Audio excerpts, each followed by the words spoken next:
ನರನಿಚೈವನರೋತ್ತಮಂ ದೇವೇಂ ಸರಸ್ವತೀಂ ನ್ಯಾಸಂ ತಥೋ ಜಯಮುದೀರಯೇತು.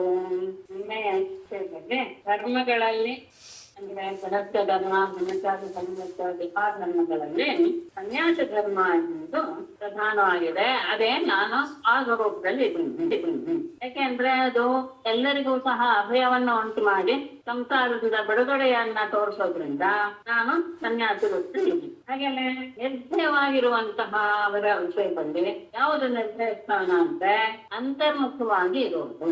ಯಾವಾಗ್ಲೂ ಅಂತರಂಗದಲ್ಲಿ ಎಲ್ಲವನ್ನ ಅಂದ್ರೆ ಇಂದ್ರಿಯಗಳು ಒಳಗಡೆ ಸೇರ್ಕೊಳ್ಬೇಕು. ಅಂತರ್ಮುಖವಾಗಿರುವಂತಹದ್ದು ನಿರ್ಭಯ ಸ್ಥಾನ. ಅಂತರ್ಮುಖವಾಗಿರುವಿಕೆ ಎನ್ನುವುದು ನನ್ನ ಅಂಶ. ಹಾಗೇನೆ ಗೋಪ್ಯಗಳಲ್ಲಿ ರಹಸ್ಯವಾದದ್ರಲ್ಲಿ ದೇವಚನ ಮತ್ತು ಹಾಗೇನೆ ದಂಪತಿಗಳಲ್ಲಿ ನಾನು ಪ್ರಜಾಪತಿ. ತಪ್ಪು ಮಾಡದೇ ಇರುವಂತಹ ಜಾಗರೂಕರಾದಂತಹ ವ್ಯಕ್ತಿಗಳಲ್ಲಿ ನಾನು ಸಂವತ್ಸರ.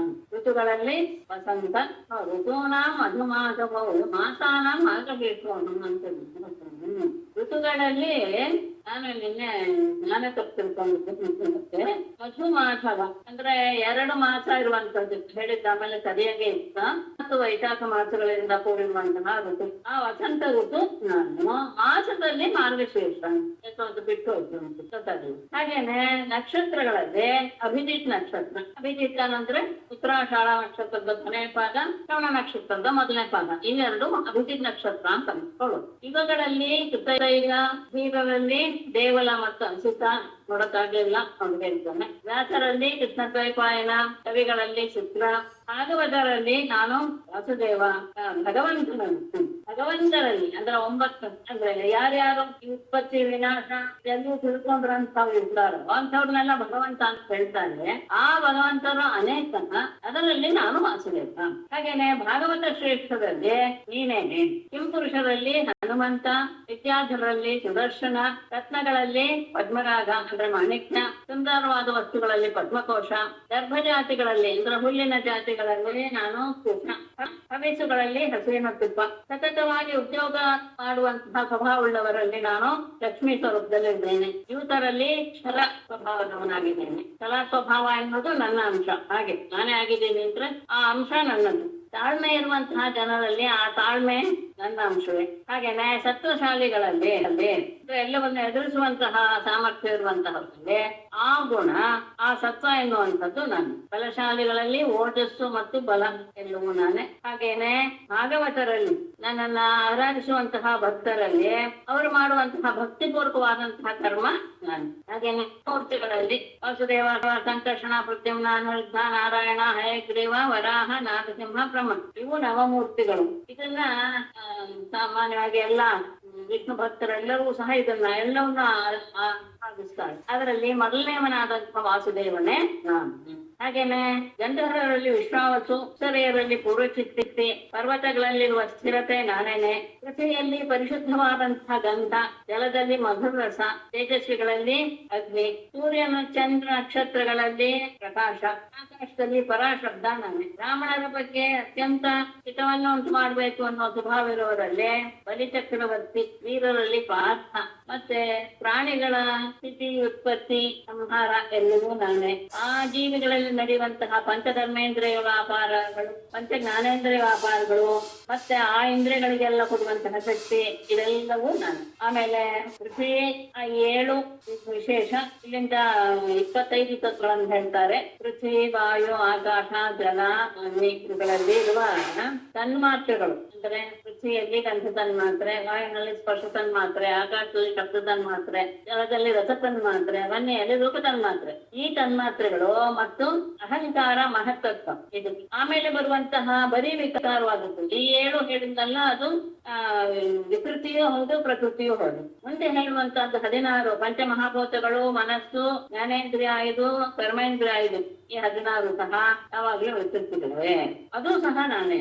ಜೀವಾತ್ಮನು ನಾನೇ, ಪ್ರಕೃತಿಯು ನಾನೇ.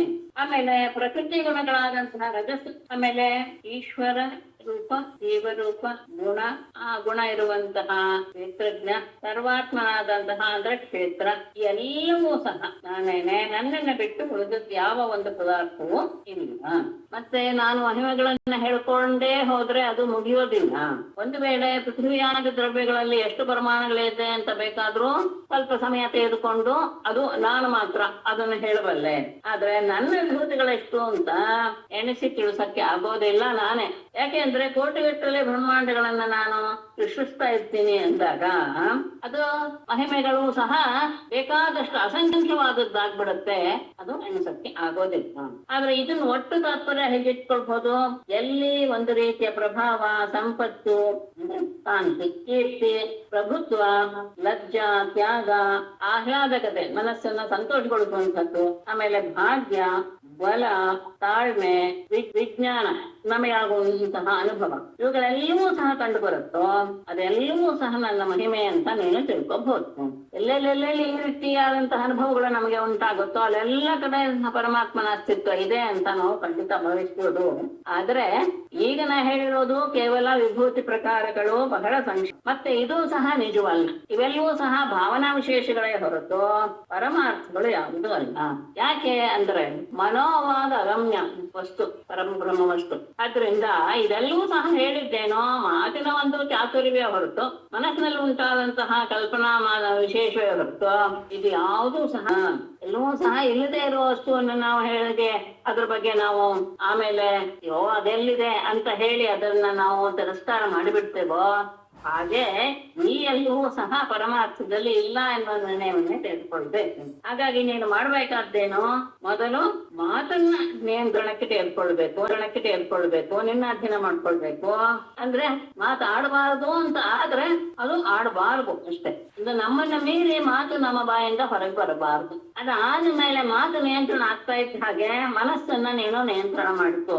ನಿಯಂತ್ರಣವಾದ ಮೇಲೆ ಉಸಿರು, ಪ್ರಾಣಗಳನ್ನು ಅಂದ್ರೆ ಪ್ರಾಣಾಯಾಮದಿಂದ ನಿನ್ನ ಉಸಿರನ್ನ, ಅದಾದ್ಮೇಲೆ ಯಾವಾಗ ಪ್ರಾಣವಾಯು ನಿಯಂತ್ರಣಕ್ಕೆ ಬಂತು ಆಮೇಲೆ ಇಂದ್ರಿಯಗಳನ್ನ ನಿಯಂತ್ರಣ ಮಾಡ್ಕೊಳ್ಳೋದಕ್ಕೆ ಪ್ರಯತ್ನ ಪಡು. ಆಮೇಲೆ ಹೊರಗಡೆ ಹೋಗ್ತಾ ಇರುವಂತಹ ಬುದ್ಧಿಯನ್ನ ಅಂದ್ರೆ ರಜೋಬುದ್ಧಿ, ತಮೋಗುಣ ಬುದ್ಧಿಗಳನ್ನ ಸಾತ್ವಿಕ ಬುದ್ಧಿಯಿಂದ ಅದನ್ನ ನೀನು ನಿಯಂತ್ರಣಗೊಳಿಸು. ಏನ್ ಹಾಗಂದ್ರೆ ಸಾತ್ವಿಕ ಬುದ್ಧಿಯನ್ನ ನಾವು ಹೆಚ್ಚು ಮಾಡ್ಕೊಳ್ತಾ ಹೋಗ್ತಾ ಇದ್ದ ಹಾಗೆ ಸಹಜವಾಗಿ ಉಳಿದ ಎರಡು ಬುದ್ಧಿಗಳು ಮರೆಯಾಗ್ತಾ ಹೋಗುತ್ತೆ. ಹೀಗೆ ನೀನು ಒಂದಾದ್ಮೇಲೆ ಒಂದು ನಿನ್ನ ಅಧೀನಕ್ಕೆ ತೆಗೆದುಕೊಂಡ್ರೆ ಪ್ರತಿಯೊಂದನ್ನು, ಆಗ ನೀನು ಮತ್ತೆ ಈ ಸಂಸಾರ ಎನ್ನುವಂತಹ ಮಾರ್ಗಕ್ಕೆ ಬರುವಂತಹ ಸಾಧ್ಯತೆ ಇಲ್ಲವೇ ಇಲ್ಲ. ಆದ್ರೆ ಯಾವ ಯತಿ ಅಂದ್ಕೊಂಡವನು ಸಹ ಇರ್ತಾರೆ, ಆದ್ರೆ ದಾರಿ ತಪ್ಪೋದುಂಟು. ಯಾಕೆಂದ್ರೆ ಅವರ ಅಧ್ಯಯನದಲ್ಲಿ ಇರಲ್ಲ ಯಾವುದು ಮಾತು ಮತ್ತು ಮನಸ್ಸುಗಳು. ಆ ಮಾತು ಮತ್ತು ಮನಸ್ಸುಗಳನ್ನ ತನ್ನಲ್ಲಿರುವಂತಹ ವಿವೇಕದ ಸಾಧನದಿಂದ, ವಿವೇಕದ ಬುದ್ಧಿಯಿಂದ ಅದನ್ನ ನಾವು ನಿಯಂತ್ರಿಸೋದಿಲ್ವ ಆ ಯತಿ, ಆತ ಮಾಡಿದಂತಹ ವ್ರತ, ತಪಸ್ಸು, ದಾನ ಎಲ್ಲವೂ ಹಸಿಯಾದ ಘಟದಲ್ಲಿ ಇಟ್ಟ ನೀರು ಹೇಗೆ ಹೀಗೆ ಸೋರಿ ಹೋಗುತ್ತೋ ಹಾಗೆ ಎಲ್ಲವೂ ಸೋರಿ ಹೋಗುತ್ತೆ. ಹಾಗಾಗಿ ನನ್ನನ್ನೇ ಪರಮ ಆಶ್ರಯ ಅಂತ ನಂಬಿ ಸತ್ಯ ಪರಾಕಾಷ್ಠತೆಯನ್ನು ತಲುಪಿ ವಿವೇಕದಿಂದ ನನ್ನಲ್ಲಿ ಮನಸ್ಸು ಮತ್ತು ವಾಕುಗಳನ್ನ ಮತ್ತು ಕ್ರಿಯೆಗಳನ್ನ, ಪ್ರಾಣದಿಂದ ನಿಷ್ಪನ್ನವಾಗುವ ಕ್ರಿಯೆಗಳನ್ನು, ದೈಹಿಕ ಕ್ರಿಯೆಗಳನ್ನು ಅದನ್ನ ನಿಯಂತ್ರಿಸಬೇಕು. ಆಗ ಆ ಮನುಷ್ಯ ಕೃತಕೃತ್ಯನಾಗ್ತಾನೆ, ತನ್ನ ಜನ್ಮವನ್ನ ಸಾರ್ಥಕಪಡಿಸ್ಕೊಳ್ತಾನೆ. ಹೀಗೆ ಹೇಳಿದ ಮೇಲೆ ಮತ್ತೆ ಉದ್ಧವನ ಪ್ರಶ್ನೆ ಬಂತು. ನೀನು ಹಿಂದೆ ಕರ್ಮಾನುಷ್ಠಾನ ಎಲ್ಲ ಮಾಡ್ಬೇಕು, ಅದು ಎಲ್ಲರಿಗೂ ಸಂಬಂಧಪಟ್ಟಿದ್ದು ಅಂತ ಹೇಳಿದೆ. ಆ ಕರ್ಮಾನುಷ್ಠಾನದ ರೂಪವಾದ ಧರ್ಮದ ಬಗ್ಗೆ ಸ್ವಲ್ಪ ವಿಷಯವನ್ನ ನನಗೆ ತಿಳಿಸು. ಯಾಕೆಂದ್ರೆ ಅದರ ಬಗ್ಗೆ ನೀನು ಹಂಸ ರೂಪದಲ್ಲಿ ನೀನು ಬ್ರಹ್ಮನಿಗೆ ತಿಳಿಸಿದೀಯಾ, ಅದೀಗ ಲುಪ್ತವಾಗಿ ಹೋಗ್ಬಿಟ್ಟಿದೆ. ಅದನ್ನ ಮತ್ತೆ ನೀನಲ್ಲದೆ ಇನ್ಯಾರು ಅದನ್ನ ನಮಗೆ ತಿಳಿಸೋರಿಲ್ಲ. ಹಾಗಾಗಿ ಅದನ್ನ ತಿಳಿಸು ಎನ್ನುವಂತಹ ವಿಷಯವನ್ನ ಹೇಳಕ್ಕೆ ಹೊರಡ್ತಾನೆ, ಪ್ರಶ್ನೆ ಮಾಡಕ್ಕೆ ಹೊರಡ್ತಾನೆ ಉದ್ಧವ. ಓಂ ನಮೋ ಉದ್ಧವ ಉವಾಚ ಯಸ್ತ್ವಯಾ ವಿಹಿತಃ ಪೂರ್ವಂ ಧರ್ಮ ಸ್ವದ್ಭಕ್ತಿ ಲಕ್ಷಣಃ ವರ್ಣಾಶ್ರಮಾಚಾರವತಾಂ ಸರ್ವೇಷಾಂ ದ್ವಿಪದಾಮಪಿ. ವರ್ಣಾಶ್ರಮಾಚಾರವತಾಂ ಸರ್ವೇಷಾಂ ದ್ವಿಪದಾಮಪಿ. ಪೂರ್ವಂ ಭಕ್ತಿ ಲಕ್ಷಣ ಅಂತ ಮುಂದೆ ಅದರ ಲಕ್ಷಣವನ್ನು ಹೇಳುವಂತ ಮುಂದೆ ಅನ್ವಯವಾದ. ನೀನು ಹಿಂದೆ ಹೇಳಿದೆ ಅಂದ್ರೆ ಅದಕ್ಕೆ ಎಲ್ಲದಕ್ಕಿಂತ ಮೊದಲು ಧರ್ಮಾನುಷ್ಠಾನ ಅನ್ನೋದನ್ನ ಮಾಡ್ತಾನೆ ಇರಬೇಕು. ವರ್ಣ ಆಶ್ರಮ ಆಚಾರ ವ್ರತ, ವರ್ಣಗಳ ಆಚಾರ ಮತ್ತು ಆಶ್ರಮಗಳ ಆಚಾರ, ಇದನ್ನ ಅವರವರು ಯಾವ ವರ್ಣದಲ್ಲಿದ್ದಾರೆ, ಅವರು ಯಾವ ಆಶ್ರಮದಲ್ಲಿದ್ದಾರೆ ಎನ್ನುವ, ಆಶ್ರಮ ಅಂದ್ರೆ ಸನ್ಯಾಸಾಶ್ರಮ, ವಾನಪ್ರಸ್ಥಾಶ್ರಮ, ಆಚಾರದಾಶ್ರಮ, ಲೌಕಿಕ ಆಶ್ರಮಗಳನ್ನು ತಗೊಂಡ್ಬಿಡ್ಬೇಡಿ ಮನಸ್ಸಿಗೆ. ಮತ್ತೆ ಜಾತಿಯೂ ಹೌದು. ಆ ವರ್ಣಗಳಿಗೆ ಆ ಆಶ್ರಮ ಅನ್ನೋದಿರುತ್ತೆ, ಬ್ರಹ್ಮಚರ್ಯಾದಿ ಆಶ್ರಮಗಳು. ಆ ಆಶ್ರಮವನ್ನು ಹೊಂದಿದವರಿಗೆ ಅಷ್ಟೇ ಅಲ್ಲ, ಸರ್ವೇಷಾಂ ದ್ವಿಪದಾಮತಿ, ಅಷ್ಟೇ ಅಲ್ಲ ಎಲ್ಲ ಮನುಷ್ಯ ಮಾತ್ರದವರಿಗೂ ಸಹ ಅನ್ವಯವಾಗುವ ರೀತಿಯಲ್ಲಿ ಪೂರ್ವಂ ಹಿಂದೆ ಸ್ವದ್ಭಕ್ತಿ ಲಕ್ಷಣ, ನಿನ್ನ ಭಕ್ತಿ ಉಂಟಾಗೋದಕ್ಕೆ ಸಾಧನ ಏನು ಅನ್ನೋದನ್ನ, ಯಹ ಕರ್ಮ, ಯಾವ ಕರ್ಮಾನುಷ್ಠಾನ ರೂಪವಾಗೂ ಸ್ವಯ ಅಭಿವೃದ್ಧ ನಿನ್ನಿಂದ ಹೇಳಲ್ಪಟ್ಟಿತು. ವರ್ಣಾಶ್ರಮಗಳನ್ನ ಆಚಾರ ಮಾಡ್ಕೊಂಡ್ ಬರೋರಿಗೆ ಮತ್ತು ಸಾಮಾನ್ಯ ಜನರಿಗೂ ಸಹ ನಿನ್ನಲ್ಲಿ ಭಕ್ತಿ ಉಂಟಾಗಬೇಕಾದ್ರೆ ಹೇಗೆ ನಡ್ಕೊಳ್ಬೇಕು ಎನ್ನುವ ಕರ್ಮಾನುಷ್ಠಾನದ ವಿಷಯದ ಧರ್ಮವನ್ನ ಹಿಂದೆ ನೀನು ತಿಳಿಸಿದೆ. ಅದು ಯಥಾನುಷ್ಠೀಯಮಾನೇನ ತ್ವಯಿ ಭಕ್ತಿ ನೃಣಾಂ ಭವೇತ್ ಸ್ವಧರ್ಮೇಣ ಅರವಿಂದಾಕ್ಷ ತತ್ಸಮಾಖ್ಯಾತುಮರ್ಹಸಿ.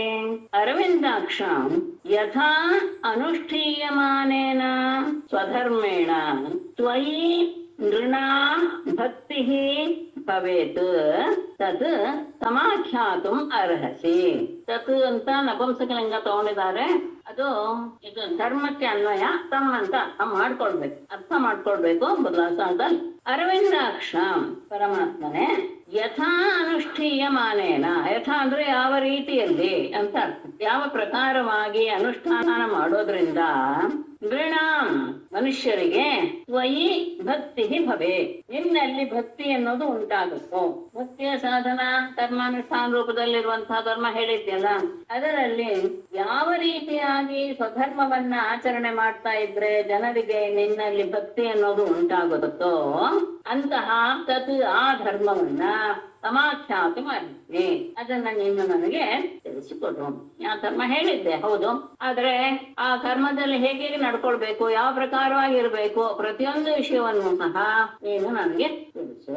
ನೀನು ಬ್ರಹ್ಮನಿಗೆ ಹಂಸ ರೂಪದಲ್ಲಿ ಹೇಳಿದ್ದೆ, ಆದರೆ ಪುರಾಚಿರ ಮಹಾಬಾಹೋ ಧರ್ಮಂ ಪರಮಕಂ ಪ್ರಭೋ ಎತ್ತೇನ ಹಂಸರೂಪೇಣ ಬ್ರಹ್ಮಣೋ ಅಭ್ಯಾತ್ತ ಮಾಧವ.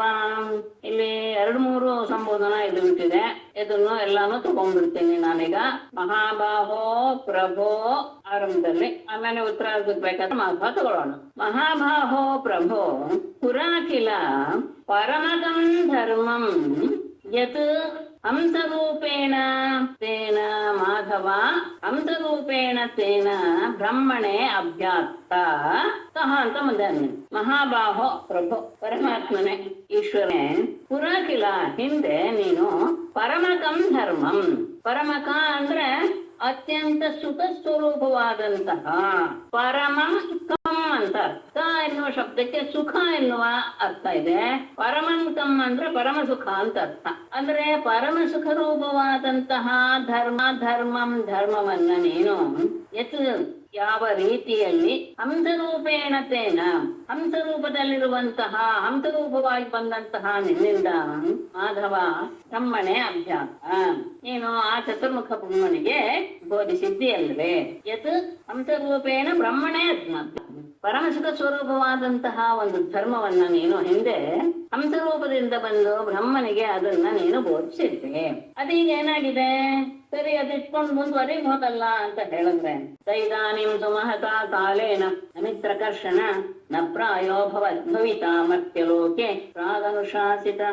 ಅಮಿತ್ರಕರ್ಷಣ ಸಹ ಇದಾನಿಂ ಸುಮಹತಾ ಕಾಲೇನ ಪ್ರಾಗ ಅನುಶಾಸಿತ ಅಪಿ ಅಂತ ತಗೊಳ್ಬೇಕು. ಮರ್ತ್ಯಲೋಕೆ ಪ್ರಾಯ ನ ಭವಿತ. ಅಮಿತ್ರಕರ್ಷಣ ಶತ್ರುಗಳನ್ನೆಲ್ಲ ನಾಶ ಮಾಡುವ ಪರಮಾತ್ಮನೇ ಸಹ ಆ ಧರ್ಮವು ಅಂದ್ರೆ ಹಿಂದೆ ಹೇಳಿದ ಹಂಸರೂಪದಲ್ಲಿ ಬ್ರಹ್ಮನಿಗೆ ಏನು ಹೇಳಿದ್ಯೋ ಆ ಧರ್ಮವು ಇದಾನೇನು ಈಗ ಸುಮಹತಾ ಕಾಲೇನ ಬಹಳ ಹಿಂದಿನ ಬಹಳ ಕಳೆದು ಹೋದದ್ದರಿಂದ ಪ್ರಾಗ್ ಅನುಶಾಸಿತ ಹಿಂದೆ ಅದನ್ನ ಬೋಧಿಸಿದ್ದರೂ ಸಹ ಅದು ಅಂದ್ರೆ ನಮ್ಮನೆಗೆ ಎಲ್ಲವನ್ನೂ ತಿಳಿಸಿದ್ಯಾ, ಅದೆಲ್ಲರೂ ಅವನು ಆಮೇಲೆ ಗುರುಗಳಿಗೆ ತಿಳಿಸ್ತಾ ಅಂತ ಏನು ಹೇಳಿದೆ, ತನ್ನ ಮಕ್ಕಳಿಗೆ ತಿಳಿಸ್ತಾ ಎಲ್ಲವನ್ನೂ ಹೇಳ. ಆದ್ರೆ ಅದು ಪ್ರಾಯ ಸಾಮಾನ್ಯವಾಗಿ ಅಂದ್ರೇನು, ಹೆಚ್ಚು ಭಾಗ ಮರ್ತ್ಯಲೋಕೆ ಭೂಲೋಕದಲ್ಲಿ ಅದು ಇರುವುದಿಲ್ಲ. ಯದ್ಯಪಿ ಹಿಂದೆನೇನೆ ಹೇಳಿದ್ರು ಸಹ, ಅದನ್ನ ಪರಂಪರಾಗತವಾಗಿ ಅದನ್ನು ಮುಂದೆ ಮುಂದೆ ಮುಂದೆ ಮುಂದೆ ಬಂದಿದ್ರು ಸಹ ಅದು ಆಗೋದಿಲ್ಲ. ಅದು ಮರ್ತ್ಯಲೋಕದಲ್ಲಿ ಸಾಮಾನ್ಯವಾಗಿ ಅದು ಅನುಷ್ಠಾನದಲ್ಲಿ ಇರುವುದಿಲ್ಲ. ಅಷ್ಟೇ ಅಲ್ಲ, ಸರಿ ಏನೋ ಸಂಪ್ರದಾಯದಿಂದ ಒಂದಷ್ಟು ಬಂದಿರುತ್ತಲ್ಲ, ಅದನ್ನ ತಿಳ್ಕೊಂಡು ಹೋಗಿ ಅಂದ್ರೆ ಇಲ್ಲ, ಅದು ಅಷ್ಟು ಸುಲಭವಲ್ಲ. ವಕ್ತ ಕರ್ತ ವಿತಾನಾನ್ಯ ಧರ್ಮಸ್ಯಾಚ್ಯುತತೆ ಭುವಿ ಸಭಾಯಾಮಪಿ ವೈವಿಧ್ಯಾಂ ಯತ್ರ ಮೂರ್ತಿಧರಾಃ ಕಲಾಃ. ಕೇಳಿದವರು ಯಾರಾದ್ರೂ ಹೇಳ್ಬಹುದಲ್ವೇ, ಬ್ರಹ್ಮ ಹೇಳ್ಬಹುದಲ್ವೇ, ಬ್ರಹ್ಮನಿಂದ ಇದ್ದಂಥವ್ರು ಹೇಳ್ಬಹುದಲ್ವೇ ಅಂದ್ರೆ ಅದು ಸಾಧ್ಯ ಇಲ್ಲ. ಅಚ್ಯುತ ಭುವಿ ಧರ್ಮಸ್ಯ ವಕ್ತ ಕರ್ತ ಅವಿತ ತೇ ಅನ್ಯಃ ನ. ತೇ ಅನ್ನೋದನ್ನಲ್ಲಿ ಪಂಚಮಿ ತಗೊಳ್ಬೇಕು. ಯತ್ರ ಕಲಾಃ ಮೂರ್ತಿಧರಾಃ ವೈರಿಂಚ್ಯಾಂ ಸಭಾಯಾಮಪಿ ನ ಇತ್ಯರ್ಥ. ಅಚ್ಯುತ ಪರಮಾತ್ಮನೇ ಭುವಿ ಈ ಭೂಲೋಕದಲ್ಲಿ ಧರ್ಮಸ್ಯ ಆ ಧರ್ಮದ ವಿಷಯವನ್ನು ಹೇಳುವ ವಕ್ತ ವ್ಯಕ್ತಿ, ಹೇಳುವಂತಹ ವ್ಯಕ್ತಿಯಾಗಲಿ, ಕರ್ತ ಅದನ್ನ ಮಾಡಿ ತೋರಿಸುವಂಥವರು, ಅವಿತ ಅದನ್ನ ರಕ್ಷಣೆ ಮಾಡುವಂಥವರಾಗಲಿ, ತೇ ಅನ್ಯ ನ ನಿನ್ನನ್ನು ಬಿಟ್ಟು ಯಾರು ಇಲ್ಲ. ಅದೆಲ್ಲ ಅವನ ಜೀವನದಲ್ಲಿ ನಾವು ನೋಡಿದ್ದೀವಿ. ಅದನ್ನ ಹೇಳುವನು, ಅದನ್ನ ಮಾಡಿ ತೋರಿಸುವವನು, ಅದನ್ನು ರಕ್ಷಣೆ ಮಾಡುವನು, ಎಲ್ಲವೂ ಸಹ ಅವನು ಕೃಷ್ಣನ ರೂಪದಲ್ಲಿ ಬಂದು ಪ್ರತಿಯೊಂದನ್ನು ತೋರಿಸಿಕೊಟ್ಟು ಅವನನ್ನು ಬಿಟ್ಟರೆ ಉಳಿದವರು ಯಾರು ಸಹ ಇಲ್ಲ. ಯಾರಿಲ್ಲ ಅಂತ ಹೇಳ್ತಾರೆ? ಯತ್ರ ಮೂರ್ತಿಧರಾಃ ಕಲಾಃ, ಯತ್ರ ಕಲಾಃ ಮೂರ್ತಿಧರಾಃ, ಎಲ್ಲಿ ಕಲಾಃ ಅಂದ್ರೆ ವೇದಗಳು ಅಂತ ತಗೊಂಡಿದ್ದಾರೆ, ಎಲ್ಲಿ ವೇದಗಳೇ ಮೂರ್ತಿ ರೂಪವನ್ನು ಹೊಂದಿ ಅಂದ್ರೆ ಮನುಷ್ಯನ ದೇವತೆಗಳ ರೂಪವನ್ನು ಹೊಂದಿ ಇರುವಂತಹ ವೈರಿಂಚ್ಯಾಂ ಸಭಾಯಾಂ ಬ್ರಹ್ಮ ಸಭೆಯಲ್ಲಿಯೂ ಸಹ ಅಂತಹ ವ್ಯಕ್ತಿ ಇಲ್ಲ. ಇನ್ನು ಒಳಗೆ ಬೇರೆ ಕಡೆ ಇರೋದಿಲ್ಲ. ಬ್ರಹ್ಮನ ಸಭೆಯಲ್ಲೂ ಏನು ವೇದಗಳು ಅಲ್ಲಿ ಶರೀರವನ್ನು ಧರಿಸಿ ಬಂದಿರುತ್ತೆ ಇದಕ್ಕೆ ಸಭೆಗೆ. ಅಂತಹ ವೇದಗಳಿರುವಂತಹ ಬ್ರಹ್ಮನ ಸಭೆಯಲ್ಲಿಯೂ ಸಹ ಯಾರು ಇಲ್ಲ. ಅದನ್ನ ಹೇಳೋರಾಗ್ಲಿ, ಮಾಡಿ ತೋರಿಸೋರಾಗ್ಲಿ, ಅದನ್ನ ರಕ್ಷಣೆ ಮಾಡುವವರಾಗ್ಲಿ ಯಾರು ಇಲ್ಲ. ಅಷ್ಟೇ ಅಲ್ಲ, ಒಮ್ಮೆ ನೀನೇನಾದ್ರೂ ಈಗ ಹೊರಟೇ ಬಿಟ್ರು, ಕರ್ತ್ರ ವಿತ್ರ ಪ್ರವಕ್ತ್ರ ಚ ಭವತಾ ಮಧುಸೂದನ ತ್ಯಕ್ತೆ ಮಹೀತಲೇ ದೇವ ವಿನಷ್ಟಂ ಸಹ ಪ್ರವಕ್ಷ್ಯತಿ.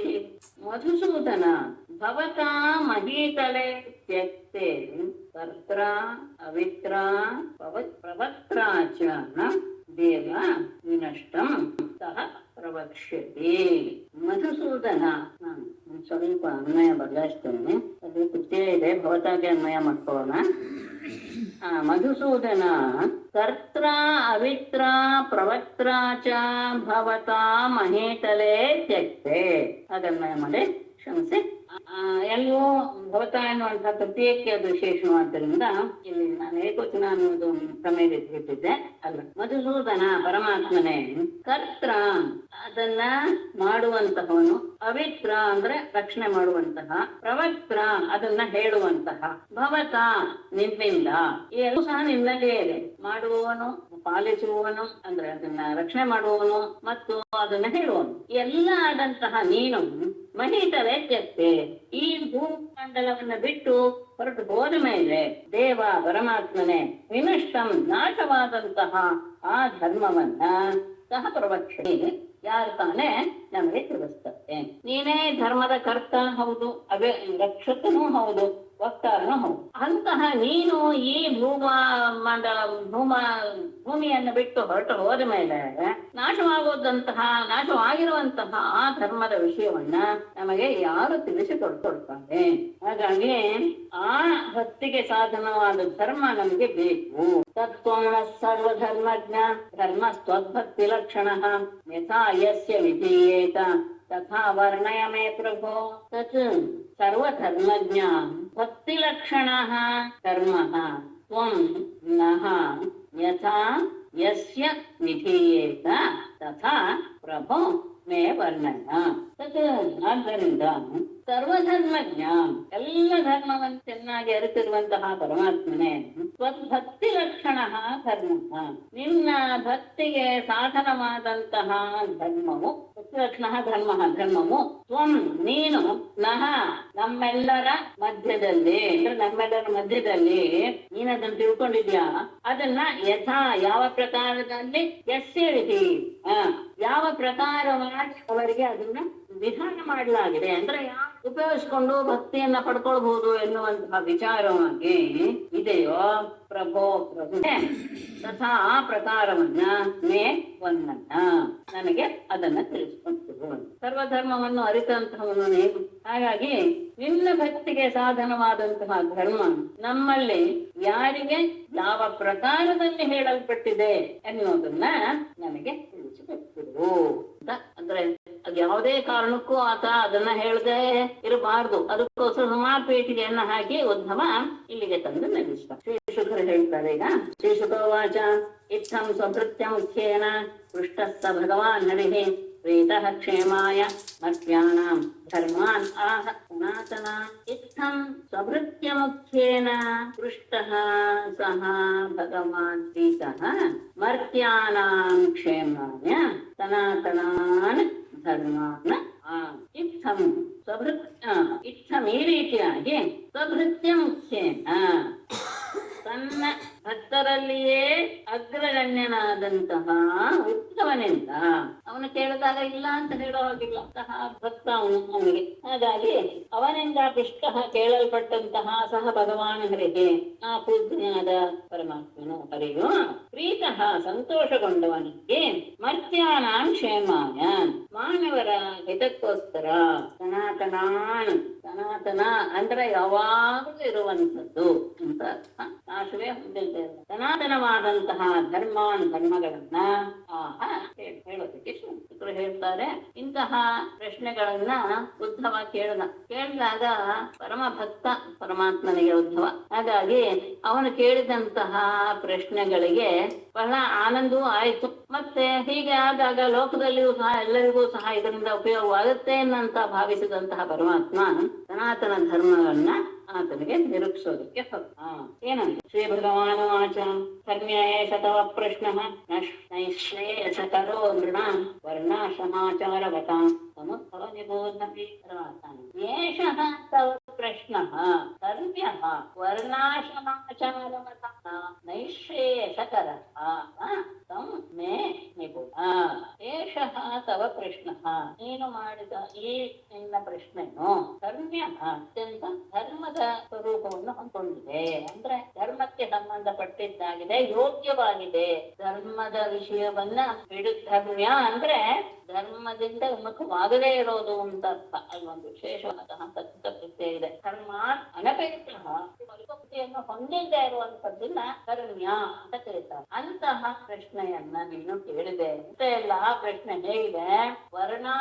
ವರ್ಣಾಶ್ರಮಾಚಾರವತ ವರ್ಣಾಶ್ರಮಗಳ ಆಚಾರವನ್ನ ಪಾಲಿಸ್ತಾ ಇರುವಂತಹ ವ್ಯಕ್ತಿಗಳಿಗೆ ಅದು ಅಂತಹ ವ್ಯಕ್ತಿಗಳಿಗೆ ನೈಶ್ರೇಯಸಕರ ಬಹಳ ಉತ್ತಮವಾದಂತಹ ಶ್ರೇಯಸ್ಸನ್ನು ಕೊಡುವಂಥದ್ದು.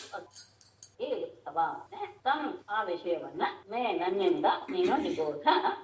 ನಿನ್ನ ಪ್ರಶ್ನೆ ಅತ್ಯಂತ ಧರ್ಮಕ್ಕೆ ಸಂಬಂಧಪಟ್ಟಿದ್ದಾಗಿದೆ ಮತ್ತು ಅದು ಎಲ್ಲರಿಗೂ ಸಹ ಶ್ರೇಯಸ್ಸಿನ ರೂಪವಾದಂತಹ ಭಕ್ತಿಯನ್ನು ಉಂಟು ಮಾಡುವಂತದ್ದು. ಅಷ್ಟೇ ಅಲ್ಲ, ವರ್ಣಾಶ್ರಮಗಳ ಆಚಾರದವರಿಗಂತೂ ಇನ್ನೂ ಹಿತಕರವಾಗಿರ್ಬೋದು. ಅಂತಹ ಧರ್ಮವನ್ನ ನಾನು ಹೇಳ್ತೇನೆ. ಆದೌ ಕೃತೈವೇ ವರ್ಣಃ ನೃಣಾಂ ಹಂಸ ಇತಿ ಸ್ಮೃತಃ ಕೃತಗತ್ಯಾ ಪ್ರಜಾ ಜಾತ್ಯಾಂ ತಸ್ಮಾತ್ ಕೃತೈವಂ ವಿದುಃ. ಆದೌ ಕೃತೈವೇ ನೃಣಾಂ ವರ್ಣಃ ಹಂಸಃ ಇತಿ ಪ್ರಜಾಃ ಜಾತ್ಯಾಃ ಕೃತಕೃತ್ಯಾಃ ತಸ್ಮಾತ್ ಕೃತೈವಂ. ಹೃದಯದಿಂದ ಆರಂಭದಲ್ಲಿ ಕಲ್ಪದ ಆರಂಭದಲ್ಲಿ ಕೃತೈತೆ ಮೊದಲನೆಯಾದ ಕೃತಯುಗದಲ್ಲಿ ನೃಣಾಂ ಮನುಷ್ಯರಿಗೆ ಇದ್ದಂತಹ ವರ್ಣ ಅಂದ್ರೆ ಜಾತಿ ಯಾವುದಿತ್ತು ಅಂದ್ರೆ ಹಂಸಃ ಇತಿ. ಹಂಸ ಎನ್ನುವಂತಹ ಒಂದೇ ಒಂದು ಧರ್ಮ. ಹಂಸ ಅಂದ್ರೆ ಇಲ್ಲಿ ನಾವು ಹೇಗೆ ಚತುರ್ವಿಧರಲ್ಲಿ ಬ್ರಾಹ್ಮಣ ಎನ್ನುವುದಂತ ಓದುವ ಬ್ರಾಹ್ಮಣ ಒಂದೇ ಇತ್ತು ಅಂತ ಅರ್ಥ. ಹಂಸ ಅಂತ ಹೇಳಿದ್ರೆ ಶುದ್ಧ ಎನ್ನುವಂಥದ್ದು ಇದೆ. ಅಂದ್ರೆ ಏನರ್ಥ? ವಿಶುದ್ಧವಾದಂತಹ ಪರಮಾತ್ಮನನ್ನ ಆರಾಧಿಸುವಂತಹ ವ್ಯಕ್ತಿಗಳು, ಆ ಧರ್ಮ ಮಾತ್ರ ಇತ್ತು. ಆ ರೀತಿಯಾಗಿ ಭಗವದುಪಾಸನೆಯನ್ನು ಮಾಡುವವರೇ ಇತ್ತು. ಹಾಗಾಗಿ ಪ್ರಜಾಹ, ಆ ಯುಗದಲ್ಲಿ ಹುಟ್ಟಿದ ಪ್ರಜೆಗಳೆಲ್ಲರೂ ಸಹ ಜಾತ್ಯ, ತಮ್ಮ ಜನ್ಮದಿಂದಲೇ ಕೃತಕೃತ್ಯರ ಅರ್ಥ ಇದ್ದಿದ್ದರಿಂದ ತಸ್ಮಾತ್, ಅದರಿಂದಲೇ ಕೃತಯುಗಂ ಅದನ್ನ ಕೃತಯುಗ ಅಂತ ಕರೀತಾ ಇದ್ರು. ಅವರಿಗೆ ಇನ್ನೇನೂ ಇರ್ಲಿಲ್ಲ, ಒಂದೇ ಒಂದು ಧರ್ಮ, ಅದು ಹಂಸ ಧರ್ಮ. ಅಂದ್ರೆ ಪರಮಾತ್ಮನನ್ನ ಶುದ್ಧ ರೂಪದಲ್ಲಿ ಆರಾಧಿಸುವಂತಹವರೇ ಇದ್ರು.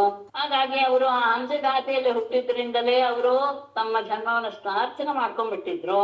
ಹಾಗಾಗಿ ಅದಕ್ಕೆ ಕೃತಯುಗ ಎನ್ನುವ ಹೆಸರು ಬಂತು. ಯಾಕೆ ಅಂದ್ರೆ ಆಗ ಇದ್ದಿದ್ದೆ ವೇದ ಪ್ರಣಮಯವಾಗ್ರೆ ಧರ್ಮೋಹಂ ವೃಷರೂಪಥೃಕ್ ವಾಸತೆ ತಪೋನಿಷ್ಠಾ ಹಂಸಮ್ಮ ಮಾಂ ಮುಕ್ತಕಿಲ್ಬಿಷಾಃ.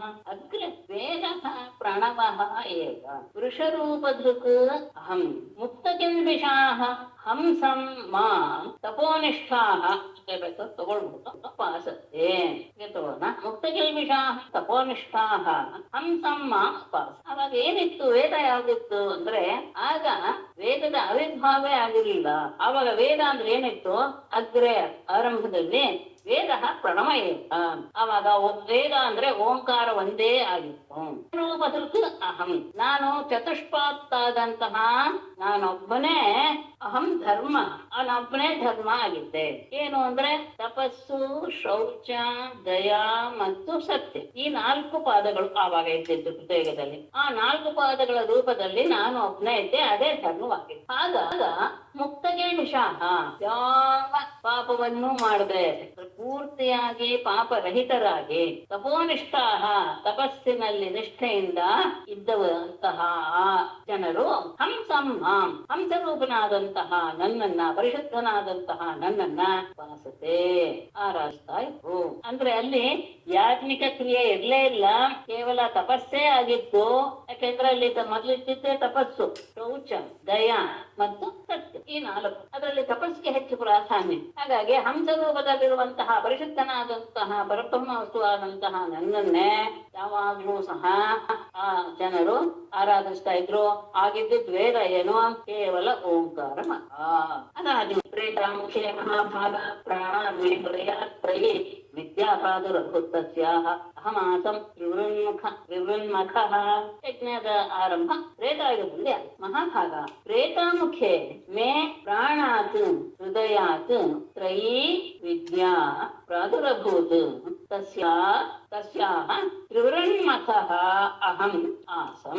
ಪ್ರೇತಾಮುಖೇ, ಯಾವಾಗ ತ್ರೇತಾಯುಗದ ಆರಂಭವೋ ಆ ಮಹಾಭಾಗ ಪೂಜ್ಯನೆ. ಪ್ರೇತಾಮುಖೇ, ತ್ರೇತಾಯುಗದ ಪ್ರವೇಶವಾದ ತಕ್ಷಣ ಮೇ ಪ್ರಾಣಾತ್, ನನ್ನ ಪ್ರಾಣದ ಅಂದ್ರೆ ಉಸಿರದ ನಿಮಿತ್ತದಿಂದ, ಹೃದಯಾತ್ ನನ್ನ ಹೃದಯದಿಂದ, ತ್ರಯೀ ವಿದ್ಯಾ, ಆ ತ್ರಯೀ ಎನಿಸಿದಂತಹ ವೇದ ವಿದ್ಯೆಯು ಪ್ರಾದುರಭೂತ್, ಹೊರಹೊಮ್ಮಿತು. ನನ್ನ ಹೃದಯದಿಂದಲೇ ತ್ರಯೀ ಎನ್ನುವಂತಹ ವಿದ್ಯೆ, ತ್ರಯೀ ಎನ್ನುವ ಹೆಸರಿರುವಂತಹ ವಿದ್ಯೆ ಅಂದ್ರೆ ವೇದ ತ್ರಯವು ಆಗ ಆವಿರ್ಭಾವವಾಯಿತು. ತಸ್ಯಾಹ, ಆ ವೇದದಿಂದ ನಾನು ತ್ರಿವೃನ್ಮಖಃ ಆಸಂ. ತ್ರಿವೃತ್ ಅಂದ್ರೆ 3 ರೂಪವನ್ನ ಹೊಂದಿದೆ. 3 ರೂಪ ಅಂದ್ರೆ ಏನು? 3 ವೇದಗಳು. 3 ವೇದ ಅಂದ್ರೆ ಋಗ್ವೇದಕ್ಕೆ ಹೋತೃ, ಯಜುರ್ವೇದಕ್ಕೆ ಅಧ್ವರ್ಯು ಮತ್ತು ಸಾಮವೇದಕ್ಕೆ ಔದ್ಗಾತೃ. ಈ ರೀತಿಯಾದಂತಹ 3 ವ್ಯಕ್ತಿಗಳಿರುವಂತಹ ಮಖಃ ಯಜ್ಞ ಪುರುಷನು ಅಹಂ ಆಸಂ, ನಾನಾದೆ. ಹಿಂದೆನೆ ಬಂದಿತ್ತು ಯಜ್ಞೋ ವೈ ವಿಷ್ಣು ಅಂತ. ಆಕ್ಚುಲಿ ಶ್ರುತಿಯ ಮಾತಿದ. ಈ ಪುರುಷ ಯಜ್ಞ ಸ್ವರೂಪ, ತ್ರೇತಾಯುಗದಲ್ಲಿ ಆತ ಯಜ್ಞ ಸ್ವರೂಪದಲ್ಲಿ ಇದ್ದ. ಹಾಗಾಗಿ ತ್ರಿವೃನ್ಮಖ 3 ರೂಪ ಅಂದ್ರೆ ತ್ರೈವಿದ್ಯೆ, ತ್ರೈ ಅನ್ನೋದಕ್ಕೆ ಸ್ವಲ್ಪ ಅದ್ರ ಬಗ್ಗೆ ಜಿಜ್ಞಾಸೆ ಇದೆ. ಸದ್ಯ ಈಗ 3 ಅಂತ ಇಟ್ಕೊಳ್ಳಿ. ಯಾಕೆಂದ್ರೆ ತ್ರೈ ಅಂದ್ರೆ ವೇದ ಎನ್ನುವಂತ ಒಂದು ಅರ್ಥವನ್ನು ತಗೊಳ್ತಾರೆ. ಆ ಸಂದರ್ಭದಲ್ಲಿ ಕೇವಲ ಋಗ್ವೇದ, ಯಜುರ್ವೇದ, ಸಾಮವೇದವನ್ನು ಮಾತ್ರ ತಗೊಳ್ತಾರೆ. ಕೆಲವರಿಲ್ಲ ಅಥರ್ವವೇದವೂ ಇದೆ. ತ್ರೈ ಅನ್ನೋದಕ್ಕೆ ವೇದ ಅನ್ನೋ ಅರ್ಥ, ಇದಕ್ಕೆ ಬಗ್ಗೆ ತುಂಬಾ ಜಿಜ್ಞಾಸೆಗಳು ವಿಮರ್ಶೆಗಳು ಬರ್ತಿವೆ. ಇಲ್ಲಿ ಕೇವಲ 3 ವೇದಗಳನ್ನು ಮಾತ್ರ ತಗೊಳ್ತಾ ಇದ್ದಾರೆ. ಆ 3 ವೇದಗಳಲ್ಲಿಯೇ ಮಂತ್ರಗಳೆಲ್ಲವೂ ಇರೋದ್ರಿಂದ ಅದನ್ನ ಮಾತ್ರ ತಗೊಳ್ತಾರೆ. ಅಥರ್ವವೇದ ಅದು ಯಜ್ಞ ಕ್ರಿಯೆಗೆ ಸಂಬಂಧಪಟ್ಟಿದ್ರಿಂದ ಅದನ್ನೇ ತಗೊಂಡೆ. ಆ 3ರಲ್ಲಿ ಪ್ರಧಾನವಾದದ್ದು ಯಾವುದು?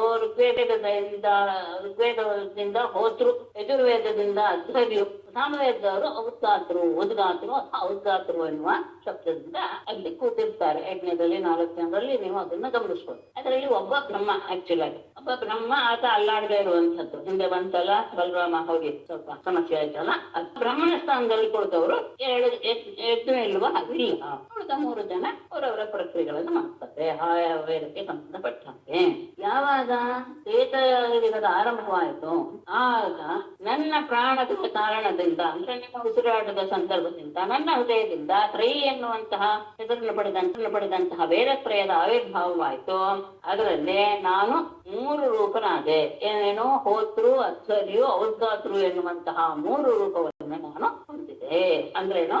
ವಿರಾಟ್ ಪುರುಷನಾಗಿ ಆದೆ. ವಿಪ್ರಕ್ಷತ್ರಿಯ ವಿಕ್ಷೂದ್ರಾಹ ಮುಖ ಬಾಹೂರುಪಾದಜಾಹ ವೈರಾಜಾತ್ ಪುರುಷಾತ್ ಜಾತಾಹ ಯೇ ಆತ್ಮಾಚಾರ ಲಕ್ಷಣಾಃ. ವೈರಾಜಾತ್ ಪುರುಷಾತ್ ಮುಖ ಬಾಹೂರುಪಾದಜಾಹ ವಿಪ್ರಕ್ಷತ್ರಿಯ ವಿಕ್ಷೂದ್ರಾಹ ಜಾತಾಹ ಯೇ ಆತ್ಮಾಚಾರ ಲಕ್ಷಣ. ವೈರಾಜಾತ್ ಪುರುಷಾತ್, ಆ ವಿರಾಟ್ ಪುರುಷನಿಂದ ಮುಖ ಬಾಹುರು ಪಾದಜಾಹ, ಮುಖ ಬಾಹು ತೋಳು, ಊರು ಅಂದ್ರೆ ತೊಡೆ ಮತ್ತು ಪಾದ, ಇವುಗಳಿಂದ ವಿಪ್ರ ಕ್ಷತ್ರಿಯ ವಿಕ್ಷೂದ್ರ, ಬ್ರಾಹ್ಮಣ ಕ್ಷತ್ರಿಯ ವೈಶ್ಯ ಶೂದ್ರರು ಜಾತಃ ಹುಟ್ಟಿದ್ರು. ಯಾವ ಆ 4 ಜನರು ಸಹ ಆತ್ಮಾಚಾರ ಲಕ್ಷಣ, ತಮ್ಮ ಸ್ವಧರ್ಮಾಚರಣೆಯನ್ನೇ ಪ್ರಧಾನವಾಗಿ ಇಟ್ಟುಕೊಂಡರಾಗಿತ್ತು. ತಮ್ಮ ಧರ್ಮ ಏನಿತ್ತು, ಒಂದೇ ಧರ್ಮವನ್ನೇ ಹೇಳ್ತಾರೆ, ಆ ಧರ್ಮವನ್ನೇ ಪ್ರಧಾನವಾಗಿ ಇಟ್ಕೊಂಡ್ರು. ಅವ್ರು ಮಾಡುವಂತಹ ಕೆಲಸಗಳಿಂದಲೇ ಗೊತ್ತಾಗ್ತಿತ್ತು ಅವ್ರು ಯಾರ್ಯಾರು ಉತ್ತರರೋ ಕ್ಷತ್ರಿಯರೋ ವೈಶ್ಯರೋ ಶೂದ್ರರೋ ಅನ್ನೋದು ಗೊತ್ತಾಯಿತು. ಆ ರೀತಿಯಾಗಿ ಅವರ ಆವಿರ್ಭಾವವಾದವು. ಗೃಹಾಶ್ರಮೋ ಜಗನತಃ ಬ್ರಹ್ಮಚರ್ಯ ಮೃದೋ ಮಮ ವಕ್ಷಸ್ಥಾನಾತ್ ವನೇ ವಾಸಃ ನ್ಯಾಸಃ ಶೀರ್ಷಣಿ ಸಂಸ್ಥಿತಃ. ಅದರಲ್ಲಿ 4 ರೀತಿಯಾದಂತಹ ಆಶ್ರಮ. ಅದರಲ್ಲಿ ಮಮ ಯಥನತಃ ಗೃಹಾಶ್ರಮಃ, ಹೃದಃ ಬ್ರಹ್ಮಚರ್ಯಂ, ವಕ್ಷಸ್ಥಾನಾತ್ ವನೇ ವಾಸಃ, ಶೀರ್ಷಣಿ ನ್ಯಾಸಃ ಸಂಸ್ಥಿತಃ. ಮಮ ನನ್ನ ಜಘನತಃ ಜಘನ ಪ್ರದೇಶದಿಂದ, ಗೃಹಾಶ್ರಮಃ ಗೃಹಸ್ಥಾಶ್ರಮವು, ಹೃದಯದಿಂದ ಬ್ರಹ್ಮಚರ್ಯಾಶ್ರಮವು, ವಕ್ಷಸ್ಥಾನಾತ್ ವಕ್ಷಸ್ಥಲದ ಸ್ವಲ್ಪ ಕೆಳಗಡೆ ಭಾಗದಲ್ಲಿ ವನೇ ವಾಸಃ ವಾನಪ್ರಸ್ಥಾಶ್ರಮವು, ಶೀರ್ಷಣೆ ತಲೆಯಲ್ಲಿ ಶಿರಸ್ಸಿನಲ್ಲಿ ನ್ಯಾಸಃ ಸಂಸ್ಥಿತ ಸನ್ಯಾಸಾಶ್ರಮವು ಸಹ ಪ್ರತಿಷ್ಠಿತವಾಗಿದೆ. ನನ್ನ ಜಘನ ಪ್ರದೇಶದ ಗೃಹಸ್ಥಾಶ್ರಮ, ಹೃದಯದಿಂದ ಬ್ರಹ್ಮಚರ್ಯ, ವಕ್ಷಸ್ಥಾನದ ಸ್ವಲ್ಪ ಕೆಳಭಾಗದಲ್ಲಿ ವನವಾಸದ ಒಂದು ಪ್ರಕ್ರಿಯೆ ಇರುವಂತದ್ದು, ಮತ್ತೆ ಶಿರಸ್ಸಿನಲ್ಲಿ ಸನ್ಯಾಸ, ಇಷ್ಟು ಸಹ ನೆಲೆಗೊಂಡಿದೆ. ಅವರ ಸ್ವಭಾವಗಳು ಹೇಗಿರುತ್ತದೆ ಅನ್ನೋದು ಚೆನ್ನಾಗಿ ತಗೊಂಡಿ. ವರ್ಣಾನಾಂ ಆಶ್ರಮಾಣಾಂಚ ಜನ್ಮ ಭೂಮಿ ಅನುಸಾರಿಣಿ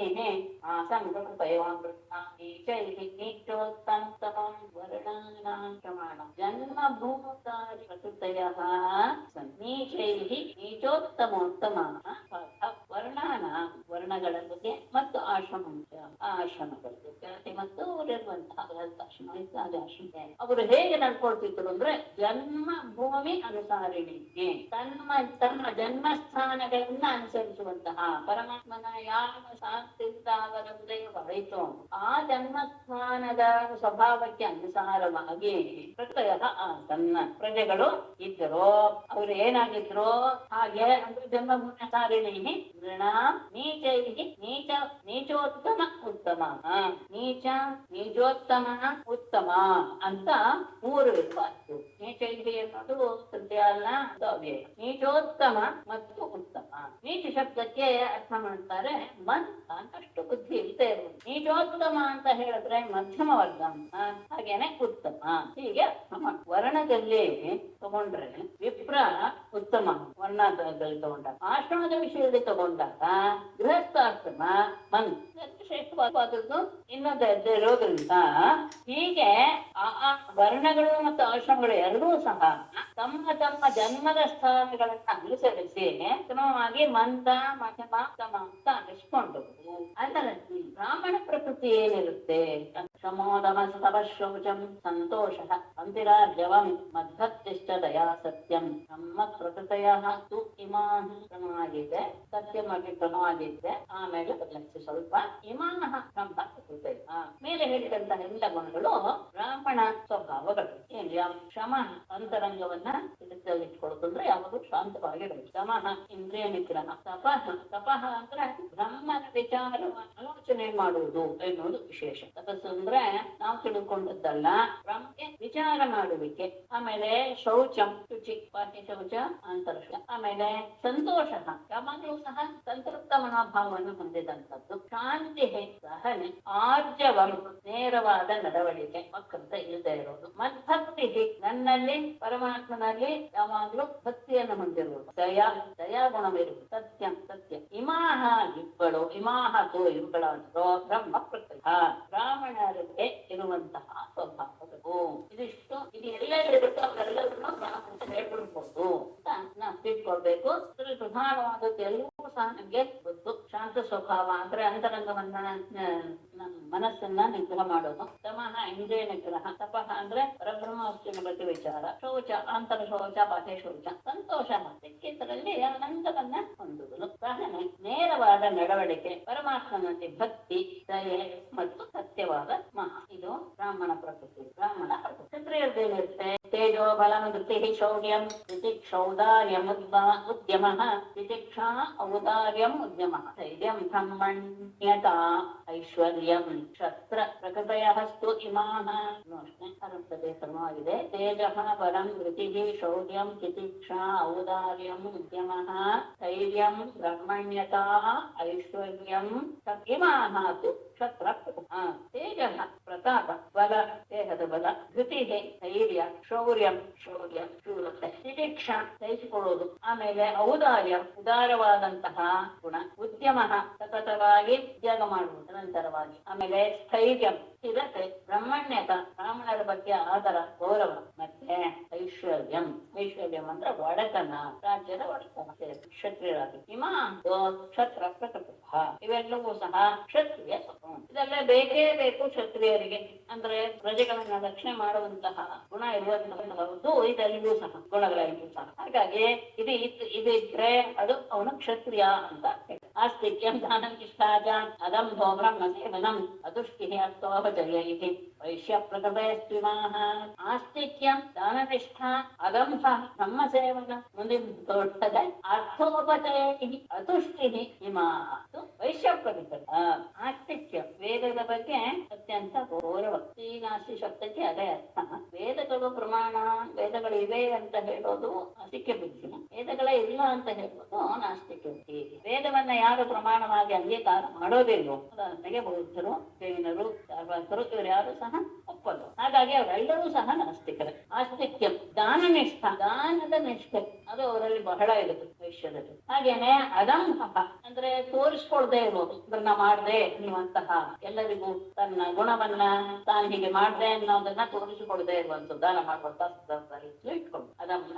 ಆಮೇಲೆ ಬ್ರಹ್ಮ ಸೇವನ, ಬ್ರಾಹ್ಮಣರನ್ನ ಸೇವಿಸುವುದು. ಆಮೇಲೆ ಅರ್ಥೋಪಚಯ ಅತುಷ್ಟಿ, ಹಣ ಎಷ್ಟೇ ಸಂಗ್ರಹ ಅರ್ಥ ಉಪಚಯ ಅಂದ್ರೆ ಹಣ ಎಂತ ವರ್ತನೆ ಆಗುತ್ತಾ ಇದ್ರೂ ಸಹ ಆದ್ರೆ ಸಾಕು ಎನ್ನುವಂತಹ ಭಾವ ಇರಲ್ಲ. ಅತುಷ್ಟಿ ಅತೃಪ್ತಿನೇ ಇದೆ. ಇಮಾಃ ವೈಶ್ಯ. ಇದಿಷ್ಟು ವೈಶ್ಯರ ಸ್ವಭಾವ. ಎಲ್ಲವನ್ನ ಹೇಳಿದ್ದಾರೆ. ಆದ್ರೆ ಅವರಲ್ಲಿ ಈಗ ಅಷ್ಟು ಗುಣಗಳಿವೆ. ಆಸ್ತಿಕ್ಯ ಬುದ್ಧಿ ಇದೆ, ದಾನನಿಷ್ಠೆ ಇದೆ, ದಂಭ ಇಲ್ಲ, ಬ್ರಾಹ್ಮಣರನ್ನ ತುಂಬಾ ಗೌರವದಿಂದ ನೋಡುತ್ತಾರೆ. ಹಾಗೇನೆ ಧನ ಸಂಗ್ರಹ ಎಷ್ಟಾದರೂ ಸಹ ಇನ್ನೂ ಬೇಕು ಎನ್ನುವ ಭಾವದಲ್ಲಿ ಶೂದ್ರರ ಸ್ವಭಾವ. ಶುಶ್ರೂಷಣಂ ದ್ವಿಜಗವಾಂ ದೇವಾನಾಂಚಾಪಿ ಅಮಾಯಯ ತತ್ರ ಅರ್ಥೇನ ಸಂತೋಷಃ ಶೂದ್ರ ಪ್ರಕೃತಯಶ್ಚಿಮಾಃ. ದ್ವಿಜಗವನಂ ದೇವಾನಾಂ ಅಮಾಯಯ ಶುಶ್ರೂಷ ಶುಶ್ರೂಷಣಂ ಅಪಿ ಚ ತತ್ರ ಲಬ್ಧೇನ ದೋಷಃ ಇಮಾನ್ ಶುಶ್ರೂಷಣಂ ದ್ವಿಜಟವಾನ್ ಶುಶ್ರೂಷಣಂ. ಇದು ಅವ್ರು ಮಾಡ್ತಾನೆ ಗೋವುಗಳ ಮತ್ತು ಬ್ರಾಹ್ಮಣರ ಮತ್ತು ದೇವತೆಗಳನ್ನ ಶುಶ್ರೂಷಣ ಹೇಗೆ ಅಮಾಯ ಅದು ಬಹಳ ಮನಸ್ಸಿನಲ್ಲಿ ಯಾವ ಕಲ್ಮಶಗಳಿಂತೆ ನಿರ್ವಂಚನೆಯಿಂದ ಬ್ರಾಹ್ಮಣರ ಗೋವುಗಳ ದೇವತೆಗಳ ಶುಶ್ರೂಷಣ ಸೇವೆ ಮಾಡುವುದಕ್ಕೆ ಅಪಿಚ ಅಷ್ಟೇ ಅಲ್ಲ ತತ್ರ ಲಬ್ಧೆ ಆ ರೀತಿಯ ಸೇವೆಯಿಂದ ದೊರಕಿನ ವಸ್ತುವಿನಿಂದಲೇ ದ್ರವ್ಯದಿಂದಲೇ ಸಂತೋಷವನ್ನು ಹೊಂದುವುದು ಅದರಿಂದ ದೊರಕಿದಂತೆ ಸಂತೃಪ್ತಿಯನ್ನು ಹೊಂದುವುದು ವಿಮಾಹ ಶೂದ್ರ ಇವುಗಳಂತಹ ಶೂದ್ರರ ನಿರ್ವಂಚನೆಯಿಂದ ದ್ವಿಜರ ಗೋವುಗಳ ಸೇವೆ ದೇವರ ಸೇವೆ ಹೀಗೆ ಸೇವೆ ಮಾಡಿದ್ದರಿಂದ ಯಾವ ಧನ ಪ್ರಾಪ್ತಿ ಆಗುತ್ತೋ ಅದರಲ್ಲಿ ತೃಪ್ತಿಯಾಗಿ ಜೀವನ ನಡೆಸೋದು ಇದು ಶೂದ್ರರ. ಈ 4 ವರ್ಣಗಳಿಗೆ ಸೇರದೆ ಇರುವಂತಹ ಅವರು ಅಂತೇವಾಸಿನಃ ಅಂತ ಅಂತೇವಸಾಯಿನಃ ಅಂತ ಅನಿಸ್ಕೊಳ್ತಾರೆ. ಅವರ ಸ್ವಭಾವ ಏನು ಅಂದ್ರೆ ಅಶೌಚಂ ಅನೃತಂ ಸ್ಥೇಯಂ ನಾಸ್ತಿಕ್ಯಂ ಶುಷ್ಕ ವಿಗ್ರಹ ಕಾಮ ಕ್ರೋಧಶ್ಚ ತರ್ಷಶ್ಚ ಸ್ವಭಾವೋ ಅಂತೇವಸಾಯಿನ. ಅಶೌಚಂ ಅನೃತಂ ಸ್ಥೇಯಂ ನಾಸ್ತಿಕ್ಯಂ ಶುಷ್ಕ ವಿಗ್ರಹ ಕಾಮಃ ಕ್ರೋಧಃ ತರ್ಷಃ ಅಂತೇವಸಾಯಿನ ಸ್ವಭಾವ. ಅಂತೆ ಅವಸಾಯಿನ ಕೊನೆಯಲ್ಲಿ ಇರೋದು ಅಂದ್ರೇನು? ಈ 4 ಜಾತಿಗಳನ್ನು ಬಿಟ್ಟು ಹೊರಗೆ ಇರುವಂತಹ ವ್ಯಕ್ತಿಗಳಲ್ಲಿ ಅಶೌಚಂ ಕೊಳಕ್ತನ, ಅನೃತಂ ಸುಳ್ಳು, ಸ್ಥೇಯಂ ಕಳ್ಳತನ, ನಾಸ್ತಿಕ್ಯಂ ನಾಸ್ತಿಕ ಬುದ್ಧಿ, ಶುಷ್ಕ ವಿಗ್ರಹ ವ್ಯರ್ಥವಾಗಿ ಜಗಳ ಆಡುವುದು, ಕಾಮಃ ಕಾಮ ಕ್ರೋಧ ಕೋಪ, ತರ್ಷಃ ಆಸೆ ಮುಗಿದಷ್ಟು ಆಸೆ. ಇದು ಅಂತೇವಸಾಯಿನ ಅಂದ್ರೆ 4 ವರ್ಣಗಳಿಗೂ ಸೇರದೇ ಇರುವಂತಹ ಅಂತ್ಯಜರ ತಪ್ಪು. ಇದಿದೆ ಅಂದ್ರೆ ಅವರು ಅಂತೇವಸಾಯಿಗಳು ಅಂತ ಯಾವಾಗಲೂ ಕೊಳಕಾಗಿ ಇರೋದು, ಸುಳ್ಳಾಡೋದು, ಕಳ್ಳತನ ಮಾಡೋದು, ನಾಸ್ತಿಕ್ಯ ಬುದ್ಧಿ ಯಾವ್ದ್ರ ಬಗ್ಗೆಯೂ ಸಹ ಅದರ ವಿಲ್ಲದೆ ಇರೋದು, ವ್ಯರ್ಥವಾಗಿ ಜಗಳ ಮಾಡೋದು, ಕಾಮ ಕ್ರೋಧ ಮತ್ತೆ ಮಿತಿಮೀರಿದ ಆಸೆ ಇದೆಲ್ಲವೂ ಯಜರ ಆದ್ಮೇಲೆ ಎಲ್ಲ ಧರ್ಮದವರು ಆಚರಿಸಬೇಕಾದಂತಹ ಧರ್ಮ ಯಾವುದು ಅಂತ ಒಂದು ಶ್ಲೋಕದಿಂದ ಹೇಳ್ತಾರೆ. ಅಹಿಂಸಾ ಸತ್ಯಮಸ್ತೇಯಂ ಅಕಾಮ ಕ್ರೋಧ ಲೋಭತ ಭೂತಪ್ರಿಯಹಿತೇಹ ಚ ಧರ್ಮೋಯಂ ಸಾರ್ವವರ್ಣಿಕಃ. ಅಹಿಂಸಾ ಸತ್ಯಂ ಸ್ಥೇಯಂ ಅಕಾಮ ಕ್ರೋಧ ಲೋಭತ ಭೂತಪ್ರಿಯಹಿತೇಹ ಅಯಂ. ಯಾವ ರೀತಿಯಲ್ಲಿಯೂ ಕೇವಲ ಮನಸ್ಸಿಗೆ ಮಾತ್ರ ಅಲ್ಲ, ದೇಹಕ್ಕೆ ಮಾತ್ರ ಅಲ್ಲ, ದೇಹಕ್ಕೆ ಯಾವುದಕ್ಕೂ ಸಹ ಮಾಡಬೇಕು. ಹಾಗೆ ಸತ್ಯಂ ಸತ್ಯವಾದ ನಡವಳಿಕೆ, ವಾಚ ಕಾಯ. ಅಸೇಯಂ ಅಸೇಯ ಅಂದ್ರೆ ಇನ್ನೊಬ್ಬರ ವಸ್ತುವಿನ ಬಗ್ಗೆ ಆಸೆ ಪಡದಿರುತ್ತೆ, ಇನ್ನೊಬ್ಬರ ವಸ್ತು ಪಕ್ಷ ಪಡೆದಿರುತ್ತೆ. ಹಾಗೆ ಯಾವುದು ಸಹ ಇರಬಾರ್ದು. ಮತ್ತೆ ಭೂತ ಪ್ರಿಯ ಈಗ ಅಂದ್ರೆ ಪ್ರಯತ್ನ. ಯಾವುದ್ರ ಬಗ್ಗೆ ಪ್ರಯತ್ನ? ಭೂತ ಪ್ರಿಯ ಹಿತ. ಎಲ್ಲ ಪ್ರಾಣಿಗಳಿಗೂ ಸಹ ಪ್ರಿಯವೂ ಹಿತವೂ ಆಗಬೇಕು. ಆ ರೀತಿಯಾಗಿ ಎಲ್ಲ ಪ್ರಾಣಿಗಳು ಪ್ರಿಯವೂ ಹಿತವೂ ಇಚ್ಛೆಯಿಂದ ಮಾಡೋ ಪ್ರಯತ್ನ. ಇದು ಅಪವರ್ಣಕ್ಕೆ ಮಾತ್ರ. ಇದು ಎಲ್ಲಿ ಯಾರಿಗೂ ಏನೋ ಇಲ್ಲ, ಯಾರಿಗೂ ಸಹ ಇದ್ರ ಬಗ್ಗೆ ವಿರುದ್ಧ ಅಭಿಪ್ರಾಯ. ಅಹಿಂಸೆ ಸತ್ಯ, ಇನ್ನೊಬ್ಬರ ವಸ್ತುವಿನ ಬಗ್ಗೆ ಆಸೆ ಪಡದೇ ಇರೋದು, ಬಿಡುವುದು ಸತ್ಯದಲ್ಲೂ ಸಹ ಇದ್ದೇ ಇರಬೇಕು. ಪೂರ್ಣ ಆಗಿ ಬಿಟ್ರೆ ಅದು ತಾನೇ ಸಿಗಲ್ಲ. ಅಂದ್ರೆ ಆ ಆಶಯಕ್ಕೆ ಯಾವ್ಯಾವ ಎಷ್ಟು ಬೇಕೋ ಅದನ್ನ ಆ ಗುಣ ಹೆಚ್ಚು ಪ್ರಿಯವಾದ ಪರಿಶ್ರಮನೆ ಮಾಡಬೇಕು ಎನ್ನುವ ರೀತಿಯಲ್ಲಿ ಪ್ರಯತ್ನ. ಇದು ಸರ್ವವರ್ಣದವರು ಆಚರಿಸಬೇಕಾದಂತಹ ಧರ್ಮ ಅಂತ ಹೇಳಿ ಮೊದಲು ಬ್ರಹ್ಮಚಾರ್ಯ ಧರ್ಮವನ್ನ ವಿಶೇಷವಾಗಿ ಹೇಳ್ಕೊಳ್ತಾರೆ. ದ್ವಿತೀಯಂ ಪ್ರಾಪ್ಯಾನುಪೂರ್ವ್ಯಾತ್ ಜನ್ಮೋಪನಯನಂ ದ್ವಿಜಃ ವಸನ್ ಗುರುಕುಲೇ ದಾಂತಃ ಬ್ರಹ್ಮ ಅಧೀತ ಸಾಭೂತಃ ಆಗ್ಬೇಕು. ಅಲ್ಲಿ ಸಾಭೂತಃ ಆಗಿದೆ, ಅದು ಛಂದಸ್ಸಿಗೆ ಅನುಗುಣವಾಗಿ ಹ್ರಸ್ವಾಗಿದೆ. ಅದರಲ್ಲಿ ದೀರ್ಘ ಇರಬೇಕು. ಆಶ್ವತ್ವ ಸ್ವಲ್ಪ ದ್ವಿಜ ಆನುಪೂರ್ವ್ಯಾತ್ ದ್ವಿತೀಯಂ ಉಪನಯನಂ ಜನ್ಮ ಪ್ರಾಪ್ಯ ಆಹೂತಃ ಗುರುಕುಲೇ ವಸನ್ ದಾಂತಃ ಬ್ರಹ್ಮ ಅಧೀತ. ದ್ವಿಜ ಅಂದ್ರೆ 3 ವರ್ಣದವರು. ಯಾರ್ಯಾರಿಗೆ ಉಪನಯನ ಸಂಸ್ಕಾರ ಇದೆಯೋ 3 ಜನರು ಬಂದ್ರು. ಬ್ರಹ್ಮ ಕ್ಷತ್ರಿಯ ವೈಶ್ಯ 3 ಜನರು. ಅಂತಹ ದ್ವಿಜನು. ದ್ವಿತೀಯಂ ಎರಡನೆಯದಾದ ಆನುಪೂರ್ವ್ಯಾತ್ ದ್ವಿತೀಯಂ ಆನುಪೂರ್ವವಾಗಿ ಅಂದ್ರೆ ಮೊದಲನೇ ಜನ್ಮ ಅದಾದ್ಮೇಲೆ ಬರುವಂತಹದ್ದು ಇದು. ದ್ವಿತೀಯಂ ಉಪನಯನ ಜನ್ಮ ಪ್ರಾಪ್ಯ ಉಪನಯನದ ಜನ್ಮವನ್ನ ದ್ವಿತೀಯ ಜನ್ಮದ ಉಪನಯನವನ್ನ ಹೊಂದಿ ಆಹೂತಃ ಗುರುಗಳಿಂದ ಆಹೂತನಾಗಿ ಅಂದ್ರೆ ಅವರಿಂದ ಪಾಪ ನಾನು ವೇದ ಹೇಳ್ಕೊಡ್ತೇನೆ ಅಂತ ಹೇಳಲ್ಪಟ್ಟವನಿಗೆ ಗುರುಕುಲೇ ವಸನ್ ಗುರುಕುಲದಲ್ಲಿ ವಾಸ ಮಾಡ್ತಾ ದಾಂತಹ ಜಿತೇಂದ್ರಿಯನಿಗೆ ಬ್ರಹ್ಮ ಅಧಿ ವೇದವನ್ನ ಅಧ್ಯಯನ ಮಾಡಬೇಕು, ಅಷ್ಟೆಲ್ಲ ಅರ್ಥವನ್ನು ತಿಳಿದುಕೊಳ್ಳಬೇಕು. ಅದು ವಿಶೇಷ. ಯಾಕೆಂದ್ರೆ ಬ್ರಹ್ಮ ಅಧೀತ ಚ ಅನ್ನೋ ಶಬ್ದದಿಂದ ಇವ್ರು ಹೇಳ್ತಾರೆ ವೇದಾರ್ಥವನ್ನು ಸಹ ವಿಚಾರ ಮಾಡಲೇಬೇಕು. ಕೇವಲ ವೇದವನ್ನು ಓದಿದ್ರೆ ಏನೋ ಪ್ರಯೋಜನ ಇಲ್ಲ. ಅದಕ್ಕೆ ಒಂದು ಶ್ಲೋಕವನ್ನ ಹೇಳ್ತಾರೆ, ಈಗ ನಾನು ಬರ್ತಾ ಇಲ್ಲ. ಕತ್ತೆಯ ಮೇಲೆ ಗಂಧದ ಹೊರೆಯನ್ನು ಹಾಕಿದ ಹಾಗೆ, ಅದಕ್ಕೆ ಗಂಧದ ವಿಷಯವೂ ಗೊತ್ತಿಲ್ಲ, ಯಾವ ಮರದ ವಿಷಯವೂ ಗೊತ್ತಿಲ್ಲ. ಹಾಗೆ ಕೇವಲ ವೇದವನ್ನು ಯಾವುದು ಪ್ರಯೋಜನ ಇಲ್ಲ. ಅವನಿಗೆ ವೇದ ಬರುತ್ತೆ ಅಂತ ಹೇಳ್ಕೊಳ್ಬಹುದೇ ಹೊರತು ಯಾವ ಪ್ರಯೋಜನ ಅವನಿಂದ ಯಾವ ಪ್ರಯೋಜನ. ವೇದದ ಅರ್ಥ ಸಹಿತವಾಗಿ ವೇದವನ್ನ ಅಧ್ಯಯನ ಮಾಡಬೇಕು ಅನ್ನೋದೇ ವಿಶೇಷ. ಅದು ಬಹಳ ಪ್ರಧಾನ.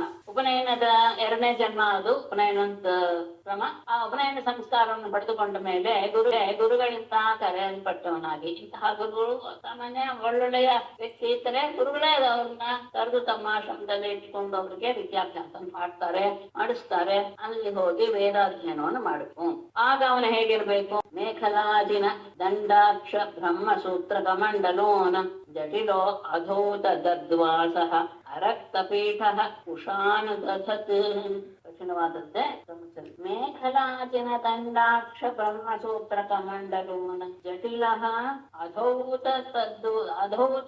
ದದ್ವಾಸ ಅರಕ್ತಪೀಠ ಕುಶಾನ ದಧತ್. ಮೇಖಲ ಅಂದ್ರೆ ಕಟ್ಟಿಸೂತ್ರ, ಅಜಿನ ಜಿಂಕೆಯ ಚರ್ಮ, ಅಗತ್ಯ ಚರ್ಮ ಅವ, ದಂಡ ಅಕ್ಷಮಾಲೆ ಅಂದ್ರೆ ಜಪಮಾಲೆ, ಬ್ರಹ್ಮಸೂತ್ರ ಯಜ್ಞೋಪವೀತ, ಕಮಂಡಲು ಇದೆಲ್ಲವೂ ಆತನ ಶರೀರದಲ್ಲಿ ಇರ್ಬೇಕು. ಅವನ ಕೈಯಲ್ಲಿ ಕಮಲ ಇರಲೇಬೇಕು. ಇದೆಲ್ಲವೂ ಸಹ ಅವನ ಶರೀರದಲ್ಲಿ ಅವನ ಕೈಯಲ್ಲೇ ಇರಲೇಬೇಕು. ದಂಡ ಕಮಂಡಲು ಅಜಿನ ಕೈಯಲ್ಲಿ ಇರಬೇಕು. ಮೇಖಲ ಕಟಿಸೂತ್ರ ಮತ್ತು ಬ್ರಹ್ಮಸೂತ್ರ ಯಜ್ಞೋಪವೀತ ಇದನ್ನು ಧರಿಸಿರ್ಬೇಕು. ಜಟಿಲ ಜಟಾಧಾರಿಯಾಗಿ ಇರಬೇಕು. ಇನ್ನೊಂದು ವಿಶೇಷ ಹೇಳ್ತಾರೆ, ಅಧೌತ ದದ್ವಾಸ. ಧೌತ ಅಂದ್ರೆ ಸ್ವಚ್ಛವಾಗಿರೋದು, ಬೆಳಪಾಗಿರೋದು. ಅಧೌತ ಅಂದ್ರೆ ಸ್ವಚ್ಛ ಅಲ್ಲದೆ ಇರೋದು ಅಂತ ಅರ್ಥ. ಅಂದ್ರೆ ಏನ್ ಅರ್ಥ ಅಂದ್ರೆ ದದ್ವಾಸ ಅನ್ನೋದು ಸ್ವಲ್ಪ ಗಮನಿಸ್ಕೊಳ್ಳಿ. ವಾಸಸ್ಸು ಶಬ್ದ ಗೊತ್ತಿದೆ, ಬಟ್ಟೆ ಅಂತ ಅರ್ಥ. ದಂತ ಶಬ್ದಕ್ಕೆ ದತು ಅಂತ ಆದೇಶ ಬರುತ್ತೆ ಸಮಾಸದಲ್ಲಿ. ದತು ಅಂದ್ರೆ ದಂತ, ಹಲ್ಲು ಅಂತ. ಹಲ್ಲುಗಳು ಮತ್ತು ಬಟ್ಟೆನ ಅಧೌತ ಅಂದ್ರೆ ಅದು ಧೌತವಾಗಿಯೇ ಇರಬೇಕು ಎನ್ನುವಂತಹ ಆಗ್ರಹವನ್ನು ಹೊಂದಿರಬಾರದು ಅಂತ ಹೇಳ್ತಾರೆ. ಅದ್ರ ಬಗ್ಗೆ ಅದು ಒಂಥರ ಇದಾಗ್ಬಿಡುತ್ತೆ, ಗೀಳು ಹಚ್ಕೊಂಡ್ಬಿಡುತ್ತೆ, ನನ್ನ ಬಟ್ಟೆ ಸ್ವಚ್ಛವಾಗಿಲ್ಲ ಇತ್ಯಾದಿ. ಹಾಗಾಗಿ ಹಳ್ಳಿನ ಬಗ್ಗೆ ಆಗಲಿ ತಮ್ಮ ಬಟ್ಟೆಗಳ ಬಗ್ಗೆ ಆಗಲಿ ಅಂತಹ ಗಮನವನ್ನು ಕೊಡಬಾರದು ಅನ್ನೋದು ತಾತ್ಪರ್ಯ.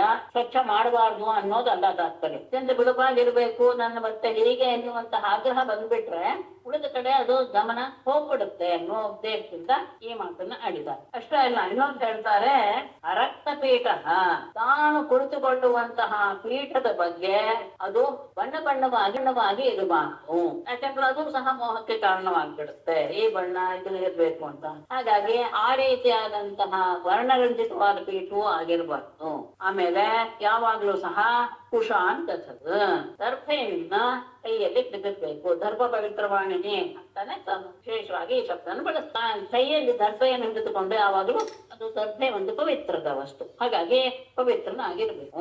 ಇದು ಗುರುಕುಲದಲ್ಲಿ ವಾಸ ಮಾಡುವಂತಹ ಬ್ರಹ್ಮಚಾರಿ ಅನುಸರಿಸಬೇಕಾದಂತಹ ನಿಯಮ. ಅದಾದ ಮೇಲೆ ಸ್ನಾನ ಭೋಜನ ಹೋಮೇಶು ಜಪೋಚ್ಚಾರೇ ಜವಾಗ್ಯತಃ ನಚ್ಛಿಂದ್ಯಾದ್ ನಖ ರೋಮಾಣಿ ತಕ್ಷೋಪಸ್ಥಗತಾನ್ಯಪಿ. ಸ್ನಾನ ಭೋಜನ ಹೋಮೇಶು ಜಪೋಚ್ಚಾರೇ ಚ ವಾಗ್ಯತಃ ನಖ ರೋಮಾಣಿ ತಕ್ಷೋಪಸ್ಥಗತಾನಿ ಅಪಿ ನ ಚಿಂತ್ಯಾತ್. ಸ್ನಾನ ಭೋಜನ ಊಟ ಮಾಡುವಾಗ, ಸ್ನಾನ ಮಾಡುವಾಗ ಮತ್ತು ಹೋಮ ಮಾಡುವಾಗ ಮತ್ತು ಜಪ ಮಾಡುವಂತಹ ಸಂದರ್ಭದಲ್ಲಿ ಮತ್ತು ಉಚ್ಚಾರ ಶಬ್ದ ಮಲವಿಸರ್ಜನೆ ಮತ್ತು ಮೂತ್ರ ವಿಸರ್ಜನೆ ಮಾಡುವ ಸಂದರ್ಭದಲ್ಲಿ ವಾಗ್ಯತಃ ಮೌನವಾಗಿ ಇರಬೇಕು. ಆಗ ಮಾತಾಡಬಾರ್ದು. ಸ್ನಾನ ಭೋಜನ ಹೋಮ ಜಪಕಾಲ ಮತ್ತು ಮಲಮೂತ್ರ ವಿಸರ್ಜನಾ ಸಂದರ್ಭದಲ್ಲಿ ಮೌನವಾಗಿರ್ಬೇಕು.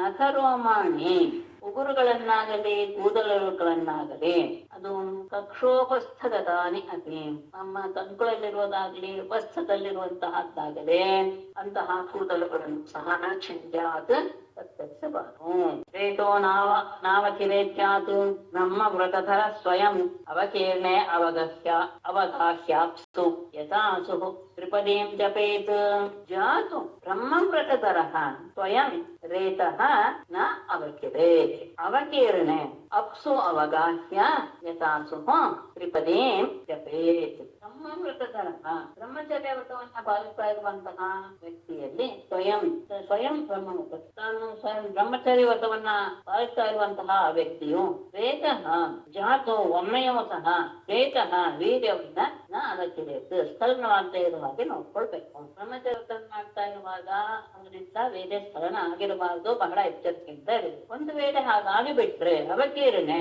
ವೇದ ಸ್ಥಳನವಾಗಿ ಬಿಟ್ರೆ ಆಗಿಬಿಟ್ಟ ಅಪ್ಸು ಅವಗಾಹ್ಯ ನೀರಿನಲ್ಲಿ ಮುಳುಗಿ ಸ್ನಾನ ಮಾಡಿ ಯಥಾಚುಹು ಪ್ರಾಣಾಯಾಮವನ್ನ ಮಾಡ್ತಾ ತ್ರಿಪದಿಯನ್ನು ಜಪೇತು ಗಾಯತ್ರಿಯನ್ನ ಜಪ ಮಾಡ್ಕೊಂಡು ಬಹಳ ಎಚ್ಚರವಾಗಿರ್ಬೇಕು. ತಮ್ಮ ದೇಹದ ವಿಷಯದಲ್ಲಿ ವೀರ್ಯಸ್ಥಳನವಾಗದೇ ಇರೋ ಹಾಗೆ ನೋಡ್ಕೊಳ್ಬೇಕು. ಅಕಸ್ಮಾತ್ ಆಗಿ ಬಿಟ್ರೆ ನೀರಿನಲ್ಲಿ ಮುಳುಗಿ ಪ್ರಾಣಾಯಾಮದ ಮೂಲಕ ಗಾಯತ್ರಿ ಮಂತ್ರವನ್ನ ಜಪ ಮಾಡ್ಕೊಂಡು ಅಜ್ಞಾಚಾರ್ಯೋ ವಿಪ್ರ ಗುರು ವೃದ್ಧ ಸುರಾನ್ ಶುಚಿಃ ಸಮಾಹಿತಃ ಉಪಾಸೇತ ಸಂಧ್ಯೇ ಚ ಯಥವಾಜಪನ್ ಶುಚಿಃ ಸಮಾಹಿತಃ ಅಗ್ನಿ ಅರ್ಥ ಆಚಾರ್ಯ ಗೋ ವಿಪ್ರ ಗುರು ವೃದ್ಧ ಸುರಾನ್ ಸಂಧ್ಯೇ ಚ ಯಥವಾಕ್ ಜಪನ್ ಉಪಾಸಿ ಶುಚಿಃ ಯಾವಾಗಲೂ ಶುದ್ಧವಾಗಿದ್ದುಕೊಂಡು ಸಮಾಹಿತಃ ಮನಸ್ಸಿನಲ್ಲಿ ಯಾವ ವಿಕಾರಗಳು ಉಂಟಾಗದೆ ಇರುವ ಸಮಾಧಾನ ಚಿತ್ತದಿಂದ ಇದ್ದು ಅಗ್ನಿ ಅರ್ಕ ಸೂರ್ಯ ಆಚಾರ್ಯ ಮತ್ತು ಗುರು ಎರಡು ಶಬ್ದ ಇದೆ. ಆಚಾರ್ಯ ಅಂದ್ರೆ ವೇದವನ್ನ ಉಪನಿಷತ್ತನ್ನ ಅಧ್ಯಾಪನೆ ಮಾಡುವಂತಹವರು ಅವರು ಆಚಾರ್ಯರು. ಶಾಸ್ತ್ರವನ್ನ ಅಧ್ಯಾಪನೆ ಮಾಡುವಂತವರು ಗುರುಗಳು ಅನ್ನುವ ಆಚಾರ್ಯರು. ಗೋವು ಆಮೇಲೆ ವಿಪ್ರ ಬ್ರಾಹ್ಮಣರು, ಗುರುಗಳು, ವೃದ್ಧ ಹಿರಿಯರು, ಸುರ ದೇವತೆಗಳನ್ನ ಅಷ್ಟೇ ಅಲ್ಲ ಯಥವಾಗ್ ಉಪಾಸಿತ ತಗೊಂಡು ಸಂಧ್ಯೇಶ ಎರಡು ಸಂಧ್ಯಾ ಕಾಲದಲ್ಲಿ ಅಂದ್ರೆ ಬೆಳಗ್ಗೆ ಮತ್ತು ಸಂಜೆ ಅಂತ ಆ ಎರಡು ಸಂಧ್ಯಾ ಕಾಲದಲ್ಲಿ ಯಥವಾಗ್ ಮೌನವಾಗಿದ್ದುಕೊಂಡು ಜಪ ಮಾಡ್ತಾ ಇವರೆಲ್ಲರನ್ನು ಸಹ ಉಪಾಸನೆ ಮಾಡಬೇಕು. ಅಂದ್ರೆ ಅವರೆಲ್ಲರನ್ನೂ ಸೇವಿಸ್ತಾ ಉಭಯ ಕಾಲದಲ್ಲಿಯೂ ಸಹ ಉಭಯ ಸಂಧ್ಯಾ ಕಾಲದಲ್ಲಿಯೂ ಸಹ ಮೌನವಾಗಿ ಇದ್ದುಕೊಂಡು ಜಪವನ್ನ ಮಾಡಬೇಕು. ಅಂದ್ರೆ ಏನರ್ಥ ತ್ರಿಸಂಧ್ಯಾ ಇರೋದು ಮಧ್ಯಾಹ್ನ ಕಾಲದ ಸಂಖ್ಯೆಯಲ್ಲಿ ಮೌನದ ಅವಶ್ಯಕತೆ ಇಲ್ಲ ಅನ್ನೋ ಸಾಧ್ಯವಾಗುತ್ತೆ. ಆಮೇಲೆ ಆಚಾರ್ಯರನ್ನ ಹೇಗೆ ಭಾವಿಸ್ಬೇಕು? ಆಚಾರ್ಯಂ ಮಾಂ ವಿಜಾನೀಯಾತ್ ನಾವಮನ್ಯೇತ ಕರ್ಹಿಚಿತ್ ನಮತ್ಯ ಬುದ್ಧ್ಯಾ ಸೂಯೇತ ಸರ್ವದೇವಮಯಿ. ಆಚಾರ್ಯಂ ಮಾಂ ವಿಜಾನೀಯಾತ್ ಕರ್ಹಿಚಿತ್ ನ ಅವಮನ್ಯೇತ ಮತ್ಯ ಬುದ್ಧ್ಯಾ ನ ಅಸೂಯೇತ ಗುರು ಸರ್ವದೇವಮಯಿ. ಆಚಾರ್ಯರಾದವರನ್ನ ಮಾಂ ವಿಜಾನೀಯಾತ್ ಪರಮಾತ್ಮನಾದಂತಹ ನಾನು ಅಂತಾನೆ ಅವರನ್ನ ನೀನು ಭಾವಿಸಬೇಕು. ಕರ್ಹಿಚಿತ್ ಎಂತಹ ಸಂದರ್ಭದಲ್ಲಿಯೂ ಸಹ ನ ಅವಮಾನ್ಯತ ಅವರಿಗೆ ಅವಮಾನ ಮಾಡಬಾರದು, ಅವರನ್ನ ತಿರಸ್ಕರಿಸಬಾರದು. ಎಲ್ಲ ಗುರು ಸರ್ವದೇವ ಮಯ ಗುರುವು ಸಹ ಎಲ್ಲ ದೇವತೆಗಳ ಸ್ವರೂಪ. ಮರ್ತ್ಯ ಬುದ್ಧ್ಯ ಆತ ಒಬ್ಬ ಸಾಧಾರಣ ಮನುಷ್ಯ ಎನ್ನುವ ರೀತಿಯಲ್ಲೇ ನ ಅಸೂಯೇತ ಆತನಲ್ಲಿ ದೋಷವನ್ನ ಹುಡುಕಬಾರದು. ಆಚಾರ್ಯರು ಸಾಕ್ಷಾತ್ ಪರಮಾತ್ಮನ ರೀತಿಯಲ್ಲಿಯೇ ಅದನ್ನ ಸೇವಿಸಬೇಕು. ಅವರಿಗೆ ಯಾವಂದೂ ಸಹ ತಿರಸ್ಕಾರವಾಗಲಿ ಅವಮಾನವಾಗಲಿ ಆಗಬಾರದು ನಮ್ಮಿಂದ, ಅಂದ್ರೆ ಬ್ರಹ್ಮಚಾರಿಯಿಂದ. ಮತ್ತೆ ಗುರು ಎನ್ನುವಂತವನು ಗುರುವಾಗ್ಬೋದು ಆಚಾರ್ಯವಾಗ್ಬೋದು. ಆಚಾರ್ಯನ ಸಾಕ್ಷಾತ್ ತನ್ನನ್ನೇ ಹೇಳ್ಬಿಟ್ಟಿದ್ರಿಂದ ಗುರು ಎಲ್ಲ ದೇವತಾ ಸ್ವರೂಪ. ಅವರನ್ನ ಸಾಧಾರಣ ಮನುಷ್ಯರು ಅಂತ ಭಾವಿಸಿ ಅವರಲ್ಲಿ ಯಾವ ದೋಷವನ್ನು ಹುಡುಕಬಾರದು. ಸಾಮಾನ್ಯ ಗುರುಗಳಲ್ಲಿ ದೋಷ ಹುಡ್ಕೋದು ನಮ್ಮಲ್ಲಿ ಇತ್ತೀಚೆಗೆ ತುಂಬಾ ಬಂದ್ಬಿಟ್ಟಿದೆ. ಅವರಾಗಿದ್ದಾರೆ ಇಲ್ಲಿದ್ದಾರೆ, ಅದು ಮಾತ್ರ ಗುರುವಿನ ವಿಷಯದಲ್ಲಿ ಆಗಲೇಬಾರದು. ಸಾಯಂ ಪ್ರಾತರುಪಾನೀಯ ಭಕ್ಷ್ಯಂ ತಸ್ಮೈ ನಿವೇದಯೇತಿ ಹೆಚ್ಚಾನ್ಯದಪಿ ಅನುಜ್ಞಾತಂ ವಯುಂಜೀತ ಸಂಯತಃ. ಸಾಯಂ ಪ್ರಾತಃ ಭೈಕ್ಷ್ಯಂ ಉಪಾನೀಯ ತಸ್ಮೈ ನಿವೇದಯೇತ್ ಯಚ್ಚ ಅನ್ಯದಪಿ ಅನುಜ್ಞಾತಂ ಸಂಯತಃ ಉಪಯುಂಜೀತ. ಸಾಯಂ ಪ್ರಾತಃ ಸಾಯಂಕಾಲ ಮತ್ತು ಬೆಳಗ್ಗೆ ಮತ್ತು ಸಾಯಂಕಾಲ, ಅದು ಶಬ್ದ ಸಂಸ್ಕೃತದಲ್ಲಿ ಸಾಯಂ ಪ್ರಾತಃ ಅಂತ ಒಂದು ಶಬ್ದ ಅದೇ ಕೊಟ್ಟಿರೋದು. ಭೈಕ್ಷ್ಯಂ ಉಪಾನೀಯ ಪ್ರಾತಃ ಕಾಲದಲ್ಲಿ ಮತ್ತು ಸಾಯಂಕಾಲದಲ್ಲಿ ಭಿಕ್ಷಾನ್ನವನ್ನ ತೆಗೆದುಕೊಂಡು ಬಂದು ತಸ್ಮೈ ನಿವೇದಯೇ ಆ ಗುರುವಿಗೆ ಅದನ್ನ ನಿವೇದನೆ ಮಾಡಬೇಕು. ಅಷ್ಟೇ ಅಲ್ಲ, ಎಚ್ಚ ಯಚ್ಚ ಅನ್ಯದಪಿ, ಇನ್ನೇನಾದ್ರೂ ವಸ್ತು ಭಿಕ್ಷಾಕಾಲದಲ್ಲಿ ಇನ್ನೇನಾದ್ರೂ ವಸ್ತು ದೊರಕಿದರೂ ಸಹ ಅದನ್ನೂ ಸಹ ಗುರುವಿಗೆ ಅರ್ಪಿಸಬೇಕು. ಅರ್ಪಿಸಿದ ಮೇಲೆ ಅನುಜ್ಞಾತಂ, ಆತನ ಒಪ್ಪಿಗೆಯನ್ನ ತೆಗೆದುಕೊಂಡು ಸಂಯಮದಿಂದ ವಿನಯಪೂರ್ವಕವಾಗಿ ಇಟ್ಕೊಂಡು ಅದನ್ನ ವಯುಂಜಿತ, ಅದನ್ನ ಆಹಾರವನ್ನ ಸೇವಿಸಬೇಕು. ಭಿಕ್ಷೆಯನ್ನ ತೆಗೆದುಕೊಂಡು ಬಂದು ಮೊದಲು ಗುರುವಿಗೆ ಅರ್ಪಿಸಬೇಕು. ಗುರು ಅನುಮತಿ ಕೊಟ್ಟ ಮೇಲೆ ಮಾತ್ರ ಸಂಯಮದಿಂದ ಇದ್ದುಕೊಂಡು ಆ ಭಿಕ್ಷಾನ್ನವನ್ನ ಸ್ವೀಕರಿಸಬೇಕು. ಅಷ್ಟೇ ಅಲ್ಲ, ಭಿಕ್ಷಾ ಸಂದರ್ಭದಲ್ಲಿ ಇನ್ಯಾವ್ಯಾವ ವಸ್ತು ಸಿಗುತ್ತೋ ಅದನ್ನು ಸಹ ಗುರುಗಳಿಗೆ ಒಪ್ಪಿಸಬೇಕು. ಅವರ ಅನುಮತಿ ಇದ್ದರೆ ಅದನ್ನ ಶುಶ್ರೂಷಮಾಣ ಆಚಾರ್ಯ ತದೋಪಾಸೀತನೇಚವತ್ ಯಾನ ಶಯ್ಯಾಸನಸ್ಥಾನೈ ಅತಿ ದೂರೇ ಕೃತಾಂಜಲಿ ಸದಾ ಆಚಾರ್ಯಂ ಶುಶ್ರೂಷಮಾಣ ನೀಚವತ್ ಉಪಾಸೀತ ಯಾನ ಶಯ್ಯಾಸನಸ್ಥಾನೈ ಅತಿ ದೂರೇ ಕೃತಾಂಜಲಿ. ಬ್ರಹ್ಮಚಾರಿಯಾದನ್ನು ಯಾವಾಗಲೂ ಆಚಾರ್ಯನನ್ನ ನೀಚವತ್ತು ಶುಶ್ರೂಷಮಾಣ, ಆತನನ್ನ ತಾನು ದಾಸ ಎನ್ನುವ ರೀತಿಯಲ್ಲಿ, ಆತನಿಗೆ ನಾನು ದಾಸ ಎನ್ನುವ ರೀತಿಯಲ್ಲಿ ಆತನನ್ನ ಸೇವೆ ಮಾಡ್ತಾ ಉಪಾಸಿತ ಅವರನ್ನ ಆಧರಿಸಬೇಕು, ಅವ್ರನ್ನ ಸತ್ಸಬೇಕು. ಅಷ್ಟೇ ಅಲ್ಲ, ಯಾನ ಶಯ್ಯ ಆಸನ ಸ್ಥಾನನೇ, ಅವರು ಪ್ರಯಾಣ ಮಾಡ್ತಾ ಇರುವಾಗ ಯಾನ ಶಯ್ಯ ಮಲಗಿರುವಾಗ ಮತ್ತು ಆನ ಅಂದ್ರೆ ವಿಶ್ರಾಂತಿ ತೆಗೆದುಕೊಳ್ಳುವಂತಹ ಸ್ಥಾನದಲ್ಲಿ ನಾಟಿದೂರೆ ಅವರ ಅಂದ್ರೆ ಅತ್ಯಂತ ಹತ್ತಿರದಲ್ಲ, ಅಂದ್ರೆ ಹತ್ತಿರದಲ್ಲೇ ಕೂತ್ಕೊಂಡಿರ್ಬೇಕು. ತುಂಬಾ ಹತ್ತಿರವೂ ಅಲ್ಲ, ಅವರ ಹತ್ತಿರ ಕೃತಾಂಜಲಿ ಕೈ ಮುಗಿದುಕೊಂಡು ನಿಂತಿರ್ಬೇಕು. ಅದಕ್ಕೆ ತುಂಬಾ ದೂರದಲ್ಲಿ ಇರಬಾರ್ದು, ತುಂಬಾ ಹತ್ತಿರದಲ್ಲಿ ಇರಬಾರ್ದು, ಕೈ ಮುಗಿದುಕೊಂಡು ಇರಬೇಕು. ಅಂದ್ರೆ ಬ್ರಹ್ಮಚಾರಿ ತನ್ನ ಆಚಾರ್ಯನನ್ನ ಬಹಳ ವಿನಯಪೂರ್ವಕವಾಗಿ ಸೇವಿಸಬೇಕು. ಅಂದ್ರೆ ತಾನು ಅವರ ದಾಸನೋ ಎನ್ನುವ ರೀತಿಯಲ್ಲಿ, ಹಾಗೇನೆ ಅವರು ಪ್ರಯಾಣ ಮಾಡುವಾಗ ಅವರ ಹಿಂದೆ ಹೋಗ್ಬೇಕು, ನಿದ್ರೆ ಮಾಡ್ತಾ ಇರುವಾಗ ಸಮೀಪದಲ್ಲಿ ಇರಬೇಕು, ಹಾಗೇನೆ ವಿಶ್ರಾಂತಿ ಮಾಡುವಾಗ ಹತ್ತಿರದಲ್ಲಿಯೇ, ಅಂದ್ರೆ ಯಾವಾಗ್ಲಾದ್ರೂ ಅವ್ರು ಕಳೆದು ಬಿಡಬಹುದು ಎನ್ನುವಂತಹ ಒಂದು ಭಾವನೆಯಿಂದ ಕೈ ಮುಗಿದುಕೊಂಡು ಅಲ್ಲಿಯೇ ಇರಬೇಕು. ಏವಂ ವೃತ್ತಃ ಗುರುಕುಲೆ ವಸೇ ಭೋಗವರ್ಜಿತಃ ವಿದ್ಯಾ ಸಮಾಪ್ಯತೆ ಯಾವತ್ ಬಿಭ್ರತ್ ವ್ರತಂ ಅಖಂಡಿತಂ. ಏವಂ ಗುರುಕುಲೆ ಏವಂ ವೃತ್ತಃ ವಿದ್ಯಾ ಭೋಗ ವಿವರ್ಜಿತಃ ಯಾವತ್ ವಿದ್ಯಾ ಸಮಾಪ್ಯತೆ ಅಖಂಡಿತಂ ವ್ರತಂ ಬಿಭ್ರತ್ ವಸೇ. ಗುರುಕುಲದಲ್ಲಿ ಏವಂ ವೃತ್ತಃ ಈ ರೀತಿಯಾದಂತಹ ವ್ಯವಹಾರವನ್ನು ಇಟ್ಟುಕೊಂಡವನಾಗಿ ಭೋಗ ವಿವರ್ಜಿತಃ ಯಾವ ಸುಖದ ಅಪೇಕ್ಷೆಯನ್ನು ಸಹ ಪಡೆದೆ, ಯಾವತ್ತು ವಿದ್ಯಾ ಸಮಾಪ್ಯತೆ ವಿದ್ಯೆಯ ಎಲ್ಲಿಯವರೆಗೂ ಸಹ ಇನ್ನು ಪ್ರಾಪ್ತವಾಗಿರೋದಿಲ್ಲ, ಅಂದ್ರೆ ವಿದ್ಯಾರ್ಜನೆ ಮುಗಿಯುವವರೆಗೂ ಸಹ ಅಖಂಡಿತಂ ವ್ರತಂ ಬಿಭ್ರತ್, ಅಖಂಡವಾಗಿ ಬ್ರಹ್ಮಚರ್ಯ ವ್ರತವನ್ನ ಪಾಲಿಸ್ತಾ ವಸೇತ ವಾಸ ಮಾಡಬೇಕು. ಈ ರೀತಿಯಾಗಿ ಆತ ಗುರುಕುಲದಲ್ಲಿ ನಡ್ಕೊಳ್ಬೇಕು. ಹಿಂದೆ ಹೇಳಿದ ರೀತಿಯಲ್ಲಿ ಯಾವ ಭೋಗದ ಅಪೇಕ್ಷೆಯನ್ನು ಇಟ್ಕೊಳ್ಬಾರ್ದು. ವಿದ್ಯಾಭ್ಯಾಸ ಮುಗಿಯುವವರೆಗೂ ಸಹ ಇದೇ ರೀತಿಯಲ್ಲಿ ಅಖಂಡವಾಗಿ ಬ್ರಹ್ಮಚರ್ಯ ವ್ರತವನ್ನು ಪಾಲಿಸ್ತಾ ಗುರುಕುಲದಲ್ಲಿ ವಾಸ ಮಾಡಬೇಕು. ಯಜ್ಞಸೋ ಛಂದಸಾಂಲೋಕಂ ಆರೋಕ್ಷ್ಯಂ ಬ್ರಹ್ಮವಿಷ್ಟಕಂ ವರವೈವಿನ್ಯಸೇತೇಕಂ ಸ್ವಾಧ್ಯಾಯ ಬೃಹದ್ವೃತಃ. ಯದಿ ಅಸೋ ಛಂದಸಾಂ ಲೋಕಂ ಬ್ರಹ್ಮವಿಷ್ಟಕಂ ಆರೋಕ್ಷ್ಯನ್ ಬೃಹದ್ವೃತಃ ಸ್ವಾಧ್ಯಾಯಾರ್ಥಂ ಗುರವೇ ದೇಹಂ ವಿನ್ಯಸೇ. ಯದಿ ಒಂದು ವೇಳೆ ಅಸೌ ಆ ವ್ಯಕ್ತಿಯು ಅಂದ್ರೆ ವಿದ್ಯಾಭ್ಯಾಸ ಮುಗಿಸಿದಂತಹ ವ್ಯಕ್ತಿ ಛಂದಸಾಂ ಲೋಕಂ ಬ್ರಹ್ಮವಿಷ್ಟಕಂ, ವೇದಗಳ ಆವಾಸ ಸ್ಥಾನವಾದಂತಹ ನಿವಾಸ ಭೂಮಿಯಾದಂತಹ ಬ್ರಹ್ಮಲೋಕಕ್ಕೆ ಆರೋಕ್ಷ್ಯನ್ ಹತ್ತಲು ಬಯಸಿದವನಾದರೆ, ಅಂದ್ರೆ ಬ್ರಹ್ಮಲೋಕ ಪ್ರಾಪ್ತಿಯಾಗಬೇಕು ತನಗೆ ಅಂತ ಏನಾದ್ರು ವಿದ್ಯಾಭ್ಯಾಸ ಮುಗಿಸಿದ ವ್ಯಕ್ತಿಗೆ ಏನಾದ್ರು ಆ ಅಪೇಕ್ಷೆ ಇದ್ದರೆ ಆತ ಬೃಹತ್ ವ್ರತಃ ಅತ್ಯಂತ ಶ್ರೇಷ್ಠವಾದ ದೊಡ್ಡದಾದಂತಹ ನೈಷ್ಠಿಕ ಬ್ರಹ್ಮಚರ್ಯ. ಇದರಲ್ಲಿ ಬ್ರಹ್ಮಚರ್ಯದಲ್ಲಿ ಎರಡು ತಗೊಳ್ತಾರೆ, ಉಪಕುರ್ವಾಣ ಮತ್ತು ನೈಷ್ಠಿಕ ಅಂತ. ಉಪಕುರ್ವಾಣ ಎನ್ನುವಂತಹ ವಿದ್ಯಾಭ್ಯಾಸ ಮುಗಿಸಿ ಮುಂದೆ ಗೃಹಸ್ಥನಾಗ್ತಾನೆ. ನೈಷ್ಠಿಕ ಬ್ರಹ್ಮಚಾರಿ ಯಾವಾಗಲೂ ಸಹ ಬ್ರಹ್ಮಚಾರಿಯಾಗಿಯೇ ಇದ್ದು ತನ್ನ ಜೀವನಯಾಪನೆ ಮಾಡ್ತಾನೆ ಅನ್ನೋದು ವಿಶೇಷ. ಅಂಥವರು ಈ ವಿಷಯ ಬೃಹದ್ವ್ರತಃ ಅಂದ್ರೆ ನೈಷ್ಠಿಕ ಬ್ರಹ್ಮಚರ್ಯವನ್ನ ತೆಗೆದುಕೊಂಡು ಸ್ವಾಧ್ಯಾಯ ಅಂದ್ರೆ ವೇದಾಧ್ಯಯನ ಅಂದ್ರೆ ಈಗಾಗಲೇ ಮುಗಿದಿದೆಯಲ್ಲ ಅಂದ್ರೆ ಇನ್ನೂ ಹೆಚ್ಚಿನ ವೇದಾಧ್ಯಯನವನ್ನ ಮಾಡೋದಕ್ಕೋಸ್ಕರ ಗುರುಗಳಿಗೆ ದೇಹಂ ವಿನ್ಯಸೆ, ತನ್ನ ದೇಹವನ್ನೇ ಅರ್ಪಿಸಿಕೊಳ್ಳಬೇಕು. ಅಂದ್ರೆ ಮುಂದೆ ಇನ್ನೂ ನಾನು ಬ್ರಹ್ಮಲೋಕವನ್ನು ಹೇಳಬೇಕು ಹತ್ತಬೇಕು ಅನ್ನುವ ಇರುವಂತಹ ವ್ಯಕ್ತಿ ಅಲ್ಲಿಯೇ ಮುಂದುವರೆದು ಬೃಹತ್ತಾದಂತಹ ನೈಷ್ಠಿಕ ಬ್ರಹ್ಮಚರ್ಯವನ್ನು ಪಾಲಿಸ್ತಾ ಗುರುವಿಗೆ ತನ್ನನ್ನು ಪೂರ್ಣವಾಗಿ ಅರ್ಪಿಸಿಕೊಂಡು ಬಿಡಬೇಕು. ಆಗ ಮಾತ್ರ ಅವರಿಂದ ಆ ರೀತಿಯಾದಂತಹ ವಿದ್ಯೆ ದೊರಕೋದಕ್ಕೆ ಸಹ ಅಂತಹ ವ್ಯಕ್ತಿ ವಿಷಯ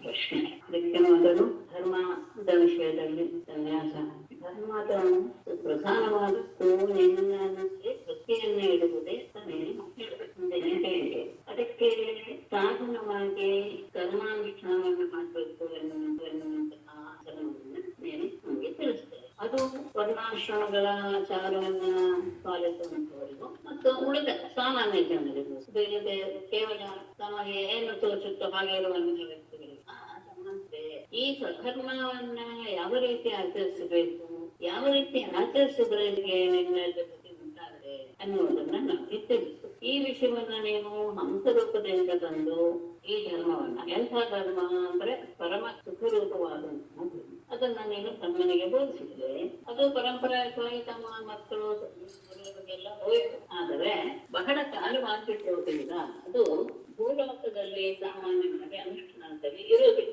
ಮತ್ತೆ ಅಂತಹ ಧರ್ಮವನ್ನ ಹೇಳುವಂತ ಅದನ್ನ ರಕ್ಷಣೆ ಮಾಡುವುದು ಇನ್ನೊಂದು ಬಿಟ್ಟರೆ ಯದ್ಯಪಿ ಬ್ರಹ್ಮನ ಲೋಕದಲ್ಲಿ ವೇದಾಂತಗಳು ಮೂರ್ತಿ ಸ್ವರೂಪರಾಗಿದ್ದಾರೆ. ಅಂತಹ ಮೂರ್ತಿ ಸ್ವರೂಪರಾಗಿ ವೇದಾಂತಗಳಿರುವ ಮನಸ್ಸಲ್ಲಿ ಅಂತ ಒಬ್ಬ ವ್ಯಕ್ತಿ ಮತ್ತೆ ಅದನ್ನ ನೆಲೆಗೊಳಿಸಿದವನು ರಕ್ಷಣೆ ಮಾಡುವಂತವನು ಹೇಳುವವನು ಅದನ್ನ ನೀನು ಈ ಭೂಲೋಕವನ್ನು ಬಿಟ್ಟು ಹೋಗ್ಬಿಟ್ಟು ಆ ಧರ್ಮವನ್ನ ತಿಳಿಸ್ಕೊಡುವಂತವ್ರು ಯಾರಿದೆ? ಮತ್ತೆ ನೀನು ಎಲ್ಲ ಧರ್ಮವನ್ನು ಚೆನ್ನಾಗಿ ಇರತಂತವನು ಭಕ್ತಿಗೆ ಸಾಧನವಾದಂತಹ ಧರ್ಮ ನಮ್ಮಲ್ಲಿ ಯಾರಿಗೆ ಯಾವ ರೀತಿಯಲ್ಲಿ ವ್ಯಕ್ತವಾಗಿದೆ ಅನ್ನೋದನ್ನ ಅಂತ ಉದ್ಭವ ಹೇಳಿದಾಗ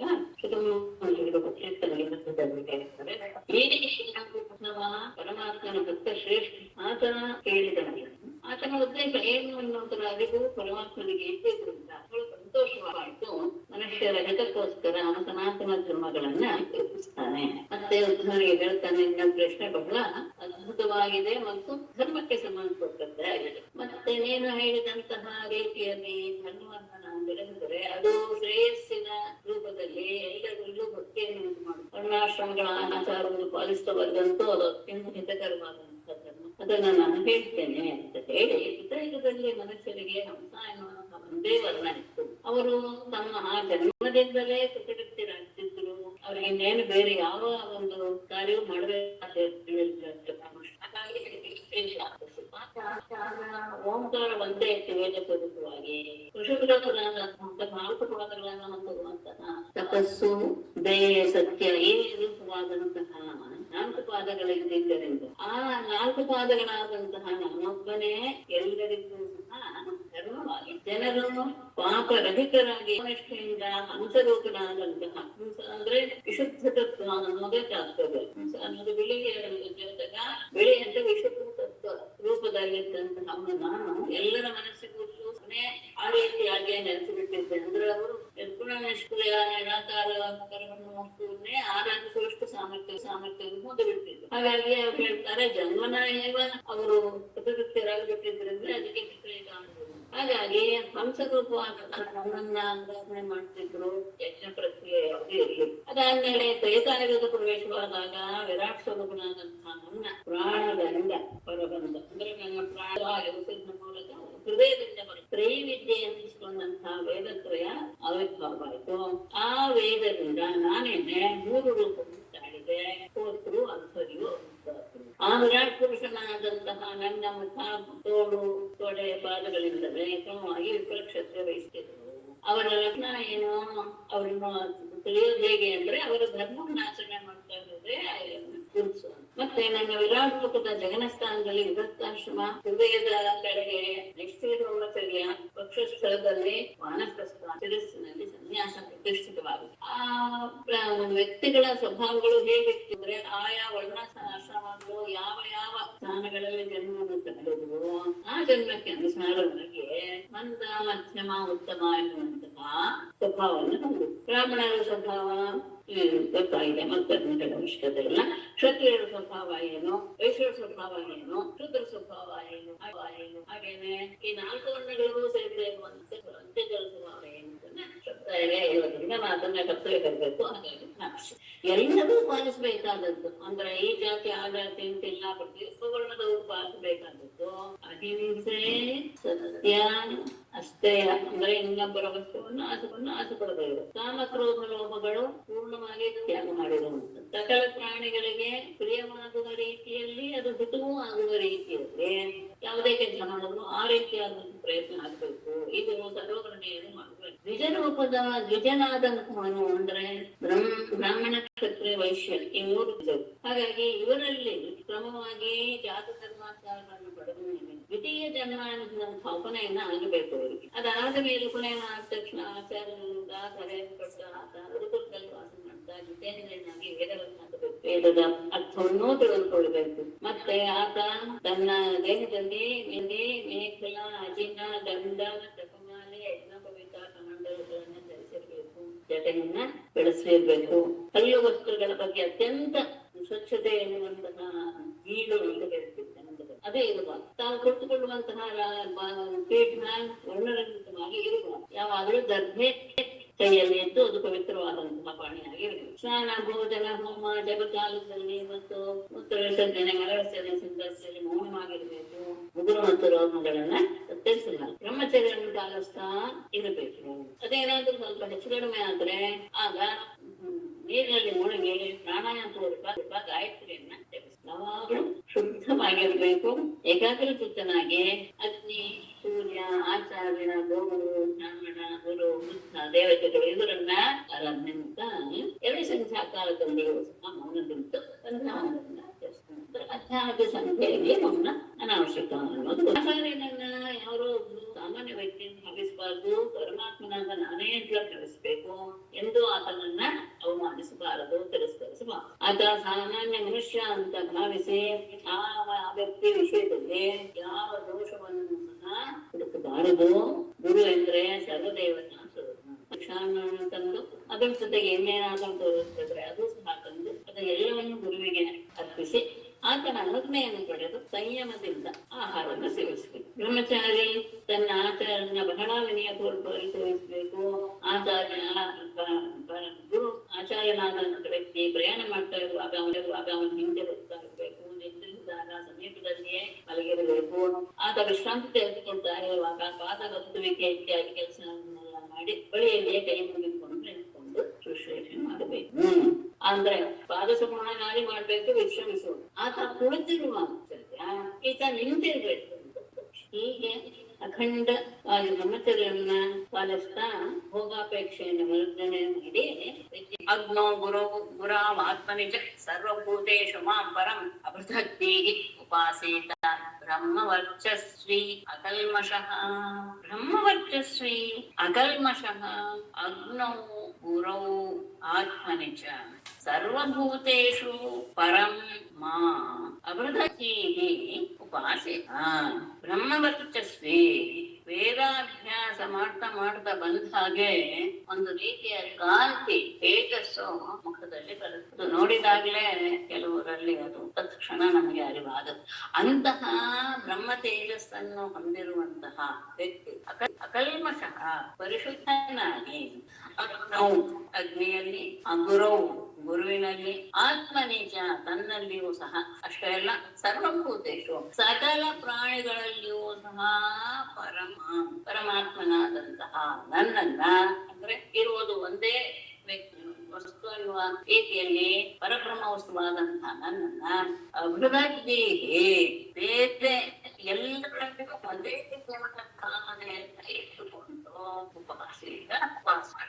ಎಲ್ಲರಲ್ಲಿಯೂ ನಾನೇ ಏಕರೂಪದಲ್ಲಿ ಇದ್ದೇನೆ. ಸಕಲರಲ್ಲಿಯೂ ಸಹ ಬ್ರಹ್ಮ ವಸ್ತು ಇದೆ.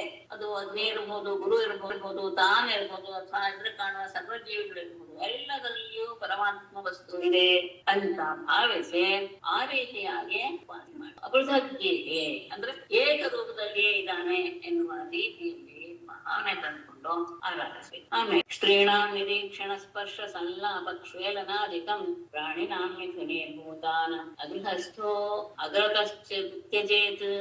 ಅಗ್ರಹಸ್ಥಃ ಸ್ತ್ರೀಣಾಂ ನಿರೀಕ್ಷಣ ಸ್ಪರ್ಶ ಸಂಲಾಪ ಕ್ಷೇಲನಾಧಿಕಂ ಮಿಥುನೀಭೂತಾನ್ ಪ್ರಾಣಿನಃ ಅಗ್ರತಃ ತ್ಯಜೇತ್. ಅಗ್ರಹಸ್ಥಃ ಗೃಹಸ್ಥರಲ್ಲದೆ ಇರುವಂತಹ ವಿಕ್ರೀಣ ಸ್ತ್ರೀಯರ ಆತ್ಮೀಯತೆಯಿಂದ ಮಾತನಾಡುವುದು. ಗೃಹಸ್ಥನಲ್ಲದೆ ಇರುವಂತಹವನು ಸ್ತ್ರೀಯರ ವಿಷಯದಲ್ಲಿ ಬಹಳ ಎಚ್ಚರಿಕೆಯಿಂದ ನಡೆದುಕೊಳ್ಬೇಕು. ಅವರನ್ನ ನೋಡೋದಾಗ್ಲಿ, ಅವರ ಸ್ಪರ್ಶ ಮಾಡೋದಾಗ್ಲಿ, ಅವರ ಜೊತೆಗೆ ಆತ್ಮೀಯತೆಯಿಂದ ಮಾತನಾಡೋದಾಗ್ಲಿ, ಅವರ ನಂತರ ಬರೀ ಹಾಸ್ಯದ ಮೂಲಕ ಹಾಸ್ಯವನ್ನು ಮಾಡ್ತಾ ಅವರನ್ನ ನಗಿಸುವುದು ಇತ್ಯಾದಿ ವಿಷಯಗಳನ್ನಾಗಲೇ ಮಾಡಬಾರ್ದು. ಅಷ್ಟೇ ಅಲ್ಲ, ಮಿಥುನೇಭೂತ ಅನ್ನೋದು ಪ್ರಾಣಿಗಳಲ್ಲಿ ಸ್ತ್ರೀ ವ್ಯಕ್ತಿಗಳು ಒಟ್ಟೊಟ್ಟಿಗೆ ಇರುವಂತಹ ಆ ಸಂದರ್ಭವನ್ನ ಅದ್ಭುತಃ ಆರಂಭದಲ್ಲಿಯೇ ದೂರದಲ್ಲಿಯೇ ಅದನ್ನ ತ್ಯಜಿಸಿ ತ್ಯಾಗ ಮಾಡಿ. ಸ್ತ್ರೀಯರ ವಿಷಯದಲ್ಲಿ ಬಹಳ ಎಚ್ಚರಿಕೆಯಿಂದ ನಡೆದುಕೊಳ್ಳಬೇಕು. ಆ ರೀತಿಗೆ ಸಂಬಂಧಪಟ್ಟಂತಹ ಯಾವುದೇ ಕ್ರಿಯೆಯನ್ನು ಸಹ ಪ್ರಚೋದಿಸಬಾರದು. ಹಾಗಾಗಿ ಅವರನ್ನ ಆದಷ್ಟು ದೂರದಲ್ಲಿಯೇ ನಾವು ಗೌರವದಿಂದ ನಡೆದುಕೊಂಡು ಹೋಗ್ಬೇಕು. ಈ ವಿಷಯದಲ್ಲಿ ಬಹಳ ಎಚ್ಚರಿಕೆಯನ್ನು ತೆಗೆದುಕೊಳ್ಳಬೇಕು. ಶೋಚವಾಚಮನಂ ಸಾಧನಮಾರ್ಗವಂ ಸೇವಾ ಅಸಂಭಾಷ್ಯವರ್ಜನಂ ಎಲ್ಲ ಆತ್ಮದವರು ಸಹ ಪಾಲಿಸಬೇಕಾದದ್ದನ್ನ 2 ಶ್ಲೋಕದಲ್ಲಿ ಇರುತ್ತದೆ. ಹೇಳಬೇಕು. ಶೌಚಮಾಚನ ಸರ್ವಾಶ್ರಮ ಪ್ರಯುಕ್ತೋಯಂ ನಿಯಮ ಕುಲನಂದನ ಸರ್ವದೇಶೋ ಮನೋವಾಯಸ ಕುಲನಂದನ ಅಯಂ ನಿಯಮ ಅಗ್ರೆ ಉಚ್ಯಮಾನಃ ನಿಯಮ ಸರ್ವಾಶ್ರಮ ಪ್ರಯುಕ್ತಃ ಶೌಚಂ ಆಚಮನಂ ಸ್ನಾನ ಸಂತೋಪಾಸನಂ ಆರ್ಜವಂ ತೀರ್ಥಸೇವಾ ಜಪಃ ಅಸ್ಪೃಶ್ಯ ಅಸಂಭಾಷ್ಯ ವರ್ಜನಂ ಸರ್ವಭೂತೇಷು ಮದ್ಭಾವಃ ಮನೋಪಾಲನಂದನ ಶ್ರೇಷ್ಠನಾದ ಉದ್ಧವನೇ ಅಯಂ ನಿಯಮ ಮುಂದೆ ಹೇಳುವಂತಹ ನಿಯಮಗಳು ಸರ್ವಾಶ್ರಮ ಪ್ರಯುಕ್ತಃ ಎಲ್ಲ ಆಶ್ರಮದವರು ಸಹ ಪಾಲಿಸಬೇಕಾದ ಯಾವುದು? ಶೌಚಂ ಶುಚಿತ್ವ, ಅಂತಃಶುದ್ಧಿ, ಆಮೇಲೆ ಆಚಮನ ಎಲ್ಲಾದ್ರೂ ಹೋಗಿ ಬಂದಾಗ ಶುಚಿ ಆಗುತ್ತೆ ಅಂದ್ರೆ ಅಂತರಂಗ ಶುದ್ಧಿ. ಆಮೇಲೆ ಸ್ನಾನ, ಸಂಧ್ಯಾ ಉಪಾಸನ, ಸಂಧ್ಯೆಯನ್ನ ಮಾಡಿ, ಹಾಗೇನೆ ಆರ್ಜನೆ ನೇರ ಮಾಡಿ ಇನ್ನೊಂದು ನಡೀಬಾರ್ದು ಅಂತ ಎಲ್ಲರಿಗೂ ಒಂದೇ. ಮತ್ತೆ ತೀರ್ಥ ಸೇವಾ, ಅತ್ಯಂತ ಪವಿತ್ರವಾದಂತಹ ಸೇವೆಯನ್ನ ಮಾಡಬೇಕು. ಅದು ತೀರ್ಥ ಶಬ್ದಕ್ಕೆ ನಾನು ಹೇಳಿಕಬಾರದು. ಅದು ಕ್ಷೇತ್ರಾಧಿಪೊಳೆ ಅತ್ಯಂತ ಪವಿತ್ರವಾದ ಯಾರು ಅವರನ್ನ ಜಪ ಮಾಡೋದು. ಆಮೇಲೆ ಅಸ್ಪೃಶ್ಯ ಅಹತ್ಯ ಅಸಂಭಾಷ್ಯ, ಇದು ಬಹಳ ಅಸ್ಪೃಶ್ಯ ವಸ್ತುವನ್ನ ತ್ಯಾಗ ಮಾಡಬೇಕು, ಅಭಕ್ಷ್ಯಗಳನ್ನ ವರ್ಜನೆ ಮಾಡಬೇಕು, ಮತ್ತು ಆಡಬಾರದ ಮಾತುಗಳು ಇರುತ್ತೆ ಕೆಲವು, ಅದನ್ನೇ ಮಾಡಬೇಕು. ಎಲ್ಲ ಸರ್ವಭೂತೇಷು ಎಲ್ಲ ಪ್ರಾಣಿಗಳಲ್ಲಿಯೂ ಸಹ ಮದ್ಭಾವ ಪರಮಾತ್ಮನೇ ಇದ್ದಾನೆ ಎನ್ನುವಂತಹ ಭಾವವನ್ನ ಹೊಂದಿರಬೇಕು. ಮನೋ ವಾಕ್ ಕಾಯ ಸಂಯಮ, ಬಹಳ ಮನಸ್ಸು ಮಾತು ದೇಹ ಎಲ್ಲದರಲ್ಲಿಯೂ ಸಹ ಸಂಯಮ ಇರಬೇಕು. ಆತನಿಗೆ ತನ್ನ ಆಶಯದಲ್ಲಿ ಮಾತು ದೇಹದ ವಿಷಯದಲ್ಲಿ ಆತನಿಗೆ ತನ್ನ ಇರಬೇಕು. ಇದು ಎಲ್ಲರಿಗೂ ಅನ್ವಯಿಸುವಂತಹ ಶುಚಿತ್ವ ಗೊತ್ತಿದೆ. ಆಚಮನ, ಸ್ನಾನ, ಸಂಧ್ಯಾಭಾಸನೆ, ನೇರವಾದ ನಡವಳಿಕೆ, ಪವಿತ್ರವಾದಂತಹ ವಸ್ತುಗಳನ್ನ ವಾಸನೆ ಮಾಡೋದು, ಜಪ, ಅಸ್ಪೃಶ್ಯ ವಸ್ತುವನ್ನ ಮುಟ್ಟದೇ ಇರೋದು, ಅಭಕ್ಷ್ಯಗಳನ್ನ ತಿನ್ನದೇ ಇರೋದು, ಆಡಬಾರದ ಮಾತನ್ನ ಆಡದೇ ಇರೋದು, ಮತ್ತೆ ಎಲ್ಲರಿಗೂ ಮನಸ್ಸು ಒಂದು ರೀತಿಯಾದಂತಹ ದ್ವೇಷದ ಭಾವವನ್ನ ಕಳ್ಕೊಂಡ್ಬಿಟ್ಟು ಸಹಜವಾಗಿ ಆಗ ಉದ್ದೇಶಿಸಿದಂತಹ ಭಾವನ್ನ ಮತ್ತೆ ನಾವು ತಂದ್ಕೊಂಡಾಗ ಇನ್ನೊಬ್ಬರಲ್ಲಿ ಬರುವಾಗ ಇದ್ದಾನೆ ಮತ್ತೆ ನಮ್ಮಲ್ಲಿ ದ್ವೇಷ ಎಲ್ಲೂ ಸಹ ಕಡಿಮೆ ಆಗ್ತಾ ಬರುತ್ತೆ. ನಮ್ಮ ಮಾತು, ದೇಹ ಮತ್ತು ಮನಸ್ಸನ್ನ ಹಿಡಿಸಿಕೊಳ್ಳು. ಇದು ಪ್ರತಿಯೊಬ್ಬ ಆಶ್ರಮದವರು ಸಹ ಮಾಡಬೇಕಾದಂತಹ ಎಲ್ಲರಿಗೂ ಅನ್ವಯಿಸುವಂತಹ ಏವಂ ಬೃಹತ್ಪುರತಧರೋ ಬ್ರಾಹ್ಮಣೋರ್ವಿವಜ್ವಲನ್ ಮಧ್ವಸ್ತ್ರಃ ತೀವ್ರ ತಪಸಾ ದಗ್ಧ ಕರ್ಮಾಣಿ ಅಮಲ ಏವಂ ಬೃಹತ್ಕೃತಧರಃ ಬ್ರಾಹ್ಮಣಃ ಅಗ್ನಿಃ ಇವ ಜ್ವಲನ್ ಅಮಲ ತೀವ್ರ ತಪಸಾ ದಗ್ಧಕರ್ಮಾಶಯಃ ಮಧ್ವಸ್ಥಃ ಭವತಿ.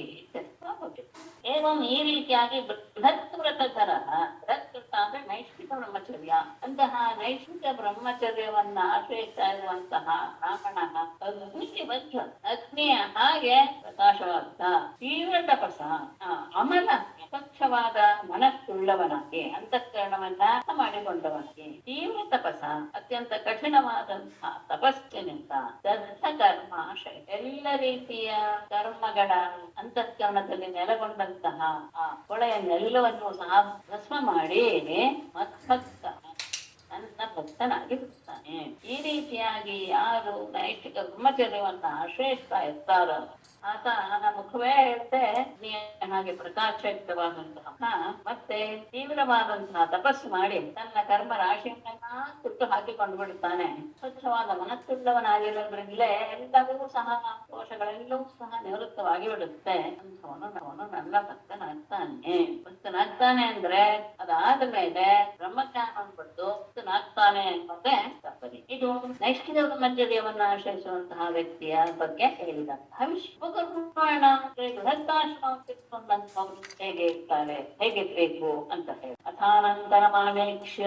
ಆವೇಕ್ಷ್ಯನ್ ಯಥಾ ಜಿಜ್ಞಾಸಿತಾಗಮಃ ಗುರವೇ ದಕ್ಷಿಣಾಂ ದತ್ವಾ ಸ್ನಾಯಾತ್ ಗುರು ಅನುಮೋದಿತಂ ಅನಂತರಂ ಆವೇಕ್ಷ್ಯನ್ ಯಥಾ ಜಿಜ್ಞಾಸಿತ ಅಗಮಃ ಗುರವೇ ದಕ್ಷಿಣಾಂ ದತ್ವಾ ಗುರು ಅನುಮೋದಿತಃ ಸ್ನಾಯ ಅಥ ಬಳಿಕ ಅಂದ್ರೆ ವಿಷಯದ ಬಳಿಕ ಇದು ಅನಂತರಂ ಪ್ರೇಕ್ಷ್ಯನ್. ಅನಂತರ ಅಂದ್ರೆ ಆಶ್ರಮದಲ್ಲಿ ಎರಡನೆಯ ಆಶ್ರಮ ಬ್ರಹ್ಮಚರ್ಯಾಶ್ರಮೇ ಪ್ರವೇಶ ಮಾಡಲಿಲ್ಲ ಬಯಸಿದಂತಹ ಉಪಕರ್ಮಾಣಿಗಳನ್ನ ಯಥಾ ಜಿಜ್ಞಾಸಿತ ಆಗಮ ವೇದಾರ್ಥವನ್ನ ಸರಿಯಾಗಿ ತಿಳಿದುಕೊಂಡು ಅಂದ್ರೆ ವೇದದಲ್ಲಿ ಹೇಳಿರುವಂತಹ ವಿಷಯವನ್ನ ಚೆನ್ನಾಗಿ ಅರಿತುಕೊಂಡು ಗುರವೇ ದಕ್ಷಿಣಾಂ ದತ್ವ ಗುರುಗಳಿಗೆ ದಕ್ಷಿಣೆಯನ್ನ ಸಮರ್ಪಿಸಿ ಗುರು ಅನುಮೋದಿತ ಗುರುವಿನ ಅನುಮತಿಯನ್ನು ಪಡೆದು ಸ್ನಾಯ ಅಂತಂದ್ರೆ ಸಮಾವರ್ತನ ಎನ್ನುವ ಆವಾಗಲೇ ಅಭ್ಯಂಗ ಸ್ನಾನವನ್ನು ಮಾಡಬೇಕು ಅನ್ನೋದು ಇದೆ. ಅಭ್ಯಂಗ ಸ್ನಾನ ಆ ದಕ್ಷಿಣೆ ಕೊಟ್ಟ ಮೇಲೆ ಗುರುವಿನ ಒಪ್ಪಿಗೆಯನ್ನ ಪಡೆದು ಸಮಾವರ್ತನವನ್ನ ಮಾಡಿಕೊಳ್ಳಬೇಕು. ಸಮಾವರ್ತನ ಅಂದ್ರೆ ಸ್ನಾನ ಮಾಡಿ ಗುರುಕುಲದಿಂದ ಹಿಂತಿರುಗುವುದೇ ಸಮಾವರ್ತನ. ಅಂದ್ರೆ ಸ್ನಾನ ಮಾಡೋದು ಅಂದ್ರೆ ಸಮಾವರ್ತನ ಕ್ರಿಯೆ ಅಲ್ಲಿ ನಡೆಯೋಣ. ಹಾಗಾಗಿ ಆ ರೀತಿಯಾಗಿ ಅಭ್ಯಂಗಾದಿಗಳನ್ನ ಮಾಡ್ತಾ ಸಮಾವರ್ತನ ಸಾರವನ್ನು ಮಾಡಿಕೊಂಡು ಅವನು ಅಲ್ಲಿಂದ ಹೊರಡಬೇಕು. ಗೃಹಂ ವನಂ ವಾ ಉಪವಿಶೇತ್ ಪ್ರವ್ರಜೇತ್ವಾ ನಿಜೋತ್ತಮಃ ಆಶ್ರಮಾದ್ ಆಶ್ರಮಂ ಗಚ್ಚೇತ್ ನಾನ್ಯಥಾ ಮತ್ಪರಶ್ಚರೇತ್. ಗೃಹಂ ವನಂ ವಾ ಪ್ರವಿಶೇತ್ ವನಂ ವಾ ಉಪವಿಶೇತ್ ಮತ್ತೆ ದ್ವಿಜೋತ್ತಮ ತಗೊಳ್ಳಿ. ದ್ವಿಜೋತ್ತಮಃ ಗೃಹಂ ವನಂ ವಾ ಉಪವಿಶೇತ್ ವಾ ಪ್ರವ್ರಜೇತ್ ಆಶ್ರಮಾತ್ ಆಶ್ರಮಂ ಗಚ್ಚೇತ್ ಅನ್ಯಥಾ ಮತ್ಪರಃ ಚರೇತ್. ದ್ವಿಜೋತ್ತಮ ಎನ್ನುವ ಶಬ್ದವನ್ನು ಹಾಕಿರುವುದರಿಂದ ಬ್ರಾಹ್ಮಣನಿಗೆ ಮಾತ್ರ ಮುಂದೆ ಹೇಳುವಂತಹ ವಿಷಯ ಅಪ್ಲೈ ಆಗುತ್ತೆ, ಅನ್ವಯವಾಗುತ್ತೆ. ಉಳಿದ ಇಬ್ಬರಿಗೂ ಇಲ್ಲ. ದ್ವಿಜರಲ್ಲಿ ಉತ್ತಮನಾದವನು ಬ್ರಾಹ್ಮಣ. ಹಾಗಾಗಿ ಅಂತಹ ದ್ವಿಜಶ್ರೇಷ್ಠನಾದಂತಹ ಬ್ರಾಹ್ಮಣನಾದವನು ಸಮಾರ್ಥನ ಎಲ್ಲ ಮುಗಿಸಿ ಇದರಿಂದ ಹೊರಟು ಬಂದ ಮೇಲೆ ಗೃಹ ವನಂ ವಾ ಉಪವಿಶೇತ್ ಆತ ಗೃಹಸ್ಥಾಶ್ರಮವನ್ನ ಅಂದ್ರೆ ತನ್ನ ಕಾಮಪುರುಷಾರ್ಥವನ್ನ ಪಡ್ಕೊಳ್ಬೇಕು ಅಂತ ಇಚ್ಛೆ ಇದ್ದ ಆತ ಗೃಹಸ್ಥಾಶ್ರಮವನ್ನ ಅಥವಾ ಚಿತ್ತಶುದ್ಧಿಯನ್ನು ಬಯಸುವಂತಹ ವ್ಯಕ್ತಿ ಆಗಿದ್ರೆ ವಾನಪ್ರಸ್ಥಾಶ್ರಮವನ್ನ ಗೃಹಂ ವನಂ ಅನ್ನೋದಕ್ಕೆ ಅರ್ಥ. ಗೃಹಸ್ಥಾಶ್ರಮವನ್ನಾಗಲೇ ಸ್ವೀಕರಿಸಬಹುದು ಅಥವಾ ಇನ್ನು ನಾನು ಧ್ಯಾನ ಮೂಲಕ ಚಿತ್ತಶುದ್ಧಿಯನ್ನು ಮಾಡ್ಕೊಳ್ತೇನೆ ಅನ್ನುವಂತಹದ್ದಿದ್ರೆ ವಾನಪ್ರಸ್ಥಾಶ್ರಮವನ್ನ ಅಂದ್ರೆ ಗೃಹಸ್ಥಾಶ್ರಮವನ್ನ ತಗೊಳ್ಳದೇನೆ ವಾನಪ್ರಸ್ಥಾಶ್ರಮವನ್ನ ಸ್ವೀಕರಿಸಬಹುದು. ಅಥವಾ ಅತ್ಯಂತ ಶುದ್ಧ ಚಿತ್ತನಾಗಿ ಬಿಟ್ಟಿದ್ರೆ ಅವನು ಪ್ರವರಜೇತ್ ಆತ ನೇರವಾಗಿ ಸನ್ಯಾಸವನ್ನೇ ತೆಗೆದುಕೊಂಡು ಬಿಡಬಹುದು. ಅಥವಾ ಆಶ್ರಮಾತ್ ಆಶ್ರಮಂ ಗಚ್ಚೇತ್ ಒಂದು ಆಶ್ರಮದಿಂದ ಅಂದ್ರೆ ಗೃಹಸ್ಥಾಶ್ರಮ ವಾನಪ್ರಸ್ಥ ಸನ್ಯಾಸಾಶ್ರಮ ಈ ರೀತಿಯಲ್ಲಿ ಮುಂದುವರಿತಾ ಹೋಗಬಹುದು. ಅನ್ಯಥಾ ಇಲ್ಲ ಅಂದ್ರೆ ಮತ್ಪರ ಚರೇತ್ ನನ್ನ ಭಕ್ತನಾಗಿಯೇ ಇದ್ದು ಬಿಡಬಹುದು. ಆ ನನ್ನ ಭಕ್ತನಾಗಿಯೇ ಇರುವಂತವನಿಗೆ ಆಶ್ರಮದ ನಿಯಮವಿಲ್ಲ ಎನ್ನುವುದು ಸ್ಪಷ್ಟವಾಗುತ್ತೆ. ಇಲ್ಲಿ ಮುಂದೆನೋ ಆ ವಿಷಯವನ್ನಾಗೆ ತಿಳಿಸ್ತಾರೆ. ಆದ್ರೆ ಒಂದು ಇದಿದೆ, ವೇದವಾಕ್ಯ ಇದೆ, ಏನಂತ ಅನಾಶ್ರಮೇ ನ ತಿಷ್ಠೇತ ಅಂತ. ಆಶ್ರಮ ಅಂದ್ರೆ ಹೇಳಿದಂತಹ 4 ಆಶ್ರಮಗಳನ್ನ ಏನು ಬ್ರಹ್ಮಚರ್ಯಾಶ್ರಮ, ಗೃಹಸ್ಥಾಶ್ರಮ, ವಾನಪ್ರಸ್ಥಾಶ್ರಮ, ಈ ಸನ್ಯಾಸಾಶ್ರಮ, ಈ ಯಾವುದೇ ಆಶ್ರಮ ಇಲ್ಲದೆ ಇರುವ ಹಾಗೆ ಒಂದು ವ್ಯಕ್ತಿ ಇರಬಾರ್ದು ಅನ್ನೋದು ನಿಯಮ ಬ್ರಾಹ್ಮಣನಿಗೆ. ಅದಕ್ಕೆ ಹೇಳ್ತಾರೆ ಭಕ್ತನ ವಿಷಯದಲ್ಲಿ ಅದು ತೊಂದರೆ ಇಲ್ಲ. ಅವನು ನನ್ನ ಪರವಾಗಿ ಆಗ್ಬಿಟ್ಟಿದ್ರಿಂದ ಅವನು ಯಾವುದೇ ಆಶ್ರಮದಲ್ಲಿ ಇರಬೇಕು ಅನ್ನುವಂತಹ ನಿಯಮ ಅವನಿಗೆ ಅನ್ವಯಿಸೋದಿಲ್ಲ. ಯಾಕೆ? ಮತ್ಪರಹ.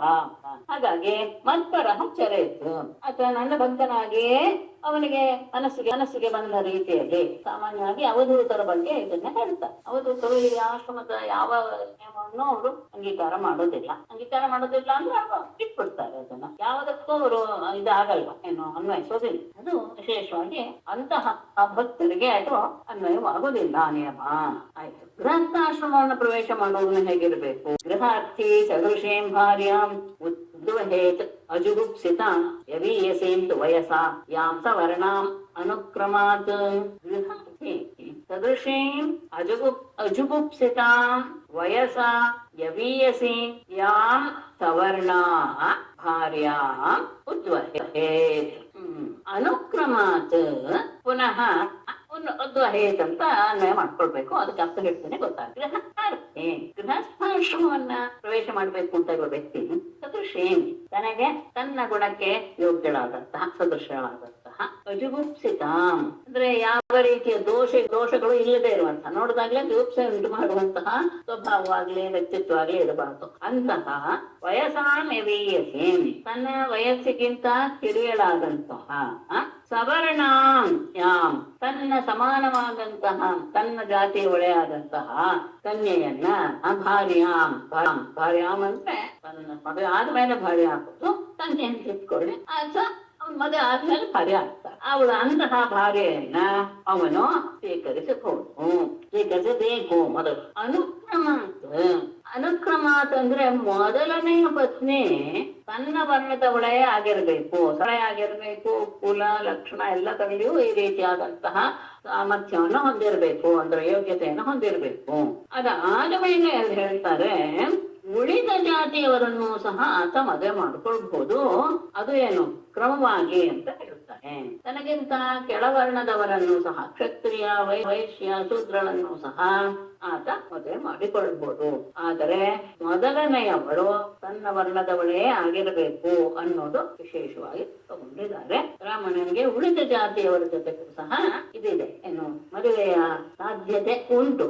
ಆದರೆ ಅದು ಮೊದಲನೆಯವಳು ತನ್ನ ಜಾತಿಯವಳೇ ಆಗಿರ್ಬೇಕು, ಸವರ್ಣಾಳೆ ಆಗಿರ್ಬೇಕು. ಆಮೇಲೆ ಇಲ್ಲಿ ಒಂದು ಹೇಳ್ತಾರೆ ಕಾಮತಸ್ತು ಯಾಂ ಅನ್ಯ ಹೇತು ತಾಂ ಸವರ್ಣ ಅನು ಅಂತ. ತನ್ನ ಕಾಮಪುರುಷಾರ್ಥಕ್ಕೋಸ್ಕರ ಬೇರೆಯವರನ್ನು ಸಹ ಮದುವೆ ಮಾಡ್ಕೊಳ್ಬಹುದು. ಆದರೆ ಮೊದಲು ಮಾಡ್ಕೊಳ್ಬೇಕಾದದ್ದು ಸವರ್ಣ ಅಂತ. ಅಷ್ಟೇ ಇಲ್ಲ, ಅದಾದ್ಮೇಲೂ ಸಹ ವರ್ಣೆ ಮಾಡ್ಕೊಳ್ಳೋದಾದ್ರೆ ವರ್ಣಕ್ರಮೇಣ ಉದ್ಯೋಗ ಅಂತಾನೆ ಹೇಳಿದ್ದಾರೆ. ಅಂದ್ರೆ ಕ್ಷತ್ರಿಯಳು ವಯಸ್ಸಿಳು ಶೂದ್ರಳು ಆ ರೀತಿಯಾಗಿ ಮದುವೆ ಮಾಡ್ಕೊಳ್ಬೇಕು ಅಂತ ವಿಶೇಷವಾಗಿ ಹೇಳಿದ್ರು. ಅದಾದ್ಮೇಲೆ ಆತನ ವೃತ್ತಿ ದಾನಾನಿ ಸರ್ವೇಷಾಂಚ ದ್ವಿಜನ್ಮನ ಪ್ರತಿಗ್ರಹೋತ್ಯಾಪನಂಚ ಬ್ರಾಹ್ಮಣಸ್ಯೈವ ವ್ಯಾಜನಂ. ಅದರಲ್ಲಿ ಜೀವನ ವೃತ್ತಿ ಮತ್ತು ಆತನ ಕರ್ತವ್ಯಗಳೇನು? ಸರ್ವೇಷಾಂ ದ್ವಿಜನ್ಮನ ಇಜ್ಯಾಧ್ಯಯನ ದಾನಾನಿ ಚ ಪ್ರತಿಗ್ರಹೋತ್ಯಾಪನಂ ವ್ಯಾಜನಂಚ ಬ್ರಾಹ್ಮಣಸ್ಯ ಏವ. ದ್ವಿಜನ್ಮನ ಎಲ್ಲರಿಗೂ ಸಹ ಏನು ಬ್ರಾಹ್ಮಣ ಕ್ಷತ್ರಿಯ ವೈಶ್ಯ ಈ ಮೂರು ಜನರಿಗೂ ಇಜ್ಯ ಅಧ್ಯಯನ ದಾನಾನಿ ಸರ್ವೇಷಾಂ ಇಜ್ಯ ಅಧ್ಯಯನ ಎಲ್ಲರಿಗೂ ಸಹ ಮೂರು ಜನರಿಗೂ ಸಹ ಯಜ್ಞ, ಇಜ್ಯ ಅಂದ್ರೆ ಯಜ್ಞ, ವೇದಾಧ್ಯಯನ ಮತ್ತು ದಾನ, ಅಷ್ಟು ಮೂರು ಜಾತಿಯವರು ಮಾಡಬಹುದು ನಿಜರು. ಆದರೆ ಪ್ರತಿಗ್ರಹ ಅಧ್ಯಾಪನ ವ್ಯಾಜನಂಚ ಬ್ರಾಹ್ಮಣಸ್ಯ ಏವ. ಪ್ರತಿಗ್ರಹ ಇನ್ನೊಬ್ರು ಕೊಟ್ಟಿದ್ದನ್ನ ತಗೊಳ್ಳೋದು, ಯಜ್ಞ ಮಾಡಿದ ಮೇಲೆ ಅವರು ಕೊಡುವಂತಹದ್ದನ್ನ ತೆಗೆದುಕೊಳ್ಳೋದು. ಆಮೇಲೆ ವೇದದ ಅಧ್ಯಾಪನ ಮಾಡಿಸೋದು, ವೇದವನ್ನು ಹೇಳಿಕೊಡೋದು, ಅಷ್ಟೇ ಅಲ್ಲ ಯಜ್ಞವನ್ನು ಮಾಡಿಸೋದು. ಇದು ಮಾತ್ರ ಬ್ರಾಹ್ಮಣಸ್ಯ ಏವ, ಬ್ರಾಹ್ಮಣನಿಗೆ ಮಾತ್ರ ಅನ್ವಯವಾಗುತ್ತೆ. ಈ ಉಳಿದ ದ್ವಿಜರಿಗೆ ಇಲ್ಲ. ಅಂದ್ರೆ 6 ರೀತಿಯ ಋಷಿಯ ಇಜ್ಯ, ಯಜ್ಞ, ಯಾಜನ, ಅಧ್ಯಯನ, ಅಧ್ಯಾಪನ, ದಾನ, ಪ್ರತಿಗ್ರಹ ಅಂತ ಅದು ವಿಶೇಷ. ಅದರಲ್ಲಿ ಹೇಳಿದ್ರು ಜೋಡಿನೇ ಇದ್ರಲ್ಲಿ ಮೊದಲನೇದು 3 ಎಲ್ಲ ದ್ವಿಜರಿಗೂ ಅನ್ವಯವಾಗುತ್ತೆ. ಆಮೇಲಿನ 3 ಅಂದ್ರೆ ಯಾಜನ, ಅಧ್ಯಾಪನ, ಪ್ರತಿಗ್ರಹ ಕೇವಲ ಬ್ರಾಹ್ಮಣರಿಗೆ ಮಾತ್ರ. ಮತ್ತೆ ಅದನ್ನು ಸಹ ವಿಶೇಷವಾಗಿ ಗಮನಿಸ್ತೇವೆ ಹೇಳ್ತಾರೆ. ಇಲ್ಲೆಲ್ಲ ಗಮನಿಸ್ಕೊಳ್ಬೇಕಾದಿದೆ. ಇದರಿಂದ ನಮ್ಗೇನು ನಮ್ಮ ಜೀವನದಲ್ಲಿ ಏನೂ ಇಲ್ಲ. ಆದ್ರೆ ಹೇಗೆ ಒಂದೊಂದು ಸಹ ನಮ್ಮನ್ನ ಹೇಗೆ ಉತ್ತಮ ಮಟ್ಟಕ್ಕೆ ತೆಗೆದುಕೊಂಡು ಹೋಗುತ್ತೆ ಅನ್ನೋದನ್ನ ಕೆಲವು ಋಷಿಗಳಿಂದ. ಅದು ಇಡೀ ಇದ್ರಲ್ಲಿ ನಮ್ಗೆ ಪೂರ್ತಿ ಸಿಗುತ್ತೆ ಅಂತಿಲ್ಲ, ಎಷ್ಟೋ ಕೆಲವು ಅಂಶಗಳಾದ್ರೂ ನಮಗೆ ಸ್ವೀಕಾರಾರ್ಹವಾದದ್ದು ಸಿಗುತ್ತೆ ಈ ತರದ ಇದು ಬಂದಾಗ ಸಂದರ್ಭದಲ್ಲಿ ನಾವು ಪ್ರತಿಗ್ರಹಂ ಮನ್ಯಮಾನಃ ತಪಸ್ತೇಜೋ ಯಶೋನುದಂ ಅನ್ಯಾಕ್ಷಾಮೇವ ಜೀವೇತ ಶಿಲೈರ್ವಾ ದೋಷತೃಪ್ತಯೋಃ.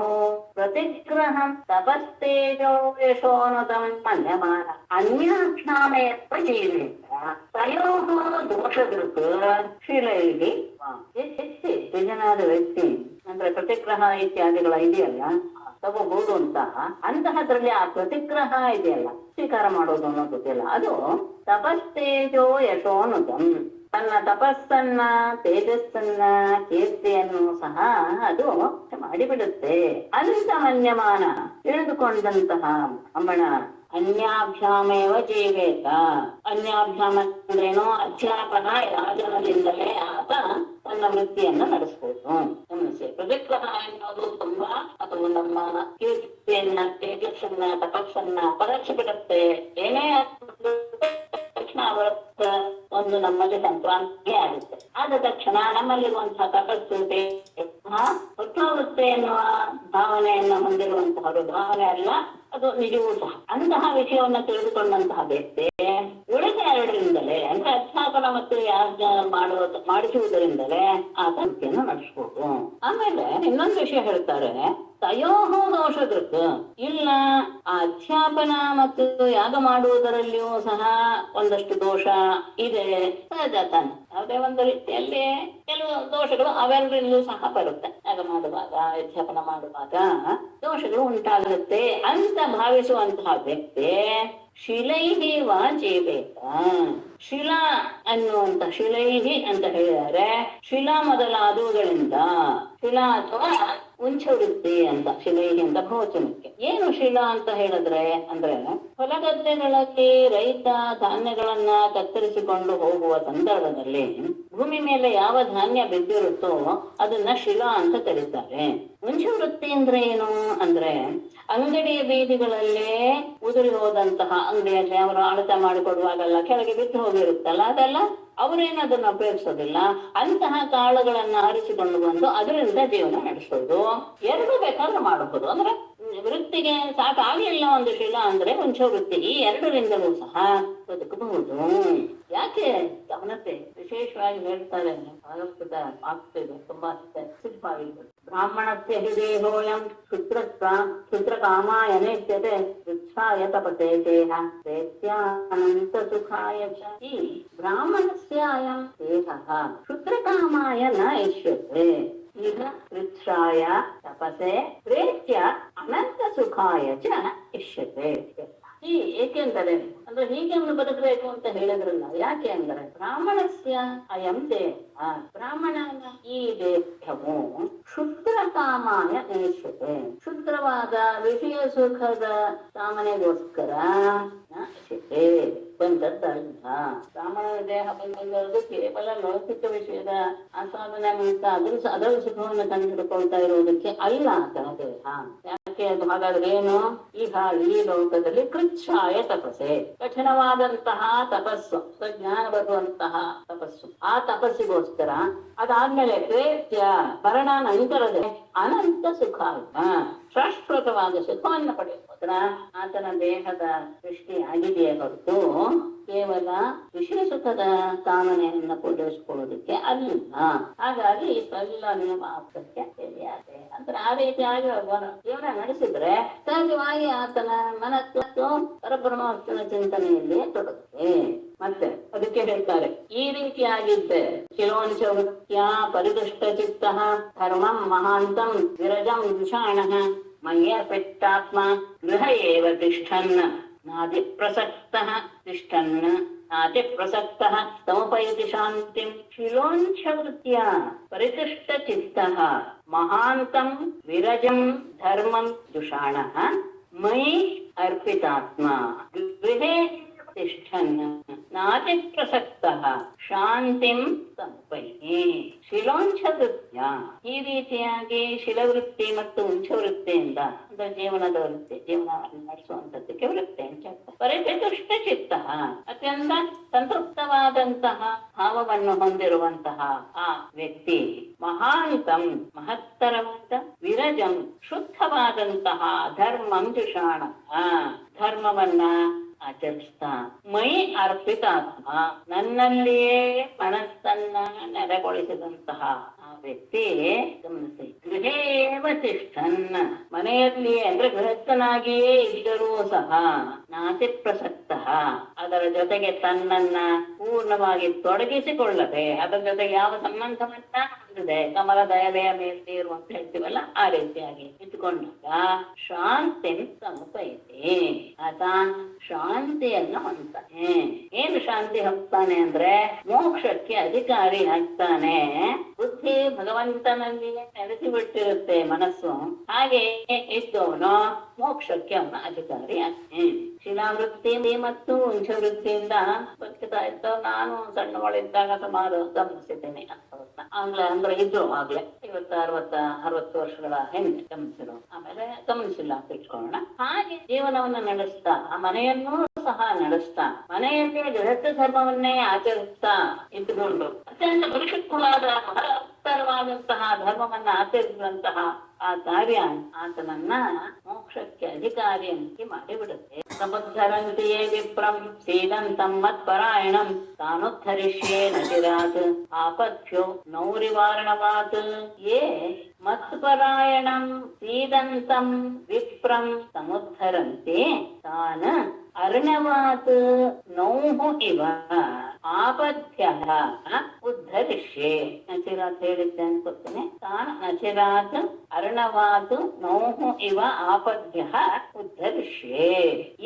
ಯಾರು ಮತ್ಪರಾಯಣಂ ನನ್ನನ್ನೇ ಪ್ರಧಾನವಾದ ಆಶ್ರಯ ಅಂತ ಭಾವಿಸಿ ನನ್ನಲ್ಲಿಯೇ ಮನಸ್ಸನ್ನ ನೆಲೆಗೊಳಿಸಿದಂತಹ ಸೀದಂತಂ ದುಃಖ ಪಡ್ತಾ ಇರುವಂತಹ ಅಂದ್ರೆ ಜೀವನದಲ್ಲಿ ಕಷ್ಟವನ್ನ ಅನುಭವಿಸ್ತಾ ಇರುವಂತಹ ವಿಪ್ರಂ ಬ್ರಾಹ್ಮಣನನ್ನ ಸಮುದ್ಧರಂತೆ ಯಾರು ಅವರನ್ನ ಕಾಪಾಡ್ತಾರೋ ಅಂತಹ ಬ್ರಾಹ್ಮಣನನ್ನ ಯಾರು ಉದ್ಧಾರ ಅವರಿಗೆ ಎಲ್ಲ ಯಾವ ರೀತಿಯ ತೊಂದರೆ ಆಗದೆ ಇದ್ದ ಹಾಗೆ ಅವ್ರನ್ನ ರಕ್ಷಣೆ ಮಾಡ್ತಾರೋ ಹಾಗೆ ರಕ್ಷಣೆ ಮಾಡುವಂತವರನ್ನ ನಾನು ನಚಿರಾತ್ ಬಹಳ ಬೇಗನೆ ಅರ್ಣಮಾತು ನೌಹು ಇಲ್ಲ ಸಮುದ್ರದಲ್ಲಿ ಮುಳುಗಿದ ಸಮುದ್ರದಿಂದ ಎತ್ತುವ ನೌಕೆಯ ರೀತಿಯಲ್ಲಿ ಆಪತ್ತುಗಳಿಂದ ನಾನು ಅವರನ್ನ ಪಾರು ಮಾಡ್ತೇನೆ.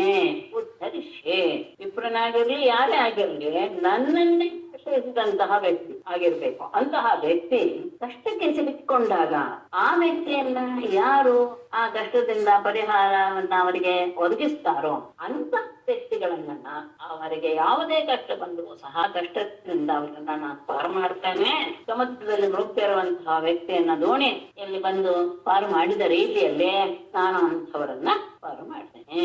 ಮತ್ತೆ ರಾಜ ಹೇಗಿರ್ಬೇಕು? ಸರ್ವಾ ಸಮುದ್ಧರೇತ್ ರಾಜ ಪಿತೇವ ವ್ಯಸನಾತ್ ಪ್ರಜಾ ಆತ್ಮಾನಂ ಆತ್ಮನಾ ಧೀರಃ ಯಥಾ ಗಜಪತಿ ಗಜಾನ್ ರಾಜ ಪಿತಾ ಇವ ಪ್ರಜಾಃ ಸರ್ವಾಃ ಪ್ರಜಾಃ ವ್ಯಸನಾತ್ ಸಮುದ್ಧರೇತ್ ಆತ್ಮ ಧೀರಃ ಆತ್ಮಾನಂ ಆತ್ಮನಾ ಸಮುದ್ಧರೇತ್ ಯಥಾ ಗಜಪತಿ ಗಜಾನ್. ರಾಜನಾದವನು ಪಿತಾ ಇವ ತಂದೆಯ ರೀತಿಯಲ್ಲಿ ಸರ್ವಾಹ ಪ್ರಜಾ ಎಲ್ಲ ಪ್ರಜೆಗಳನ್ನು ಸಹ ವ್ಯಸನಾತ್ ಕಷ್ಟದಿಂದ ದುಃಖದಿಂದ ಅವರನ್ನ ಸಮುದ್ಧರೇತ್ ಪಾರು ಮಾಡಬೇಕು, ಅವರನ್ನು ರಕ್ಷಿಸಬೇಕು. ಅಷ್ಟೇ ಅಲ್ಲ, ಧೀರ ಸ್ವಯಂ ಧೀರನಾಗಿದ್ದು ಆತ್ಮಾನಂ ತನ್ನನ್ನು ಸಹ ಆತ್ಮನ ಸಂಸ್ಕರೆ ತನ್ನಿಂದಲೇ ತನ್ನನ್ನು ತಾನೇ ರಕ್ಷಿಸಿಕೊಳ್ಳಬೇಕು. ಯಥಾ ಹೇಗೆ ಗಜಪತಿ ಗಜಾನ್ ಸಲಗವು ಉಳಿದ ಆನೆಗಳನ್ನ ಹೇಗೆ ಕಾಪಾಡುವ ಭಾರವನ್ನು ಹೊತ್ತು ಎಲ್ಲರನ್ನೂ ಕಾಪಾಡುತ್ತೋ ಆನೆ ಹಾಗೆ ತನ್ನನ್ನು ಕಾಪಾಡ್ಕೊಳ್ಳುತ್ತೆ. ಅದೇ ರೀತಿಯಾಗಿ ರಾಜನಾದವನು ತಂದೆ ಹಾಗೆ ಎಲ್ಲ ಪ್ರಜೆಗಳನ್ನು ಪ್ರೀತಿಪೂರ್ವಕವಾಗಿ ನೋಡ್ತಾ ಅವರ ಕಷ್ಟಗಳನ್ನ ನಿವಾರಣೆ ಮಾಡಬೇಕಾದದ್ದು ಅವನ ಧರ್ಮ. ಅಷ್ಟೇ ಅಲ್ಲ, ದೇವರಾದಂತಹ ತನ್ನನ್ನು ತಾನೇ ರಕ್ಷಿಸಿಕೊಳ್ಬೇಕು ಅಂದ್ರೆ ಉದ್ಧಾರ ಮಾಡ್ಕೊಳ್ಬೇಕು. ಹೇಗೆ ಸಲಗವು ತನ್ನ ಜೊತೆ ಸಂಗಡಿಗರಾದಂತಹ ಆನೆಗಳನ್ನ ರಕ್ಷಿಸಿ ತನ್ನನ್ನು ತಾನು ರಕ್ಷಣೆ ಮಾಡ್ಕೊಳ್ತೋ ಆ ರೀತಿಯ ಏವಂ ವಿಧೋ ನರಪತಿ ವಿಮಾನೇನ ಅರ್ಕವರ್ಚಸ ವಿಧೂಯ ಇಹ ಅಶುಭಂ ಕೃತ್ಸ್ನಂ ಇಂದ್ರೇಣ ಸಹ ಮೋದತೆ. ಏವಂ ವಿಧಃ ನರಪತಿ ಕೃತ್ಸ್ನಂ ಇಹ ಅಶುಭಂ ಕೃತ್ಸ್ನಂ ವಿಧೂಯ ಅರ್ಕವರ್ಚಸ ವಿಮಾನೇನ ಇಂದ್ರೇಣ ಸಹ ಮೋದೆ. ಏವಂ ವಿಧಃ ನರಪತಿ, ಈ ರೀತಿಯಾಗಿ ಪ್ರಜೆಗಳನ್ನ ಮಕ್ಕಳ ರೀತಿಯಲ್ಲಿ ಪಾಲನೆ ಮಾಡುವಂತಹ ರಾಜನು ಇಹ ಇಲ್ಲಿಯೇ ಕೃತ್ಸ್ನಂ ಅಶುಭಂ ಎಲ್ಲ ರೀತಿಯ ಅಶುಭಗಳನ್ನು ಸಹ ವಿಧೂಯ ಕೊಡಬೇಕೊಂಡು ಅಂದ್ರೆ ಎಲ್ಲ ರೀತಿಯ ಪಾಪಗಳನ್ನು ಕಳೆದುಕೊಂಡು ಅರ್ಕವರ್ಚಸ ವಿಮಾನೇನ ಸೂರ್ಯನಿಗೆ ಸಮಾನವಾಗಿ ಬೆಳಗುವ ವಿಮಾನದಲ್ಲಿ ಹೋಗಿ ಕುಳಿತು ನಿಂದ್ರಿಂದ ಸಹ ಮೋದತೆ. ದೇವೇಂದ್ರನ ಜೊತೆಗೆ ಅವನು ಆನಂದವಾಗಿ ಅಂದ್ರೆ ಅವನಿಗೂ ಸಹ ಒಳ್ಳೆಯ ಸ್ವರ್ಗದ ವಾಸ ಉಂಟು. ಹೀಗೆ ಪ್ರಜೆಗಳನ್ನ ಯೋಗ್ಯ ರೀತಿಯಲ್ಲಿ ರಕ್ಷಣೆ ಮಾಡುವಂತಹ ನರಪತಿಯು ಸಹ ತನ್ನ ಎಲ್ಲ ದೋಷಗಳನ್ನು ಸಹ ಆತ ಕಳೆದುಕೊಂಡು ಸ್ವರ್ಗ ಸುಖವನ್ನ ಅವನು ಹೊಂದುತ್ತಾನೆ. ಆದ್ರೆ ಒಟ್ಟಾರ ಕಷ್ಟಕ್ಕೆ ಸಿಲುಕೊಂಡಂತಹ ರಾವಣ ಜೀವನವೃತ್ತಿಯನ್ನು ನಡೆಸಬೇಕಾದ್ರೆ ಏನಾದ್ರು ಸ್ವಲ್ಪ ಆಪತ್ತಿನ ಸಂದರ್ಭದಲ್ಲಿ ಹೇಗೆ ನಡ್ಕೊಳ್ಬೇಕು ಎನ್ನುವ ನಿಯಮವಿದೆ ಅಂದ್ರೆ ಶೀಲವಿರ್ಭವಣಿಕೃತ್ಯ ಪಣ್ಯೈವ ಆಪದಂ ತರೇತ್ ಖಡ್ಗೇನ ವಾ ಆಪದಾಕ್ರಾಂತಃ ನಷ್ಟೋವೃತ್ಯ ತಥಂಚನ ಆಪದಾಕ್ರಾಂತಃ ವಣಿಕೃತ್ಯ ಪಣ್ಯೈವ ಖಡ್ಗೇನ ವಾ ಆಪದಂ ತರೇತ್ ಕಷ್ಟಕ್ಕೆ ಸಿಕ್ಕಿದಂತಹ ವ್ಯಕ್ತಿ ಶ್ರೀಧನ ಬಹಳ ಒದ್ದಾಡ್ತಾ ಇರುವ ವಿಪ್ರಹ ಬ್ರಾಹ್ಮಣನು ವಣಿಕೃತ್ಯ ವಾಣಿಜ್ಯ ವೃತ್ತಿಯಿಂದ ಪಣ್ಯ ವಸ್ತುಗಳನ್ನ ಮಾರುವುದರ ಮೂಲಕವಾಗಲಿ ಅಥವಾ ಖಡ್ಗವನ್ನ ಹಿಡಿದು ಅಂದ್ರೆ ಏನೋ ಕ್ಷತ್ರಿಯ ವೃತ್ತಿಯನ್ನಾದರೂ ಆಶ್ರಯಿಸಿ ಆತ ಕಷ್ಟವನ್ನ ಆಪದಂ ತರೆದು ಕಷ್ಟವನ್ನ ತಾಕೋಬೇಕು. ಪ್ರವೃತ್ತಿಯ ಪಥಂಚನ ಪ್ರವೃತ್ತಿ ಅಂದ್ರೆ ನೀಚರ ಸೇವೆಯನ್ನ ಎಂದಿಗೂ ಸಹ ಎಷ್ಟೇ ಕಷ್ಟ ಬಂದರೂ ಸಹ ನೀಚರ ಸೇವೆಯನ್ನ ಅವಲಂಬಿಸಬಾರದು.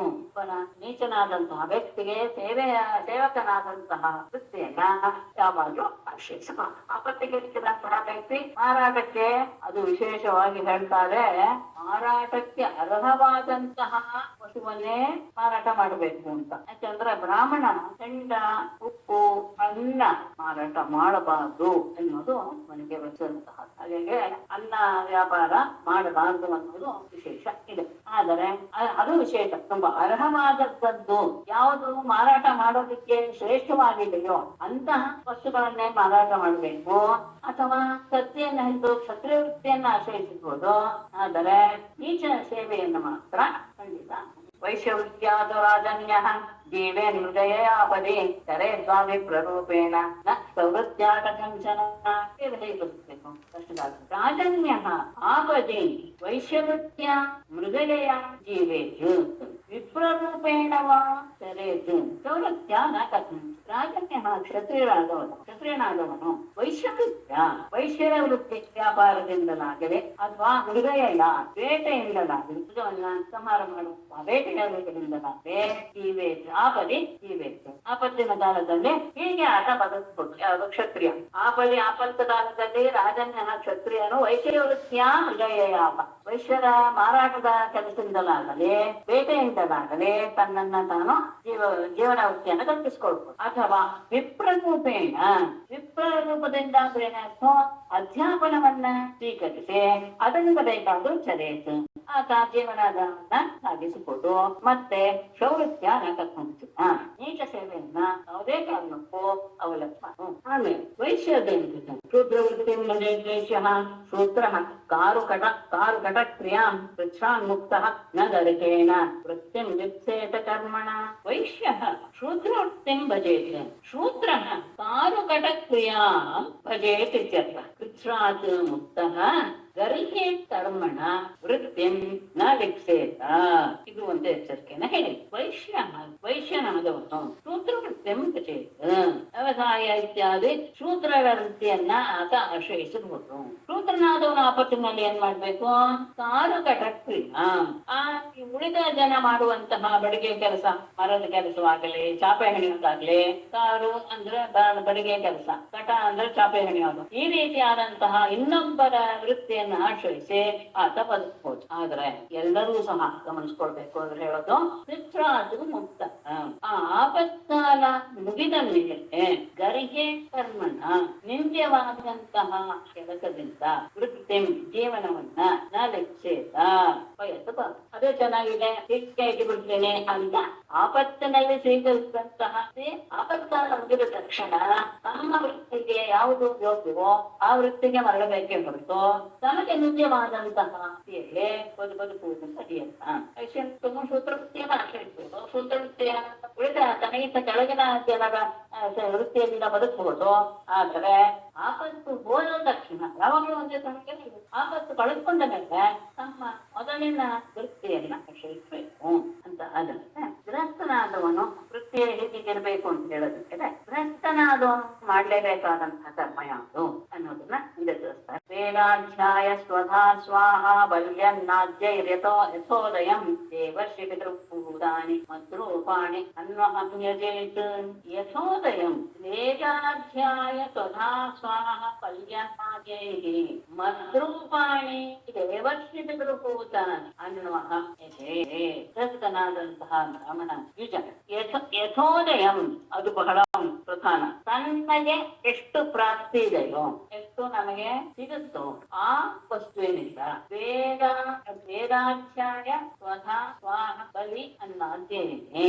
ವೇದ ಅಂದ್ರೆ ಬ್ರಹ್ಮಯಜ್ಞ, ವೇದಾಧ್ಯಾಯ. ಸ್ವಧಾ ಅಂದ್ರೆ ಪಿತೃಯಜ್ಞ, ಸ್ವಾಹ ಅಂದ್ರೆ ದೇವಯಜ್ಞ, ಆಮೇಲೆ ಬಲಿ ಅಂದ್ರೆ ಬಲಿಹರಣ, ಮತ್ತು ಅನ್ನಾದ್ಯೇನೆ ಅಂದ್ರೆ ಅನ್ನ ಮೊದಲಾದ ದಾನ ರೂಪವಾದದ್ದು. ಇದು ದೇವ ಕೃಷಿ ಪಿತೃಭೂತ. ಸರ್ವಕ್ರಮವಾಗಿ ದೇವಯಜ್ಞ ಆಯ್ತು ವೇದಾಧ್ಯಾಯ, ಆಮೇಲೆ ಸ್ವಧಾ ಪಿತೃಯಜ್ಞ ಆಯ್ತು, ಆಮೇಲೆ ದೇವತಾ ಯಜ್ಞ, ಆಮೇಲೆ ಉಚ್ಚ ಪ್ರಾಣಿಗಳಿಗೆ ಬಲಿಯನ್ನು ಕೊಡೋದು, ಅನ್ನದಾನ ಮಾಡೋದು. ಇದರಿಂದ ಋಷಿ ಪಿತೃ ದೇವ ಪುಟ್ಟ ಮನುಷ್ಯರನ್ನ ಸುತ್ಕೋಬೇಕು. ತನಗೆ ಎಷ್ಟು ಯೋಗ್ಯತೆ ಇದೋ ಅದಕ್ಕೆ ಅನುಸಾರವಾಗಿ ಅಂತವ್ರು ಯಾಕಂತ ಭಾವಿಸ್ಬೇಕು. ಮತ್ತು ಪ್ರಾಣಿ ದೇವ ಕೃಷಿ ಪಿತೃಭೂಮಿ ಎಲ್ಲರೂ ಸಹ ನನ್ನ ತುಡುಪರೆ ಅಂತ ಭಾವಿಸಿ ಆ ಋಷಿಗಳ ದೇವತೆಗಳು, ಋಷಿಗಳು, ಪಿತೃಗಳು, ಭೂತಗಳು ಎಲ್ಲರನ್ನು ಸಹ ಜೀವಿಗಳನ್ನ ಹಮ್ಮಿದೆ ಅನುದಿನವೂ ಸಹ ಅವರನ್ನ ತೃಪ್ತಿಗೊಳಿಸುತ್ತೆ. ಎದುರುಕ್ಷಯಾಪನ್ನೇನ ಶುಕ್ಲೇನ ಉಪಾರ್ಜಿತೇನ ವಾ ಧನೇನ ಅಪೀಡಯ ವೃತ್ಯಾನ ನ್ಯಾಯೇನೈವ ಆಹರೇತ್ ಋತು. ಅದು ಅಂತ ಹೇಳ್ತಾರೆ. ಯಜ್ಞಾಗಾದಿಗಳನ್ನ ಮಾಡುವಾಗಲೂ ಸಹ ಹೇಗಿರಬೇಕು? ಎದುರುಕ್ಷಯ ಉಪಾರ್ಪನ್ನೇನ ಉಪಾರ್ಜಿತೇನ ವಾ ಶುಕ್ಲೇನ ಧನೇನ ವೃತ್ಯಾನ ಅಪೀಡಯನ್ನ ನ್ಯಾಯೇನ ಏವ ಕ್ರತೂನ್ ಆಹರೇ. ಎದುರುಚ್ಛಯಾಪನ್ನೇನ ತಾನಾಗಿಯೇ ಬಂದಿದ್ದಾಗಲಿ ಅಂದ್ರೆ ಯಾರಾದ್ರೂ ತಾವಾಗೆ ಬಂದು ಅವ್ರ ಮನೆಗೆ ಕೊಟ್ಟಿದ್ದು ಆ ವಸ್ತುವಿನಿಂದಲಾಗಲಿ, ಉಪಾರ್ಜಿತೇನವ ತಾನಾಗಿಯೇ ಸಂಪಾದಿಸಿದ್ದೇ ಆಗಲಿ, ಎರಡು ಏನಾಗಿರ್ಬೇಕು? ಶುಕ್ಲೇನ ಅದು ಅತ್ಯಂತ ಪರಿಶುದ್ಧವಾಗಿರಬೇಕು. ಬಂದಿದ್ದು ಸಹ ಯಾವುದೋ ದೋಷದಿಂದ ಕೂಡಿದಂತಹ ವ್ಯಕ್ತಿ ಕೊಟ್ಟಿದ್ದಾಗಲಿ, ಅಥವಾ ತಾನೇ ಸಂಪಾದಿಸಿದ್ದು ಸಹ ಇನ್ನೊಬ್ಬರಿಗೆ ಮೋಸ ಮಾಡಿ ಸಂಪಾದಿಸಿದಾಗಲೇ ಆಗಬಾರದು. ಎರಡೂ ರೀತಿಯಾದಂತಹ ಹಣ ಏನಾಗಿರ್ಬೇಕು? ಅತ್ಯಂತ ಪರಿಶುದ್ಧವಾಗಿರ್ಬೇಕು.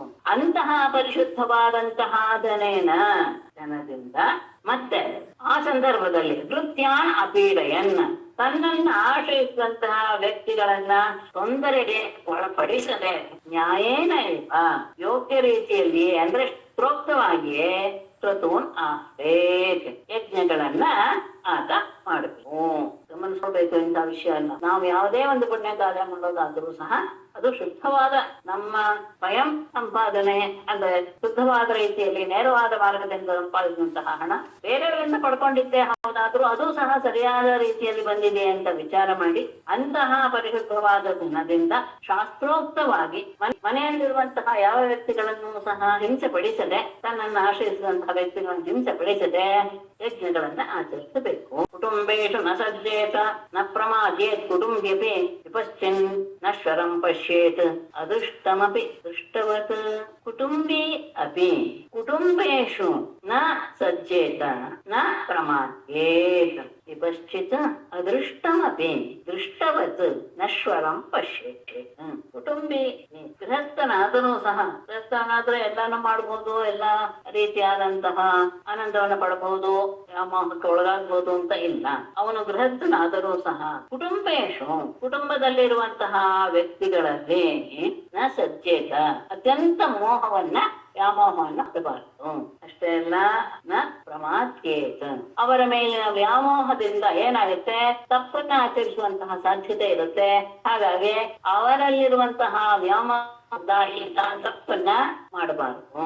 ಅಷ್ಟೇ ಅಲ್ಲ, ಆತ ಒಳ್ಳೆಯ ವಿದ್ವಾಂಸನೇ ಆಗಿದ್ರೆ, ವಿಪಶ್ಚಿತ ವಿದ್ವಾಂಸನಾದಂತಹ ವ್ಯಕ್ತಿ ಅದೃಷ್ಟಮಪಿ ಕಣ್ಣಿಗೆ ಕಾಣದೇ ಇರುವಂತಹ ಸ್ವರ್ಗಾದಿ ರೂಪ ಫಲಗಳನ್ನು ಸಹ ದೃಷ್ಟವತ್ ಅಂದ್ರೆ ಕಣ್ಣಿಗೆ ಕಾಣಿಸ್ತಾ ಇರುವಂತಹ, ನಾವು ಪ್ರತಿನಿಯವಾಗಲೂ ಪಡೆಯುವಂತಹ ಫಲಗಳು ಹೇಗೆ ನಶ್ವರ ಅನ್ನೋದು ಗೊತ್ತಿದೆಯೋ ಹಾಗೆ ದೃಷ್ಟ ಫಲದ ರೀತಿಯಲ್ಲಿಯೇ ನಶ್ವರಂ ಪಶ್ಯೇತ್ ಅದು ಸಹ ನಾಶವಾಗಿಬಿಡುತ್ತೆ ಅಂತಲೇ ಭಾವಿಸಬೇಕು. ಅದೃಷ್ಟವಾದದ್ದು ಸ್ಥಿರವಾಗಿರುತ್ತೆ ಅಂತ ಭಾವಿಸಬಾರದು. ವಿದ್ವಾಂಸ ಅದನ್ನು ಯೋಚನೆ ಮಾಡ್ಬೇಕು. ನಮ್ಮ ಎದುರಿಗೆ ಕಾಣಿಸ್ತಾ ಇರುವಂತಹದ್ದೆಲ್ಲ ಹೇಗೆ ದೃಷ್ಟ ಫಲವೆಲ್ಲವೂ ಸಹ ನಶ್ವರವೋ, ಯಾವುದು ಶಾಶ್ವತ ಫಲ ಇರುವುದಿಲ್ವೋ, ಹಾಗೆಯೇ ಅದೃಷ್ಟ ಫಲವಾದಂತಹ ಸ್ವರ್ಗಾದಿಗಳು ಸಹ ಅದು ಸಹ ನಶ್ವರವೇ ಎನ್ನುವ ಜ್ಞಾನವನ್ನ ಪಡೆದುಕೊಳ್ಳಬೇಕು ಗೃಹಸ್ಥನ. ಮತ್ತೆ ತನ್ನ ಜೊತೆ ಬಂದಿರುವವರೆಲ್ಲರೂ ಸಹ ಏನು ಅಂತ ಭಾವಿಸ್ಬೇಕು. ಪುತ್ರದಾರಾಪ್ತ ಬಂಧುವನ ಸಂಗಮ ಪಾಂಥಸಂಗಮ ಅನುದೇಹಂ ವಿಯಂತ್ಯೇತೆ ಸ್ವಪ್ನೋ ನೇತ್ರಾನುಗೋ ಯಥಾ.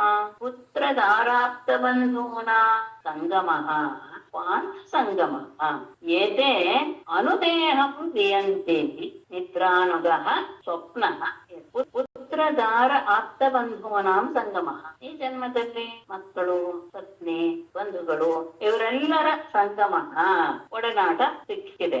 ಅದು ಹೇಗೆ ಅಂದ್ರೆ ಪಾಂಥ ಸಂಗಮ. ಪತಿಗರೆಲ್ಲರೂ ಎಲ್ಲೋ ಒಂದು ಕಡೆ, ಅಂದ್ರೆ ಉದಾಹರಣೆಗೆ ಈಗ ಹೇಳೋದಾದ್ರೆ, ಆಗ ವಿಶೇಷವಾಗಿ ಬಂಧು ಅಂದ್ರೆ ಅರವಟ್ಟಿಗೆ ಎಲ್ರು ಸೇರ್ತಿದ್ರು ಅಂತ ಒಂದು ಇದೆ. ಅರವಟ್ಟಿಗೆ ಅಂದ್ರೆ ದಾರಿಯಲ್ಲಿ ಹೋಗ್ತಾ ಇರೋದಕ್ಕೆ ಬಾಯ ಇದ್ರೆ ಮಜ್ಜಿಗೆನೋ ನೀರನ್ನು ಕೊಡುವಂತಹ ಒಂದು ಸ್ಥಳ, ಧರ್ಮಸ್ಥಳದ ಹಾಗೆ. ಅಲ್ಲಿ ಸಾಮಾನ್ಯವಾಗಿ ಎಲ್ಲರೂ ಸಹ ಒಂದು ಕೂತ್ಕೊಂಡು ಮಾತಾಡ್ಕೊಂಡು ತನ್ನ ಆಯಾಸವನ್ನ ಬಾಯಾರಿಕೆಯನ್ನ ಪರಿಹಾರ ಮಾಡ್ಕೊಂಡು ಹೋಗ್ತಾರೆ. ಆ ರೀತಿ ನಾವೆಲ್ಲಾದ್ರೂ ಹೋಗುವಂತ ಬಸ್ ನಿಲ್ದಾಣದಲ್ಲೋ ರೈಲ್ವೆ ನಿಲ್ದಾಣದಲ್ಲೋ ಒಂದಷ್ಟು ಜನ ಸಿಗ್ತಾರೆ, ಅಥವಾ ರೈಲಿನಲ್ಲಿ ಅಂತ ಇಟ್ಕೊಳ್ಳೋಣ, ಅವರು ಒಂದಷ್ಟು ಹೊತ್ತು ಎಲ್ಲರೂ ಒಟ್ಟಿಗೆ ಇರ್ತಾರೆ. ಆಮೇಲೆ ಅವರ ನಿಲ್ದಾಣ ಬಂದ ತಕ್ಷಣ ಎಲ್ಲರೂ ಹೇಳಿದ್ರು ಹೋಗ್ತಾರೆ. ಹಾಗೆ ಅಂತಹ ಇದು ಸಂಗಮಿಸಿದ ರೀತಿ ಅಂತ ಭಾವಿಸ್ಬೇಕೆ ಹೊರತು ಏಕೆ ಅಂದ್ರೆ ನಮ್ಮ ಜೊತೆ ಇರುವಂತಹ ಪತ್ನಿ, ಪುತ್ರ, ಬಂಧುಗಳೆಲ್ಲರೂ ಸಹ ಅನುದೇಹಂ ಪ್ರತಿಯೊಂದು ದೇಹದ ಜೊತೆಗೂ ಇದ್ದು ಕ್ರಿಯಂತೆ ಹೊಟ್ಟು ಹೋಗ್ತಾರೆ. ಯಾವ್ಯಾವ ಜನರಿಗೆ ಯಾವ್ಯಾವ ದೇಹ ಬಂತೋ ಆ ದೇಹದ ಜೊತೆಗೆ ಅವರವರು ಬಂದ್ರು, ಆ ದೇಹವನ್ನ ಬಿಟ್ಟು ಅವರು ಹೊರಟ್ರು, ನಾನು ಹೋಗ್ತೇನೆ. ಹಾಗಾಗಿ ಯಾರು ಸಹ ಸ್ಥಿರವಲ್ಲ. ಹೇಗೆ ನಿದ್ರಾನುಗಃ ಸ್ವಪ್ನ, ನಿದ್ರೆಯ ಜೊತೆಗೆ ಸ್ವಪ್ನದಲ್ಲಿ ಬಂದಂತಹ ವ್ಯಕ್ತಿಗಳು ಹೇಗೆ ಹೊರಟೇ ಹೋಗ್ತಾರೋ, ಸ್ವಲ್ಪ ಹೊತ್ತಿತ್ತು ಹೋಗೇ ಬಿಡ್ತಾರೋ ಇಲ್ವ, ಆ ರೀತಿಯಾಗಿ ಈ ಸಂಸಾರ ಎನ್ನುವುದು ನಮ್ಮ ಜೊತೆ ಇರುವಂತಹ ಉಳಿದ ಎಲ್ಲ ವ್ಯಕ್ತಿಗಳ ಸಂಬಂಧವೂ ಸಹ ಅದೇನೆ ಅಂತ ಭಾವಿಸಬೇಕು. ಇತ್ತಂ ಪರಿವೃಷಂತಹ ಗೃಹೇಷು ಅತಿಥಿವದ್ವದನು ನಗ್ರಹೈಃ ಅನುಬಧ್ಯೇತ ಯದ್ಮಮೋ ನಿರಹಂಕೃತ ಇತ್ತಂ ಮಧುವಲ್ತಃ ಮುಕ್ತಃ ಪರಿವೃಷನ್ ಗೃಹೇಷು. ಇತ್ತಂ ಮುಕ್ತಃ ಪರಿವೃಷನ್ ಗೃಹೇಷು ಅತಿಥಿವದ್ ವಸನ್ ನಿರ್ಮಮಃ ನಿರಹಂಕೃತಃ ಗೃಹೈಃ ಈ ರೀತಿಯಾಗಿ ಮುಕ್ತಃ ಅಂದ್ರೆ ಎಲ್ಲ ಬಿಡಿಸ್ಕೊಳ್ಬೇಕು ಎನ್ನುವಂತಹ ವ್ಯಕ್ತಿ ಅನಾಸಕನಾಗಿ ಪರಿಮಿಷನ್ನ ಎಲ್ಲವನ್ನು ವಿಚಾರ ಮಾಡ್ತಾನೆ. ಗೃಹೇಶು ತನ್ನ ಮನೆಯಲ್ಲಿ ಹೇಗಿರ್ಬೇಕು ಅಂದ್ರೆ ಅತಿಥಿ ಪರ್ಪಸನ್, ಅತಿಥಿಯ ರೀತಿಯಲ್ಲಿ ಯಾವ ತರ ಹಾಕೊಳ್ದೆ, ಯಾವ ವಿಷಯವನ್ನು ಮನಸ್ಸಿಗೆ ಹಚ್ಕೊಳ್ದೆ ಅತಿಥಿಯ ಹಾಗೆ ವಾಸ ಮಾಡ್ತಾ. ನಿರ್ಮಮಃ ಇದು ನನ್ನಲ್ಲ, ನಿರಹಂಕೃತಃ ಇದು ನಾನಲ್ಲ ಎನ್ನುವ ನಾವು ಅನ್ನದು ಎನ್ನುವ ಭಾವನೆಯನ್ನು ಬಿಟ್ಟು ಗೃಹಕ್ಕೆ ಗೃಹಕ್ಕೆ ಸಂಬಂಧಪಟ್ಟಂತಹ ವ್ಯಾಮೋಹದಲ್ಲಿ ಸಿಕ್ಕಿಕೊಂಡವ ಎಂದು ಹೇಳಿದ ಹಾಗೆ ಇವರೆಲ್ಲರೂ ಸಹ ಈ ಗ್ರಾಮದಲ್ಲಿ ನನ್ನ ಜೊತೆಗೆ ಇದ್ದರು ಹೋದ್ರು. ಹಾಗೆ ಪ್ರತಿಯೊಂದು ದೇಹ ಪಡೆದಂತಹ ಕೆಲವರು ಬರ್ತಾರೆ, ಕೆಲವರು ಹೋಗ್ತಾರೆ. ಈ ರೀತಿಯಾಗಿ ವಿಚಾರ ಮಾಡ್ತಾ ಮಾಡ್ತಾ ಇದ್ದ ಹಾಗೆ ಆಗ ಇಲ್ಲಿ ಯಾರು ಸಹ ನನಗೆ ಯಾವಾಗೂ ಚಿರ ಸಂಬಂಧಿಕರಲ್ಲ ಎನ್ನುವ ಜ್ಞಾನ ಬಂದ ತಕ್ಷಣ ಆ ಮನೆಯಲ್ಲಿಯೇ ತನ್ನ ಮನೆಯಲ್ಲಿಯೇ ಅತಿಥಿಯ ರೂಪದಲ್ಲಿ ಇಟ್ಟುಕೊಂಡು ಇದು ನನ್ನ ಅಲ್ಲ ಎನ್ನುವಂತಹ ಭಾವದಿಂದ ಇದೇ ಮನೆಯ ವಿಷಯಕ್ಕೆ ತನ್ನನ್ನ ತೊಡಗಿಸಿಕೊಂಡು ಬಾಕು ಇಷ್ಟ್ವಾ ಮಾಮೇವ ಭಕ್ತಿಮಾನ್ ತಿಷ್ಠೇತ್ವನಂ ವಾ ಭವಿಷ್ಯತ್ ಪ್ರಜಾವಾನ್ ವಾ ಪರಿವ್ರಜೆ ಭಕ್ತಿಮಾನ್ ಧರ್ಮಭಿಃ ಗೃಹಮೇಧಿಃ ಮಾಮೇವ ಇಷ್ಟ್ವಾ ವನಂ ತಿಷ್ಠೇತ್ ತಿಷ್ಠೇತ್ ಮೊದಲು ವನಂ ವಾ ಭವಿಷ್ಯತ್ ಪ್ರಜಾವಾನ್ ಪರಿವ್ರಜೇತ್ ವಾ. ಈ ಗೃಹಸ್ಥಾಶ್ರಮದಲ್ಲಿಯೂ ಸಹ ಹೇಗಿರಬಹುದು ಆತ ಅನ್ನೋದನ್ನ ತಗೊಳ್ತಾರೆ. ಭಕ್ತಿಮಾನ್ ನನ್ನಲ್ಲಿ ಬದುಕುವ ಮಾತೇನೆ ಇದ್ದಂತಹ ನನ್ನ ಕರ್ಮವಿದೆ ಗೃಹಸ್ಥನಿಗೆ ವಿಧಿಸಿದಂತಹ ಕರ್ಮಗಳಿಂದ ಗೃಹಮೇಧಿಯಲ್ಲಿ ಮನೆಗೆ ಸಂಬಂಧಪಟ್ಟಂತಹ ಕೆಲಸಗಳಿಂದ ಇಲ್ಲ ಗೃಹಮೇಧಿಗೆ ಈ ಕರ್ಮ ಬಿಡಿ ಅಂತಾನು ಒಟ್ಟಿಗೆ ಒಂದು ವಿಶೇಷ ಮಾನೇ ಅಂದ್ರೆ ಯಾವುದೇ ಕೆಲಸ ಮಾಡಿದ್ರು ಸಹ ಎಲ್ಲದರಲ್ಲಿಯೂ ಸಹ ನಾನೇ ಇದೆ ಎನ್ನುವ ಭಾವನೆಯಿಂದ ಆ ಕರ್ಮಗಳಿಂದ ನನ್ನನ್ನೇ ರಚನೆ ಮಾಡಿ ಮನೆಯಲ್ಲಿಯೇ ಇರಬಹುದು. ವನಂವಾ ಉಪವಿಶು ಅಥವಾ ವಾನಪ್ರಸ್ಥಾಶ್ರಮವನ್ನ ತೆಗೆದುಕೊಂಡು ಗಾಡಿಗಾಗಬಹುದು ಅಥವಾ ಪ್ರಜಾವಾನ್ ಮಕ್ಕಳಿದ್ದವನಾಗಿದ್ದರೆ ಪರಿವ್ರಜೀವ ಸನ್ಯಾಸವನ್ನಾಗಿ ಗೃಹದಲ್ಲಿ ಮಾಡುವಂತಹ ನನಗೆ ಇರಬೇಕಾದಂತಹ ಕರ್ಮಗಳಿಂದ ಆತ ನನ್ನನ್ನೇ ಆರಾಧಿಸ್ತಾ ಮನೆಯಲ್ಲಿಯೇ ಇರಬಹುದು ಗೃಹಸ್ಥಾಶ್ರಮದಲ್ಲಿ ಅಥವಾ ವಾನಪ್ರಸ್ಥಾಶ್ರಮವನ್ನು ಸ್ವೀಕರಿಸಿಕೊಟ್ಟು ಸಂತತಿ ಇರುವವನಾದರೆ ಅದರಿಂದ ಸನ್ಯಾಸವನ್ನ ಎಷ್ಟು ಆಸಕ್ತಮತಿ ಕೇಹೇ ಪುತ್ರ ವಿತ್ತೈಷಣಾತುರಃ ಪ್ರೈಣ ಕೃಪಣಧೇರ್ಮೂಢಃ ಮಮಾಹಮಿತಿ ಪದ್ಯತೆ. ಒಂದು ವೇಳೆ ಆ ಸಂಸಾರದಲ್ಲಿ ಪೂರ್ತಿಯಾಗಿ ತನ್ನನ್ನು ತೊಡಗಿಸಿಕೊಂಡೇ ಬಿಟ್ರೆ ಯಹತು ಗೇಹೆ ಆಸಕ್ತಮತಿ ಪುತ್ರ ವಿತ್ತೈಷಣಾತುರಃ ಪ್ರೈಣ ಕೃಪಣಧೇಹಿ ಮೂಢಃ ಮಮ ಅಹಂ ಇತಿ ಪದ್ಯತೆ. ಯಹತು ಯಾವ ವ್ಯಕ್ತಿಯಾಯಿತು ಗೇಹೆ ಆಸಕ್ತಮತಿ ಮನೆಯಲ್ಲಿಯೇ ಸಂಸಾರದಲ್ಲಿ ತನ್ನನ್ನ ತೊಡಗಿಸಿಕೊಂಡು ಅದರಲ್ಲಿಯೇ ಅನುರಕ್ತನಾಗಿ ಪುತ್ರ ವಿತ್ತ ಏಷಣಾತುರ ಮಕ್ಕಳು ಹಣ ಎನ್ನುವ ಆ ಇಚ್ಛೆಯನ್ನ ಪೂರೈಸಿಕೊಳ್ಳುವಂತಹ ಏಷಣ ಆ ಏಷಣ ದ್ವಯದಲ್ಲಿ ಆತ ನಿರತನಾಗಿ ಬಿಟ್ಟು ಪ್ರೈಣ ಸ್ತ್ರೀಲಂಪಟನಾಗಿ ಕೃಪಣದೇಹಿ ಅತ್ಯಂತ ದೈನ್ಯವಾದ ಬುದ್ಧಿಯುಳ್ಳಂತಹ ಮೂಢಮಿದ್ದವನು ಮಮ ಇದು ನನ್ನದು ಇದು ನಾನು ಅಂತ ಬಂಧನಕ್ಕೆ ಸಿಲುಕಿ ಹಾಕಿಕೊಂಡು ಬಿಡುತ್ತಾನೆ. ಸಂಸಾರದಲ್ಲಿ ನಾವಿಬಿಟ್ಟಂತಹ ವ್ಯಕ್ತಿ ಹಾಗೆ ಅದು ಚಳಿ ಸಹಜವಾಗಿ ಅದನ್ನ ಗೆಲ್ಲಬೇಕು. ಅದಕ್ಕೇನೆ ವಿಪಶ್ಚಿತ್ ಅಂತ ಹಿಂದೆ ಶಬ್ದವನ್ನ ಬಳಸಿತು. ಮಕ್ಕಳು ಹಣ ಎನ್ನುವಂತಹ ಈಶ್ವರನಿಗೆ ಒಳಗಾಗಿ ಸ್ತ್ರೀಯ ಮೇಲಿನ ವಿಷಯದಲ್ಲಿಯೇ ಆಸಕ್ತನಾಗಿ ದೈನ್ಯಾವಸ್ಥೆಯನ್ನ ಹೊಂದಿದವನು ಅವನು ಮೋಷನಾಗಿ ಅಂಥವನು ತನ್ನನ್ನ ತಾನೇ ಬಂಧನಕ್ಕೆ ಸಿಲುಕಿ ಹಾಕಿಕೊಳ್ತಾನೆ. ಏನ್ ಹೇಳ್ತಾನೆ ಅವನು ಆವಾಗ ನಾನು ಹಾಗಿರೋದಿಕ್ಕೆ ಕಾರಣ ಅಹೋಮೇ ಪಿತರು ಭಾರ್ಯಾ ಬಾಲಾತ್ಮಜಾತ್ಮಜಾಃ ಅನಾಥಾಃ ಕೃತೇದೀನಾಃ ಕಥಂ ಜೀವಂತಿ ದುಃಖಿತಾಃ ಅಂತ ಹೀಗೆ ಬೇರೆ ಅವನು ತನ್ನಗೆ ಸಮರ್ಥನೆ ಬೇರೆ ಕೊಟ್ಕೊಳ್ತಾನೆ. ಅಹೋ ಮೇ ಪಿತರು ವೃದ್ಧೌ ಭಾರ್ಯಾ ಬಾಲಾತ್ಮಜಾತ್ಮಜಾಃ ಮಾಮೃತೆ ಅನಾಥಾಃ ದೀನಾಃ ದುಃಖಿತಾಃ ಕಥಂ ಜೀವಂತಿ. ಅಹೋ ಅವನು ಹೇಳುವಂತಹ ಸಮಾಧಾನ ತಾನು ಸಂಸಾರದಲ್ಲಿ ತೊಡಸ್ಕೊಂಡ್ ಬಿಟ್ಟಿದ್ದಕ್ಕೆ ಯಾಕೆ ಅಂದ್ರೆ ನೇಪಿತರು ನನ್ನ ತಂದೆ ತಾಯಿಗಳು ಸಹ ಮುದುಕರಾಗ್ಬಿಟ್ಟಿದ್ದಾರೆ, ವಯಸ್ಸಾಗ್ಬಿಟ್ಟಿದ್ದಾರೆ. ಭಾರ್ಯ ನನ್ನ ಹೆಂಡತಿಯು ಬಾಲಾತ್ಮಜಾತ್ಮಜ ಸಣ್ಣ ಸಣ್ಣ ಮಕ್ಕಳನ್ನ ಬೆಳೆದಾಳೆ, ಅವರನ್ನ ನೋಡ್ಕೊಳ್ಬೇಕು. ಅವರೆಲ್ಲರೂ ಸಹ ಮಾಮೃತೆ ನಾನು ಇಲ್ಲದಿದ್ರೆ ಅನಾಥಾಹ ಯಾರು ನೋಡ್ಕೊಳ್ಳೋರು ಇಲ್ಲದೆ ದೀನಾಹ ದಾರಿದ್ರ್ಯವನ್ನ ಹೊಂದಿ ದುಃಖಿತಾಹ ದುಃಖವನ್ನು ಹೊಂದ್ತಾರೆ.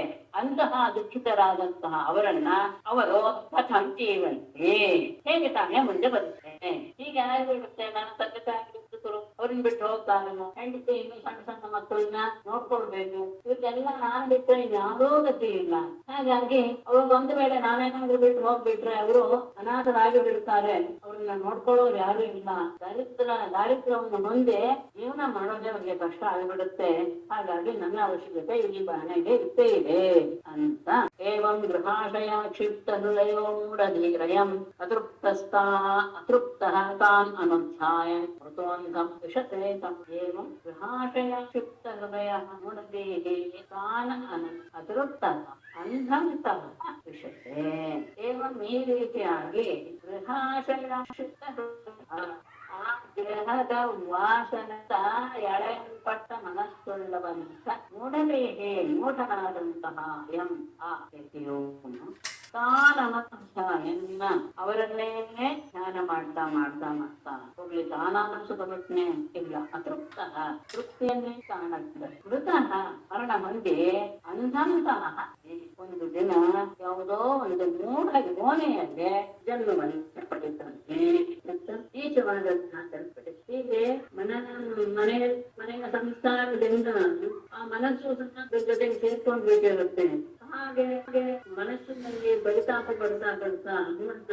ಇವನು ಅವರನ್ನೇ ಹೆಂಡತಿ ಮಕ್ಕಳನ್ನೇ ರಕ್ಷಣೆ ಮಾಡ್ತಾ ತಾನು ಸಹ ತೃಪ್ತಿಯನ್ನು ಹೊಂದದೆ ಮರಣ ಹೊಂದಿ ಯಾವುದೋ ಒಂದು ನೀಚ ಜನ್ಮದಲ್ಲಿ ತನ್ನನ್ನು ಮತ್ತೆ ತೊಡಗಿಸ್ಕೊಳ್ತಾನೆ.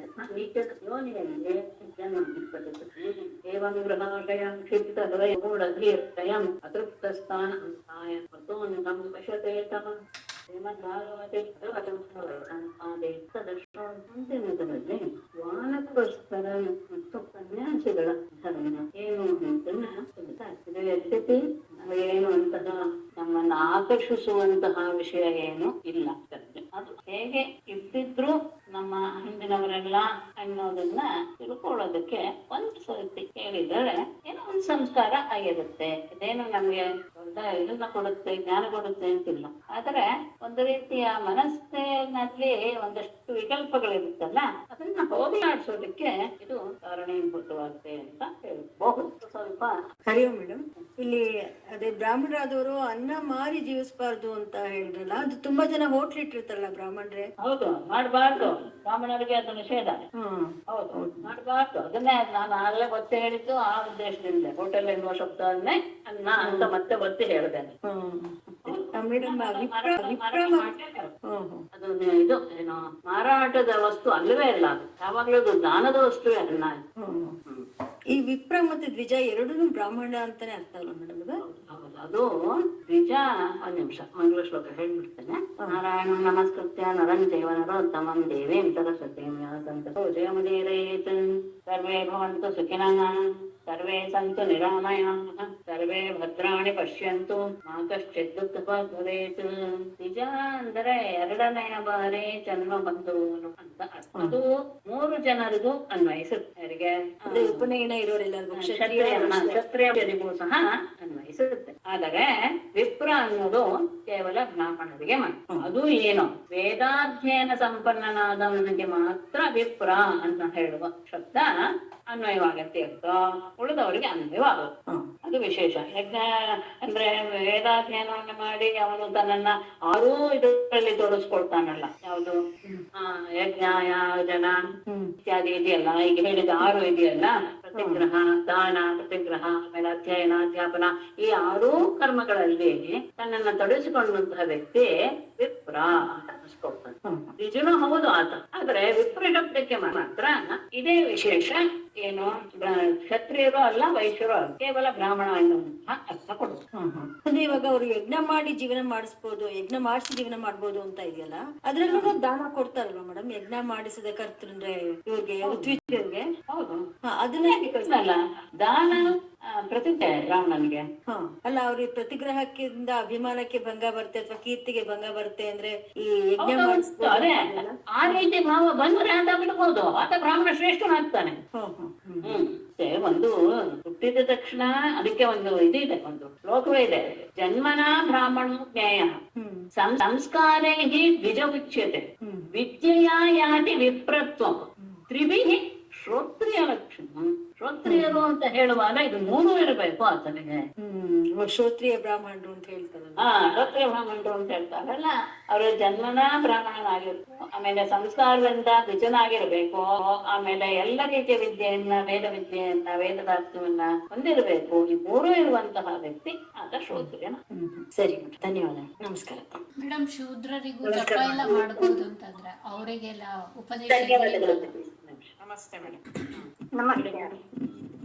ಮೇಡಮ್, ಶೂದ್ರರು ಜಪ ಮಾಡ್ಬಹುದು ಅಂತ ಎಲ್ಲ ಇತ್ತಲ್ಲ, ಅವರೆಲ್ಲ ಜಪ ಎಲ್ಲ ಮಾಡ್ಬೇಕು ಅವರು ಅಂತ ಅವರಿಗೆ ಉಪದೇಶ ಕೊಡ್ತಾ ಇದ್ರ, ಜಪ ಉಪದೇಶ, ಮಂತ್ರ ಉಪದೇಶ ಆಗ್ಬೇಕು.